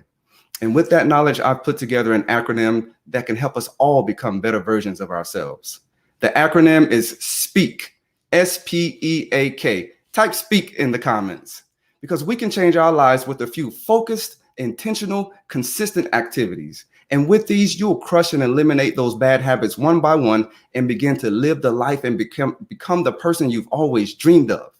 S stands for service, meeting the needs of others, doing things for people that they can't do for themselves, or just providing some type of work or assistance that's needed. As you commit to serving others, you'll be changing lives, and you'll be surprised at how much helping someone else will actually help you. Service can be leading, helping, teaching, mentoring, or simply showing love by supporting a worthy cause. And love cures people, those who receive it and those who give it. Several people have intervened in my life and served to inspire me to get to where I am today. So get out there, find ways to serve, and just watch at how much you grow, and you will inspire everyone else around you to do more good. P stands for positivity. So try this right now. Smile. Right now, smile. It feels good, doesn't it? It feels great. Create positive emotions. This is going to give you the fuel that you need to keep your life going forward. Carl Menninger once said, environment is more important than heredity. Your environment is more important than your heredity, meaning you will need to surround yourself with positive, encouraging people, because you can take someone out of the absolute worst conditions, and if you put them in the right environment, their lives can be totally transformed. Totally transformed. So be consistent and stay away from negativity, selfishness, and time-wasting, energy-draining people and distractions that do not honor you. You will need to honor yourself. As a matter of fact, I have a daily routine where I listen to personal motivation. I've recorded my own voice and I listen to me every day. And I'll tell you this, it's one thing to receive some outside encouragement and motivation, but it's on a whole different level to encourage yourself. There's something special about me encouraging me. It is very powerful, and I've learned to find love and purpose within myself. I love me, and you should love you too in a good way. E is for excellence. Raise your standard and stop looking around at everybody else. Your only competition is you. People who put in maximum energy and effort into everything they do are very productive individuals. They're happy, they're prosperous, and they are making a real difference out there in the world. Excellence keeps planes in the air. Excellence cures diseases. It keeps skyscrapers standing tall. Excellence saves lives. It wins battles, and it ensures that your mission is accomplished. How you do anything is how you should do everything. And as you pursue excellence in everything you do, you're going to find your niche, your thing, something that you're good at. You will have found your calling, and then you will really launch into a whole new world and start getting the results you really want. A is for authenticity. Look, people don't want to follow a fraud pretending to be someone else. Nobody wants to be around that. They need you to be authentically you. So be who you are meant to be, stay true to your convictions, and live out the words that you are speaking. That is going to give you the credibility and the confidence that you need to move forward. I was once nominated for a special leadership position in my organization, and my response to that nomination was, no, sir, no, I'm good. I can't do that job. Man, I can't be you. And his response to me was, I don't need you to be me. He said, the people need you. He says, I see how you perform, how you interact, and how you impact the people. We need what you bring to the table. And family, that's a fact. The world needs more of you.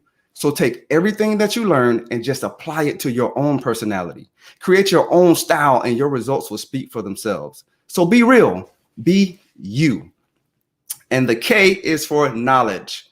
Read, study, listen, learn, then act accordingly. Invest time in yourself to learn, because your knowledge is your foundation. Get to know you, because you can actually elevate your life with the knowledge that you already possess. Refuse to let you hold you back any longer. Get a coach or a mentor if you don't have one. Set your spiritual foundation and let God build the right character within you. So when life does come at you, you can say, oh, I'm good. I got me because my God's got me. My foundation is firm. You hear me? Once we gain a true knowledge of ourselves, most of us will improve our performance and enjoy greater results almost immediately. You will be released from that mental prison, and your relationships will begin to soar. Now, this journey will challenge you and give you every opportunity to quit. But if you stick with it and move with the determination that this is what I really want, you will get there. What used to be challenges will soon become growth opportunities, and they'll only come to strengthen you as you climb and conquer every mountain in your life. You'll start to enjoy obstacles because you'll know there's more strength, blessings, and wins on the other side of them.